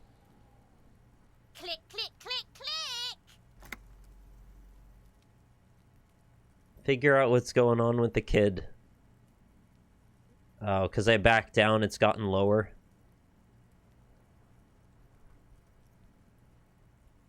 Whatever, I'll give it a try. He's on your crime scene, bossing you around. And he's been here for some time too. This is where he hangs out. You have to get more out of him. He could be useful. Yeah, do you want to help the RCM bust a murder? I'm pretty sure I know what he's gonna say to that. I know this boundary pushing thing is new to you, but it's old news for us grown-ups. Get your snout out of Kuno's ass. Kuno knows how hard Kuno pushes it. Kuno pushes it hard level. You should give up, Popo, or the Kun will keep fucking it out of you. You okay, Kuno? She looks worried. That went wrong. He took it as a compliment. Then he had a minor seizure. Oh, Jesus. Alright, I guess there's nothing else for me to say right now. Fucking care. Yeah, of course not. The corpse lies on the ground among the remains of an absolutely demolished pinewood branch. It's gently laid on one side. It's down. Celebrate in a more reserved manner. Mr. Measurehead has done a good job. Nothing is too broken or compromised. The victim is ready for a field autopsy. A field autopsy? No, really? In the mud? In the snow? A field autopsy? Yes. 1. Investigation of the scene. Oh, no. 2. Initial examination of the victim. 3. Field autopsy. 4. Transportation of the body to the morgue. We are on number 3. I'll give you this. You've got your list well laid out, so... The RCM's 4-phase murder scene processing manual. Somebody asked earlier, am I going to play this again tomorrow? And I forgot to get back to that line of... or to that comment. I wasn't planning on doing a second session this weekend, but I guess I could. Maybe I'll do a poll again and see what reception is. I have quite a few other things to cover, too. I haven't figured it out yet. I guess check Discord for a poll if one will show up. Do what you want to do. Yeah. The fuck are they on about? I just remembered. Sorry, I didn't reply to you when you said that. I meant to, and then stuff grabbed my attention away. Cop's gonna cut his shit up.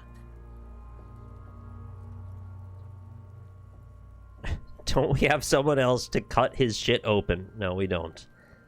Got it. The lieutenant adjusts his glasses and takes a deep breath. First, what exactly is a field autopsy? Well, I could probably put it together, but like... as two non-professionals who don't really know human physiology, probably don't even know much about human biology in general, what do we hope to find? Come on, officer. You know what a field autopsy is. You've done 100 of them. Okay. Well, we're just gonna make notes, I guess. What you do know is, at 18.9 kilometers, the dormant shield volcano, Corpus Mundi, is the world's highest summit. And the failure of the 38 single, Et puis descend, to crack the top 20 was the death knell of disco. But what a field autopsy is, you have no idea. I have a pair of gloves.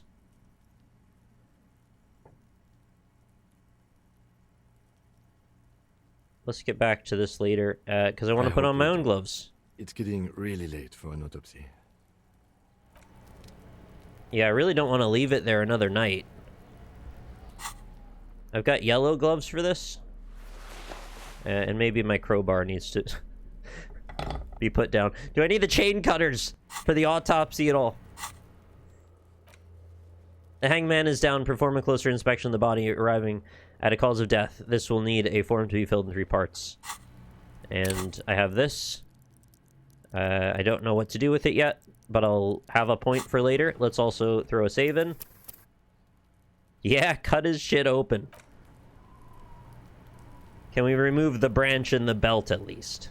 The rotting man lies on his side, with his eyes looking straight through you. His body is supine and open to intrusion by autopsy. The lieutenant adjusts his glasses and takes a deep breath. Tell me something, dead man. Shoot, Looney Rooney. Oh, that's enough. Come back later, Corporal. Amuse yourself with... Come on, officer. What you do know is, at 18.9 kilometers, the dormant yeah, shield... clap your gloved hands. Let's get in there. There truly is a time for everything, even for yellow gardening gloves. However, they are lacking hygienically. I suggest you get in there in limited capacity. Okay. I'll ask you when I need you to. For the most part, maybe I should handle the contact and you take notes? Perfect. We just fill this in, right? Show him the red field autopsy form in your ledger? That's right. You knew it because you inspected your ledger. The lieutenant is relieved you know the protocol. Open your ledger at the field autopsy form. The dead man stares in silence as you crack open the ledger. The bright red paper is covered in boxes and lists. All right, well that makes sense at least how we're able to perform this at all. Organs in 3 parts. Above those, an 11 field info form needs filling out first. It begins with Assistant. That's you. Harry Dubois. The corpse is indifferent to your scribblings. Just lies there. The next box says Coroner's case number KK57-0803.0815. KK equals Kim Kitsuragi. Thank you, Logic. 57 equals Precinct 57, followed by his date 0803 and time of arrival 0815 on the scene. He's indexed the case after himself, not you. You know what would be really interesting is if somehow they use the time of, you know, the current moment in the game and then have Kim actually say that.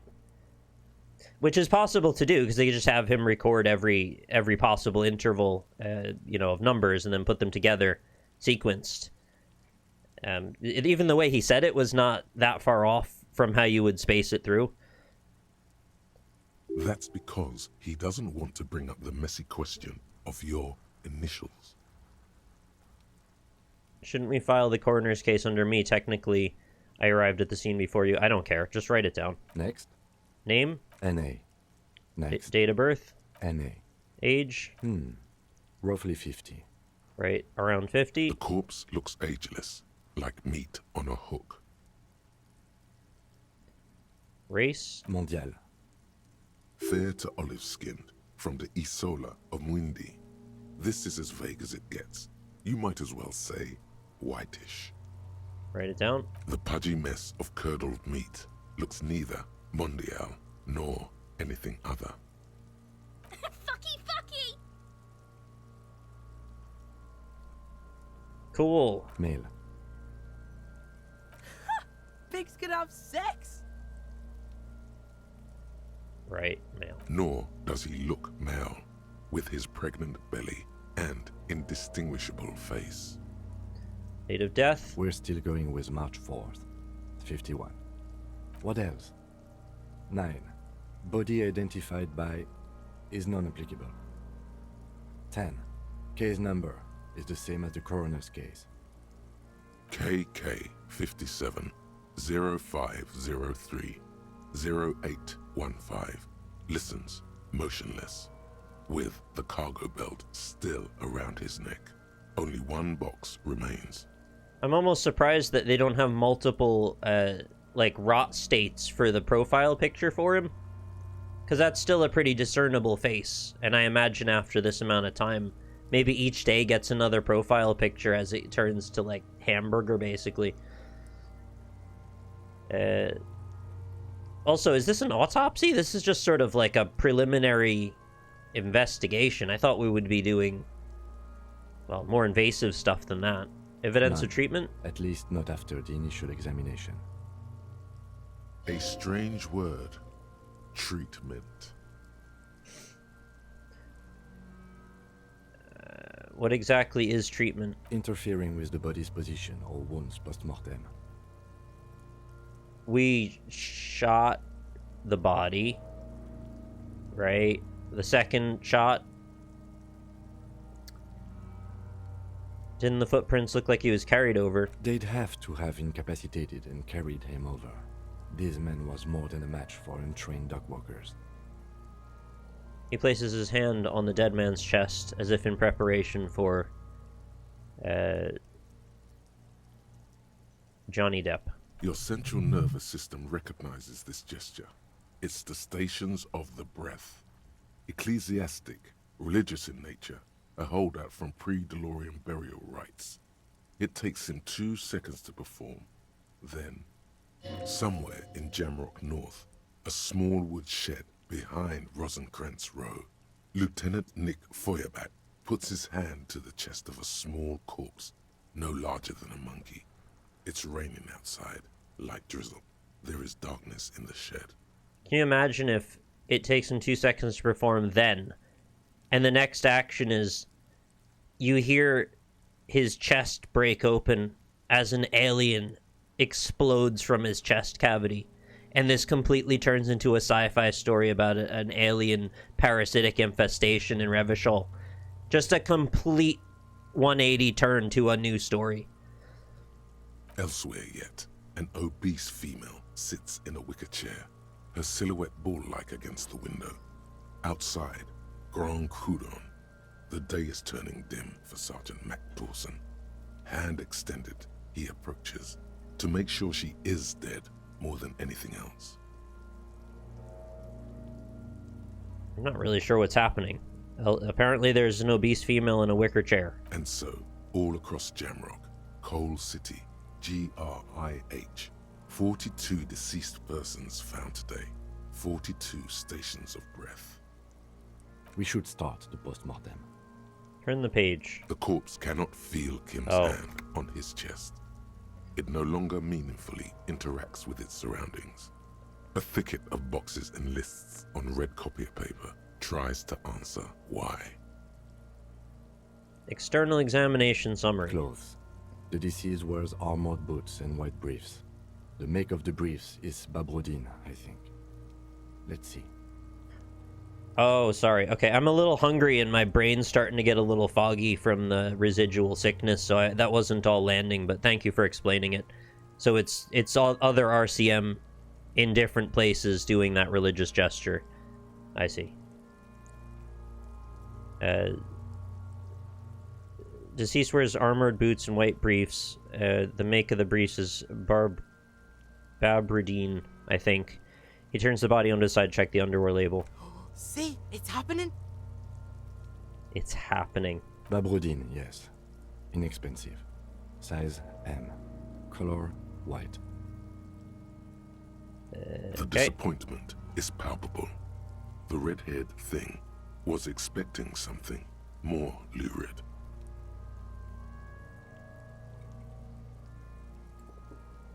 What do you honestly think that we're doing with this corpse? The boots are ceramic, vitreous enamel. They are fused to his skin from blood flowing downward post-mortem. Removal of the boots is left for processing. Removal of the boot sounds like a nightmare. The boot has a serial number.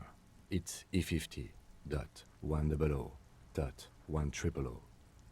The lines between the plates are in the shape of the alphanumerical. The number is purposefully concealed by the design. Tattoos. He stands up, feet planted on either side of the body. The upper torso is covered in a single, continuous tattoo resembling a microelectronical circuit board. It reaches from the right shoulder to the heart. The ink is blue and white. The assistant has a color photograph of the markings to be added to the case files as document A1. The photo is taken on the scene using a Trigat Mini.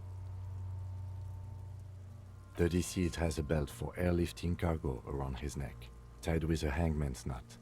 Color yellow. Length 3 meters. There is a buckle on the other end. Well-nourished, athletically built, measuring 1.8 meters. Generally consistent with age, about 50. Preservation is good. Ambient temperature below freezing. Body hair is light brown.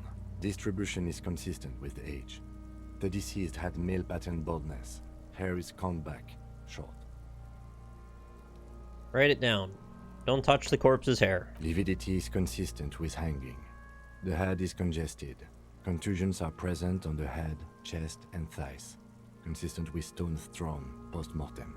Low velocity. Fucking low velocity? You think Kuno doesn't know what you're talking about? Velocity Oh was my God. fucking max.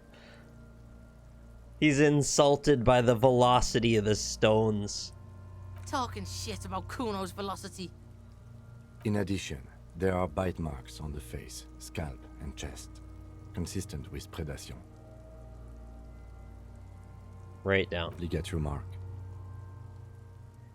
Lieutenant produces a small folding knife, with the other hand pulling on the belt. He starts cutting into the polyester. The stench is horrid. After a while, it's obvious the material cannot be cut. The steel wiring. There's too much of it. We need to remove the belt so we can get to the ligature mark. You got just the right tool for that. The chain cutters. Yeah, good thing we got these chain cutters. Always good to think ahead. Now... He points to the rope squeezing the dead man's neck. We need to cut the belt to see the ligature mark below. Carefully, with as much precision. I think we can handle that, yeah. See, my pig is gonna fuck his head off. No, he ain't. Your pig's a boring fuck. Look for a good spot. The belt is equally tight around the whole circumference of his neck, swelling over the edges like white bread, rising from the east. Lovely visual there. It's a red check, Jesus. I'm not your pig, Kuno. You are? You're Kuno's pig?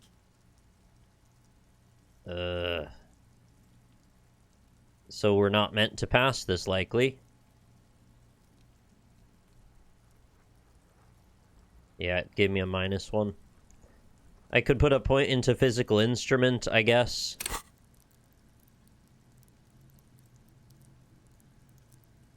It is only 2.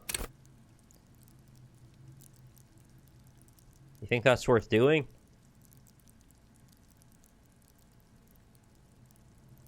It's not like this wouldn't benefit me anyway.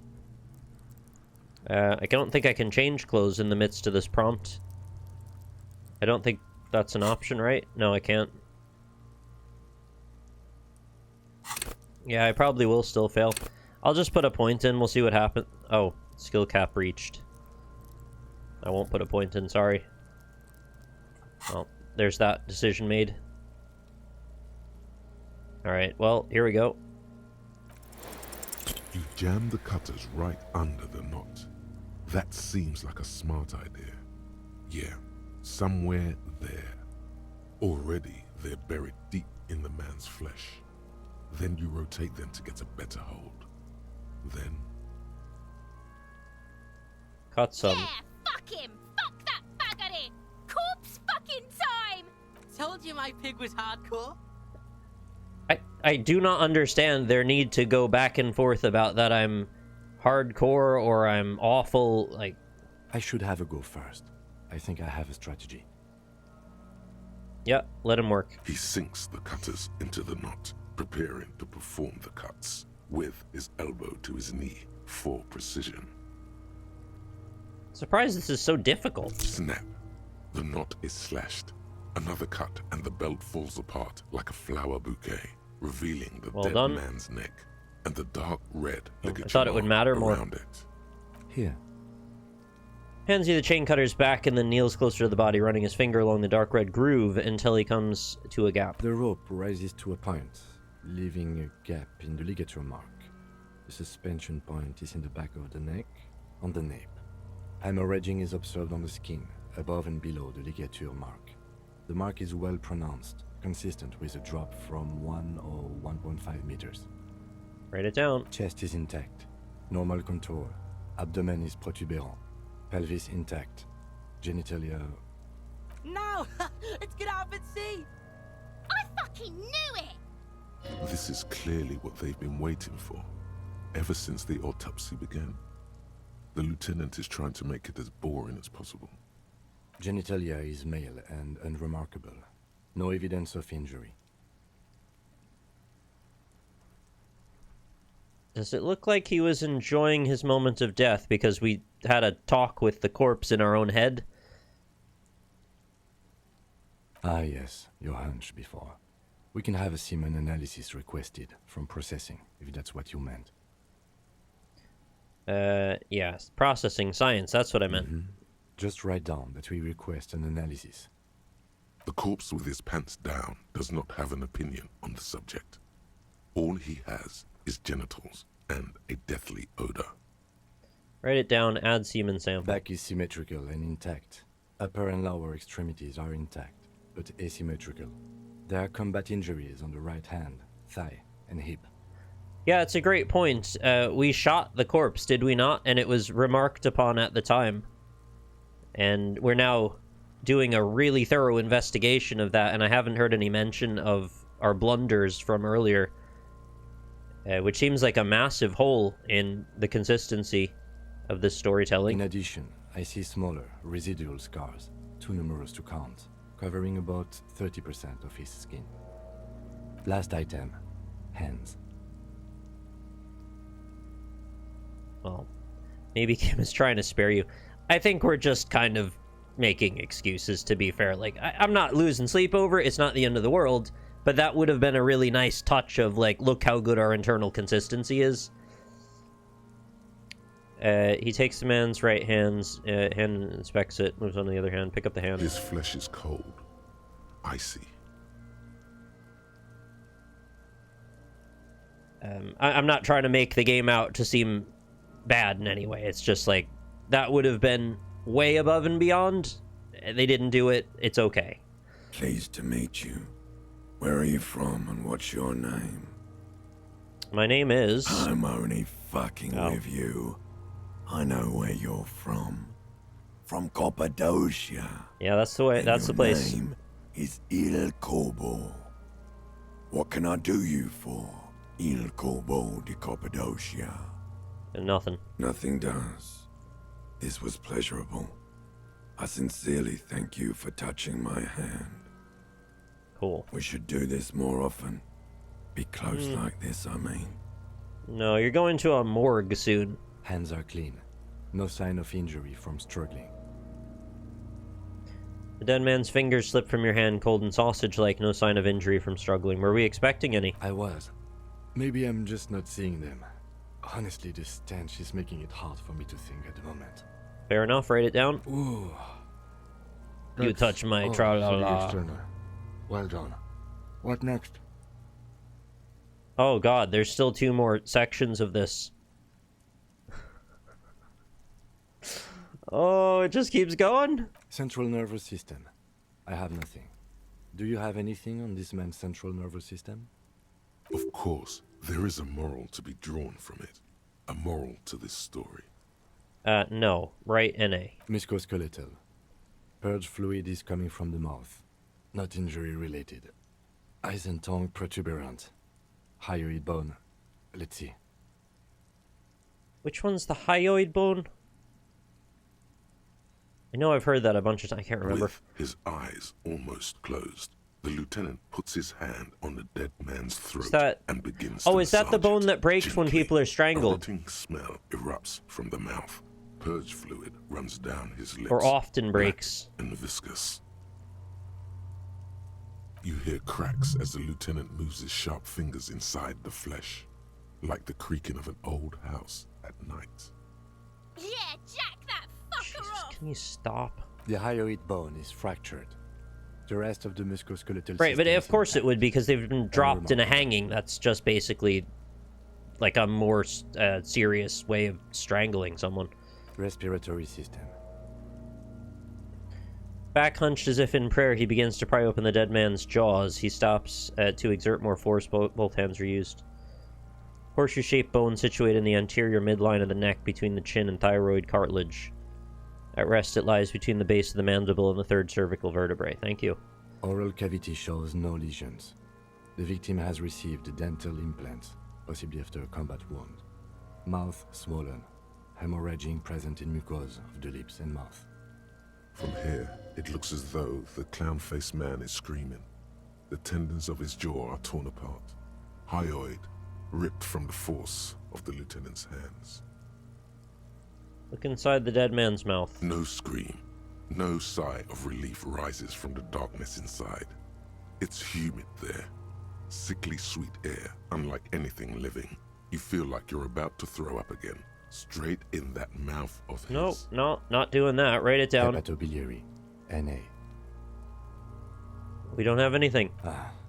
Are you a hepatobiliary expert? No.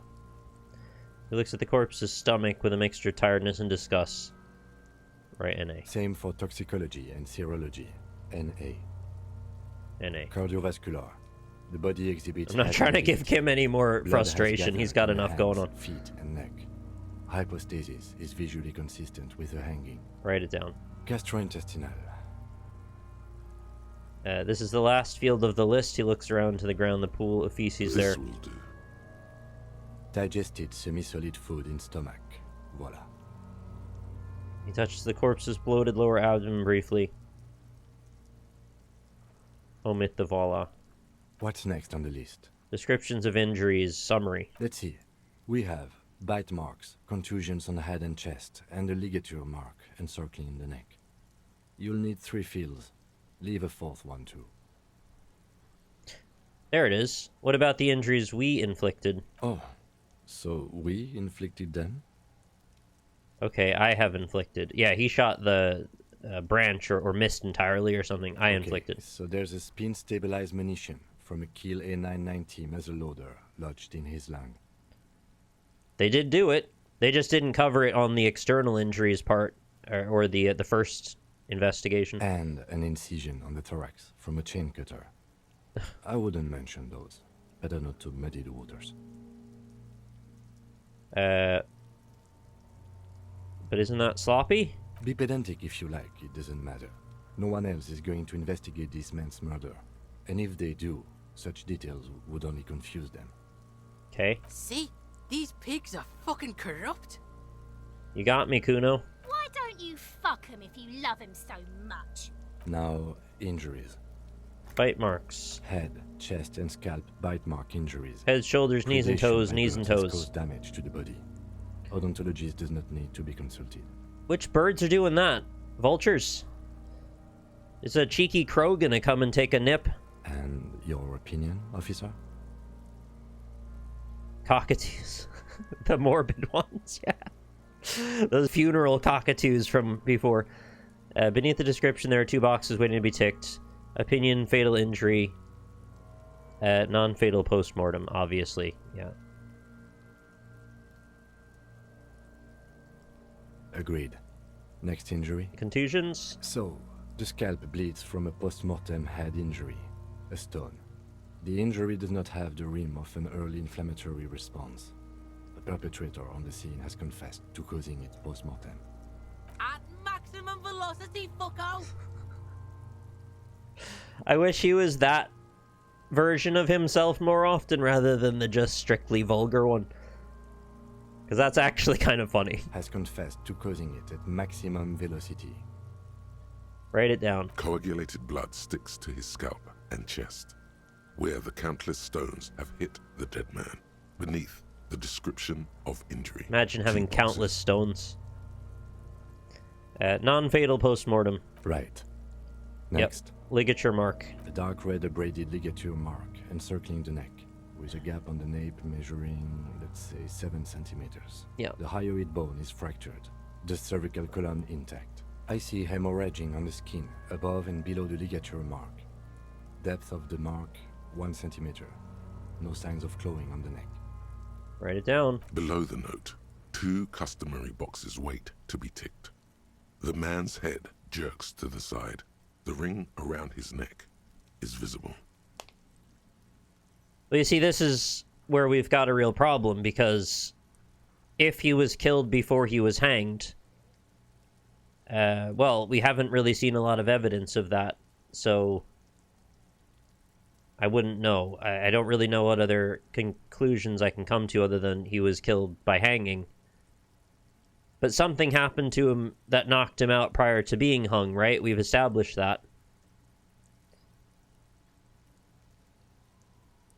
But see, the thing is, if there's more to the story than I'm aware of, and I say opinion, fatal injury, I'm basically closing the circle on that question. And I don't know how important this is or not. Maybe we can still find out anyway.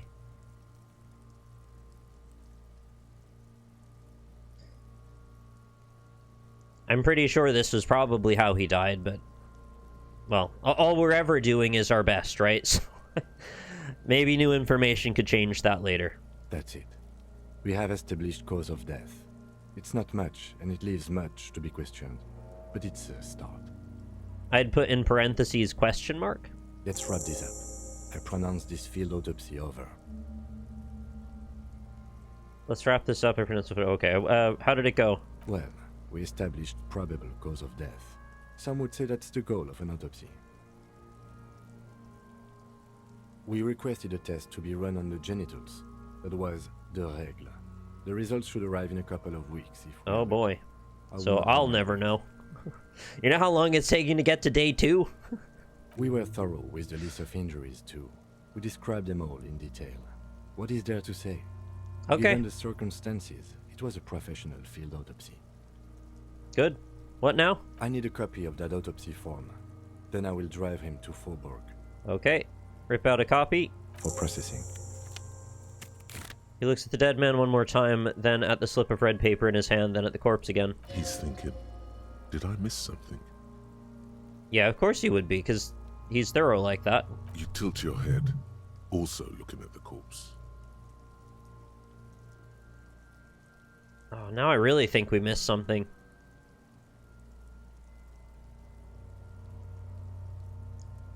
Let's bag him and take him away. Let the lieutenant take the body away without further examination. So until I say bag him, I can keep potentially trying this.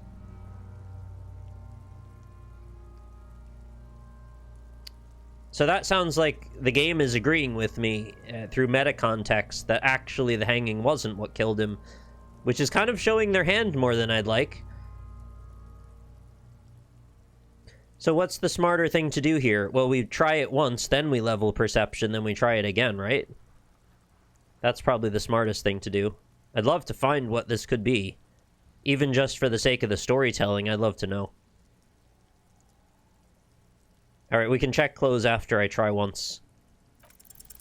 Your arm reaches out and your eyes close, as if that's by lucky. Their own volition. It's dark all around. You feel cold, dead flesh through the latex glove. It's right under the palm of your hand. Okay. I reread that again just to make sure I got it for sure. His face, his cheeks, his nose, his fat, swollen lips. Like a rubber spider, your gloved hand like a rubber on spider. his features. Everything is silent, all around.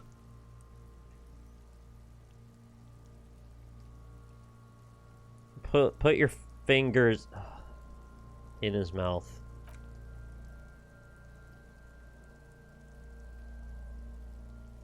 The oral cavity is cold and moist. A ball-like tongue attaches itself to the base of the mouth, lolling around like a scallop. The writing, man, it's so weird. It's very descriptive and well written, but sometimes it's hard to hear. You're on the right track. Open your eyes and look.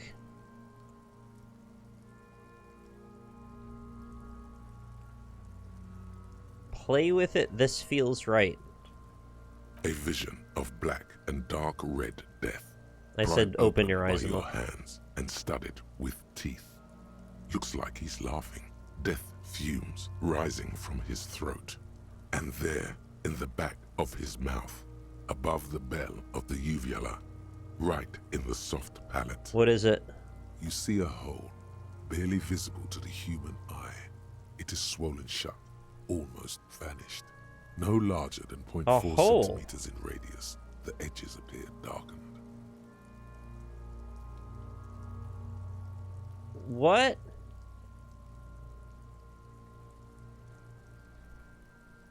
In his soft palate at the top of his mouth. Or did they say, so it's above the uvula, so is it actually at like a high angle, like a gunshot, but then there's no exit wound? Or is it a stab wound? Okay, I don't really want to celebrate, that just seems a bit weird, but I touch it. A black trickle of liquid runs into his throat, from the wound. Why am I putting my finger in it? Jesus Christ. Your index fits right in there. A tight tunnel of flesh opens up. Tissue damage. Wide enough for 2 fingers. As you push both in, you reach through his mouth, right into his brainstem. The fuck is happening? Ah, shit, see? Brainstem? Yes, that's what this part is called. Feel around. The basal ganglia feels clumpy. What entered here has torn apart his reptilian complex. This man will never sleep again. Never wake. Push deeper. Your yellow fingers slide into the remains of the limbic system. There is no resistance. It's gelatinous. The slug-like structures are damaged too. The tearing. Okay, I don't need to know all this. Let's start theorizing what it is. The undulations of the limbic system have ended. All is quiet. There's a cavity cut right between the hemispheres. The lieutenant answers with the sound of his pen on paper. Oh, Kim would have said something by now. Fucking cavity, see? Quivering with awe. Success after success here. Got another 11 on a 10. Your fingers are all the way in now, reaching toward the inside of his skull. The cavity goes further, but the entry wound isn't wide enough for the rest of your hand. Oh my god, can we please? Your fingers making me feel nauseous. His skull. His cerebral cortex feels like jelly. Cold. I am not the right person for this kind of thing. Streams down your wrist as you push deeper. Oh, until you come feel on. it on the tip of your finger. Oh, you're looking for the casing. Ice cold serrated metal. Its edges cut right through the latex and into your finger. I feel a solid object right under the skull. You're telling me he pushed his fingers from the top of the mouth all the way up to the skull? Can you get to it? Inspect the skull first. There's a tiny crack. A protrusion in the cranium. Right in the back of his head. Your finger must be pointing straight at it. From the inside. The object that is in there stops just short of the skull. In the encephalus. Knocking this tiny fracture into the cranium. This is an awful lot of detail for you to be extrapolating while you're in the dark in the snow on the ground. No lights. We have the makings of very small exit wound here. Oh, for those passive checks, you basically roll an automatic 6, so if the difficulty is 10, you need a 4. Right. Forget about the fucking exit wound, Beano. The pig is wearing him like a fuck puppet. Yeah, I'd like to move on myself, thank you. Her voice is absolutely sizzling with excitement. Oh, an easy 9. Alright. Precise spot of exit wound. Don't let down Konoe's. If I fail this 92, I'm gonna be very disappointed. I thought there was a decent chance. I got a little worried. Hello? You pick the object between your index and middle finger. It feels sharp, like metal. With your face twisting from pain and concentration, all you need to do is just... I got it. My pig's fucking got it? I'm not your pig! What? What is it? Slowly pull your fingers out. The inside of the head feels cold and smooth, like a glove. Sweat dripping down your brow. Careful not to lose the prize. Sorry, I didn't even see the animation. I'm so rapt at attention to know what happens. My eyes aren't even here anymore. With a plop, your hand emerges from the mouth. The garden glove is covered in blood right up to the wrist. Between a blossom made of lead. A small flower. A blossom made of lead. So poetic. My goodness. Fucking beautiful! You waited your whole life for this. A bullet. Right, so now we have evidence of a bullet, which could lead us to a gun, which could lead us to a person. The bullet falls in the bag. Yeah, I wasn't even looking at the characters. Of blood on the plastic. He raises the bag under his eyes and says, A non-caliber. Rifled. Some kind of brittle alloy. Fractured on impact. I don't want it. Keep it. No, you deserve it. We can log it later. I don't want it. Feels light. We need to add an item to the injury list. Injury number 4. Oval entry wound with an abrasion color. Soft palate, back of mouth. I mean, that's pretty lucky we happened to find that. High velocity. Temporary cavity in brain tissue. Small exit wound on the occiput. How does that sound? It sounds like heaven. Yeah, it sounds about right. Opinion, fatal injury. Agreed. And one last thing. We should amend injury number 3. Ligament mark. New opinion? Thank you, Kim. Non-fatal. Post-mortem. I was going to bring that up, but you got to it ahead of me. He's proposing the bullet was the real cause of death. I'm aware. And the hanging an attempt to conceal this fact. The ligament marked the fractured hyoid bone. It was all treatment. Yes, and the belt around his neck. The hanging. Even dragging him to the yard. All of it was done after this man was already dead. Agreed. I have had my doubts since you showed me the tracks. Why did they carry him over? Why not march him, I thought. There was no satisfying explanation. There have been other signs too. Small details. Everything is too neatly designed for us to assign probable cause here. As we did, full-heartedly. Well, no more. We almost fell for it, he thinks. Almost. I was pretty sure I was not getting the whole picture there. I felt wrong about it up until that moment, and thankfully they gave me an option to search again. I don't know why we couldn't have had that option at the moment we were doing the actual autopsy, but I guess it was more because Kim was in charge of all that and I was just taking notes. Really lucky we hit that. What was it, a 17%? Yeah, this game makes you feel clever, even though, you know, I'm not actually a detective. I'm not that clever when it comes to this stuff, but I feel like I'm paying pretty close attention anyway, so it feels like I got rewarded for that. There is, of course, the very real possibility he was both shot and hanged. Right. But yeah. Does it even matter at that point if they like hung him and shot him at the same moment or something? Like, either way, whichever was fatal, either was fatal. But, you know, establishing that a bullet existed is pretty important, because probably you wouldn't hang him and then shoot him. It just doesn't really make as much sense unless he was a walker in The Walking Dead. Although I think the one time that came up, they didn't shoot him because he would have had to waste an arrow. I don't remember now. I think Daryl was gonna shoot, or was it Andrea and Daryl? Carol wanted him. Somebody wanted him to shoot him, and he didn't want to waste an arrow. Maybe they just shot him while they hanged him. Who would do this? Why would anyone do this? I think I need to wash myself. Maybe the bullet holds more answers. Yes, we should take a closer look at it. I am certain it has more to tell us. I had the option several times but didn't take them. Did I? Right, I guess in retrospect I'll have to look back and see what I would have done differently. This little thing could reveal much about the weapon that shot it. Why would anyone do this? To hide something. Yeah. The real killer? The real motivation?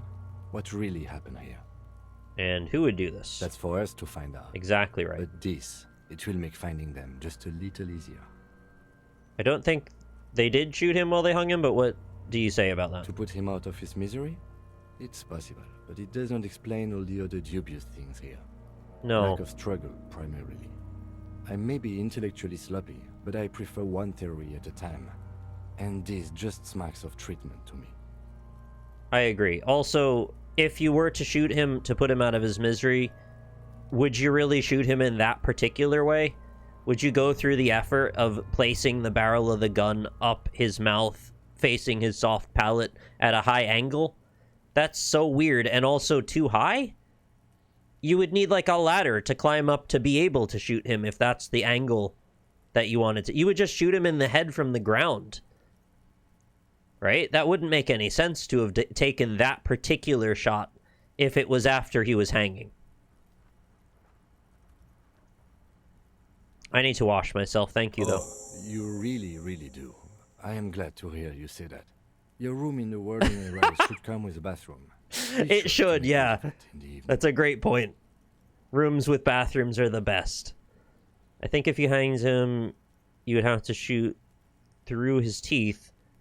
I don't see him having his mouth open while getting hanged. Right. Yeah, there's a lot of weirdness about that question, and I don't think it's even likely at all. The height, the angle, the teeth, none of that makes sense at all. Even just shooting him in the head from the ground would have been awkward unless it was straight on. They probably would have just shot him in the chest at that point, because it would have just been an easier shot. But why are they even shooting him when he's hanging? He's already hanging. They wouldn't care. What happens next? We bag the corpse and carry him to the holding pen of my kinema. I can transport him to processing myself, but I will be gone for the rest of the day. Hey, great timing, because it's 21:38. Not much of the day left. You'll be gone. What should I do in the meanwhile? Work on the case. Yeah. Tend to personal matters. Try not to do anything too dangerous. Oh, I was going to do a backflip. Back up in a neighborhood like this. I was thinking maybe, you know that guy that jumped over the ravine? Maybe I would try just running and jumping over it and doing a flip. I'll leave that choice to you. And one more thing. Great work, detective. Oh, thanks, Kim. Means a lot coming from you, actually. After you bag the corpse, Lieutenant Kitsuragi will leave the party until tomorrow morning. I understand. You can do side tasks, and even the main case, but it might be more difficult. Plan his exit accordingly. Such an interesting game from a structural perspective as well, because you really don't know what to expect with this. Yeah, I like Tutorial Agent. They seem lovely. Let's bag him, take him away. Lieutenant takes the body away. You work alone for the rest of the day. All right. It's time.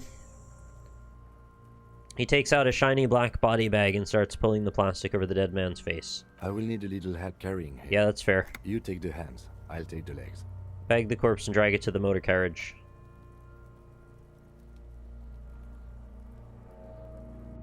I'm just glad we've finally dealt with the goddamn body. That was such a long process.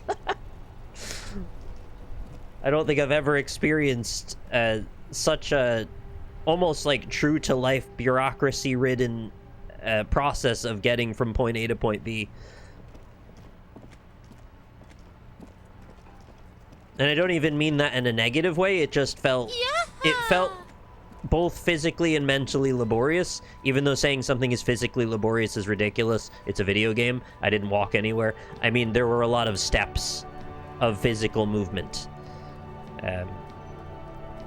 That was lovely.